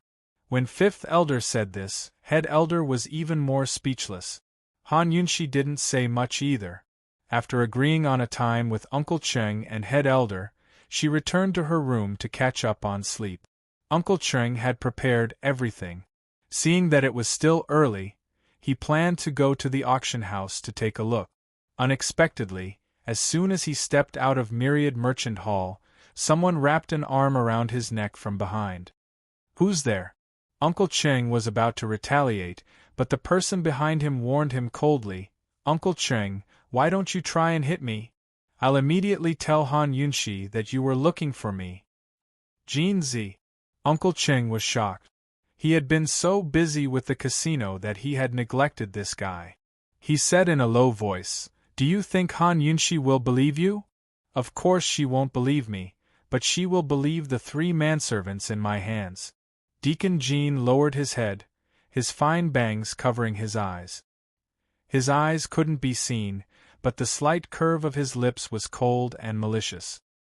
"Han Yunshi has been looking for those 3 manservants for a long time." Uncle Cheng was finally shocked. Those 3 manservants were the ones he had sent to smash up the casino. Didn't he give them money to leave 3-way black market? How did they end up in Deacon Jin's hands? "Jean Z, let me go, and I'll give you your indenture agreement right now," Uncle Cheng said seriously. Deacon Jean laughed loudly. "Indenture agreement? What do I need it for? Let me tell you, if Myriad Merchant Hall doesn't help me pay off my debt to Kangon Private Bank, I'm not done with you." Where was Uncle Cheng going to take out more than 300 million to pay off his debt? Deacon Jean knew Uncle Cheng very well, so he wanted Uncle Cheng to persuade Han Yunshi and the Elders Guild to help him pay off his debt. However, Uncle Cheng knew that Han Yunshi would never help Deacon Jean pay off his debt. Uncle Cheng knew Deacon Jean too well.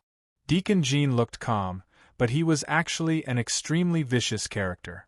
If this matter wasn't settled, he would never have a day of peace. Uncle Cheng hesitated for a moment, then said in a low voice, "Give me 2 days. I'll go out for a while and come back to help you pay off your debt." Deacon Jean laughed coldly. "Uncle Cheng, are you going out to get money?" "Han Yunshi and Head Elder are going to buy 2 gardens. I have a way to get some money. There's more than 250 million. Adding my savings, it's enough to pay off your debt," Uncle Cheng said seriously. "Why should I believe you?" Deacon Jean asked in return. "You can choose not to believe me. If you go find Han Yunshi right now, I won't have a good time. You won't have a good time either," Uncle Cheng said coldly. Deacon Jean hesitated for a moment, but in the end, he let Uncle Cheng go. He wasn't afraid that Uncle Cheng would run away, so he would trust him this time. He said, "All right, pay off your debt first. We'll talk about the indenture agreement later." Although Uncle Cheng nodded, a cold glint flashed through his eyes. Once he got his hands on those 3 servants, how could he let Deacon Jean off? Was this brat tired of living to behave so atrociously in Myriad Merchant Hall's territory? Han Yunshi only caught up on an hour's sleep before decisively getting out of bed. She washed her face to wake herself up, then set off immediately. Uncle Cheng and garden owner Jia Dai had arranged to meet at South Ju Garden, which was close to 3-way black market. They arrived in less than 2 hours. Entering South Ju Garden's side gate, they sat on a palanquin and were carried by servants for a long distance before arriving at a courtyard. There was a pavilion in the courtyard that was very imposing. Jia Dai was at the bottom of the pavilion, welcoming them. This Jia Dai was about 50 years old. He had a grizzled goatee and was dressed in a black robe. He was low-key and steady, giving off the impression that his background wasn't simple. "Old Master Jia, this is my master, Madam Han." Uncle Cheng only introduced Han Yunshi, while First Elder disguised himself as a servant. Jia Dai smiled and bowed. After exchanging a few pleasantries, he invited them upstairs. When they entered the tea-house, Jia Dai found an opportunity to replace his knees with 2 fingers and kneel in front of Han Yunshi. He then said, "Madam Han, please forgive our humble tea for not serving you well." "Old Master Jia is too courteous," Han Yunshi replied politely to show that she knew what was going on. After a few cups of tea, Uncle Cheng said, "Old Master Jia, my master agreed to the price you mentioned last time. I wonder if today..." Before Uncle Cheng could finish, Jia Dai interrupted, That price? Sigh, to be honest, you're a step too late." "What's going on?" Han Yunshi pretended to be anxious, but First Elder was really anxious. "Someone came early this morning to put down a deposit. To be honest, the buyer is very generous. He offered 600 million taels in one go. He wants both gardens," Jia Dai said with a chuckle. 600 million? First Elder couldn't help but cry out. Uncle Cheng kept winking at Jia Dai. Jia Dai finally looked at him, and then stepped on his foot under the table. Uncle Cheng immediately understood what was going on. This Jia Dai must be testing Han Yunshi to raise the price. Thinking of this, Uncle Cheng knew what he should do. He asked, "Old Master Jia, you're not being kind. We agreed on 500 million taels." "Master Cheng, last time I reminded you that there were already people who had their eyes on my 2 gardens. You didn't put down a deposit at that time, so you can't blame me for this," Jia Dai said confidently. First Elder glanced at Han Yunshi. He was clearly anxious. Only East Origin Hall could afford 600 million taels. Since East Origin Hall was so decisive, it meant that these 2 gardens were indeed valuable. If East Origin Hall really used them to open a casino, then it would be just as Uncle Cheng said. Myriad Merchant Hall should never have any ideas about casinos in the future. "Jia Leigui, how much did the buyer put down as a deposit?" Han Yunshi asked. Jia Dai raised a finger. "It was undoubtedly 100 million taels.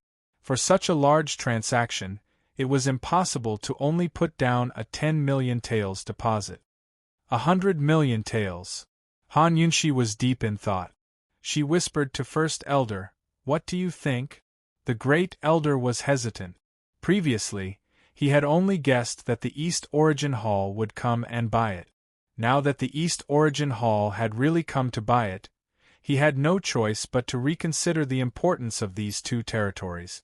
However, the price was too high, and it was beyond his expectations. First Elder didn't say anything for a long time. Uncle Cheng hurriedly pulled him to the side to persuade him. Uncle Cheng couldn't use Ning Cheng to pressure First Elder. Uncle Cheng's original intention was only to make things difficult for Han Yunshi. In fact, as long as Han Yunshi couldn't find a site, it was fine if he didn't earn this extra income. But now that he was being threatened by Deacon Jean, he had to take this money to help pay off Deacon Jin's debt.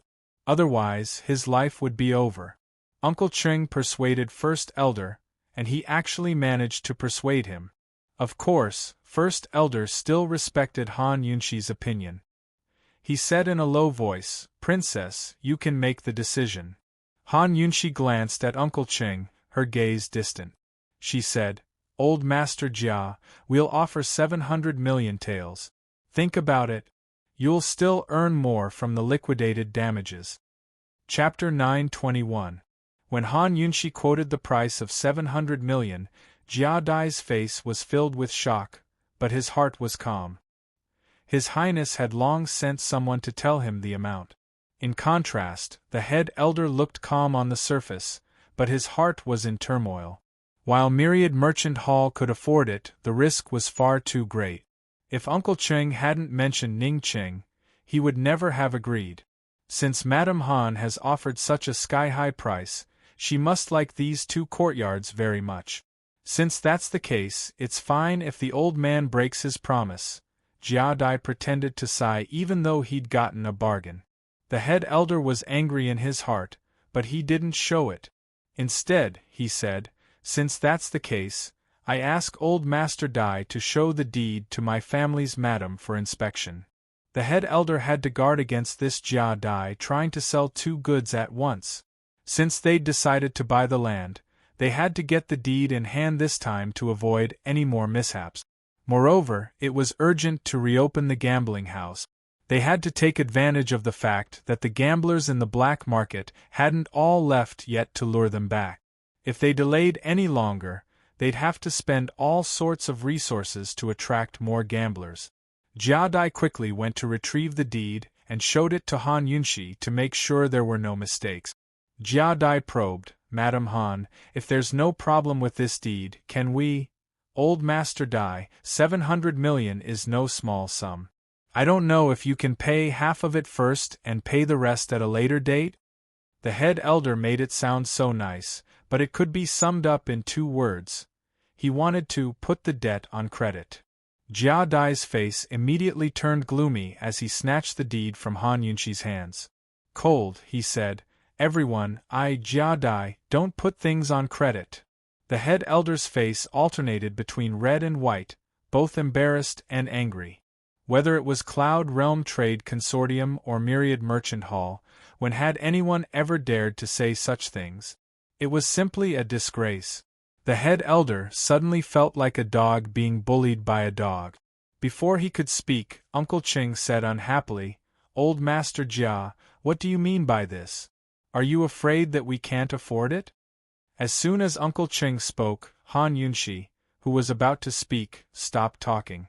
She didn't expect Uncle Ching to be more anxious than her. Thinking about it, it made sense. Uncle Ching wanted to get a commission, so he naturally had to work hard to make the transaction pay in full. A cold glint flashed through Han Yunxi's eyes as she watched calmly. If it wasn't for the fact that you couldn't afford it, why would you only pay half up front? Jia Dai's tone was sarcastic. She deliberately looked at Han Yunxi and said, "I thought Mrs. Han was a generous person. I didn't expect. If you only intend to pay half of the bill, then I'm sorry. Everyone, please return." "Master Jia, I'm afraid you've misunderstood." The great elder couldn't help but say, "What I mean is that we pay half of the money first and settle this matter. Today and tomorrow our madam will personally visit the two gardens. If there are no major problems, she will pay the remaining half of the money." The great elder's words gave himself and Han Yunxi a great platform to step down from. It also meant that he agreed to pay in full.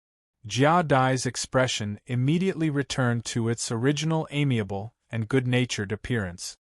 "If that's the case, then it's easy to talk about it. There's no need to pay the deposit first. Old man will take you to visit the two gardens now." Han Yunxi whispered to the great elder, "That's the only way. Send someone back to prepare the money. We'll walk around the gardens. When we go back, we can also discuss the remodeling. I just took a look along the way, and the garden shouldn't have changed much." The great elder's heart was filled with helplessness. He felt that this matter was happening too quickly, and it made him a little flustered. However, if they didn't act quickly and someone else beat them to it, then it would be very difficult for them to make a comeback. "Princess," this subordinate also took a serious look just now.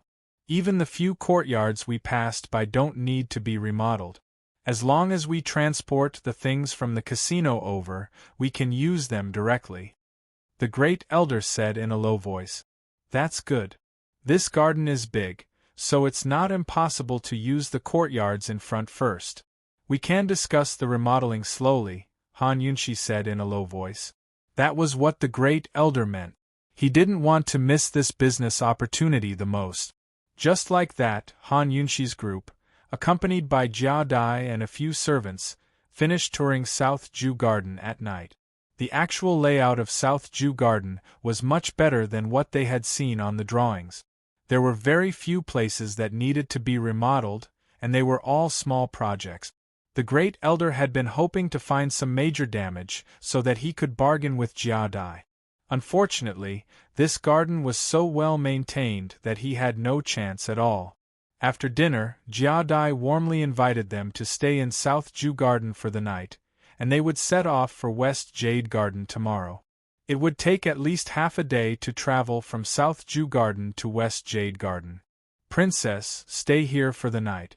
If we return to Myriad Merchant Hall, we'll have to walk for another 4 hours tomorrow," the great elder advised.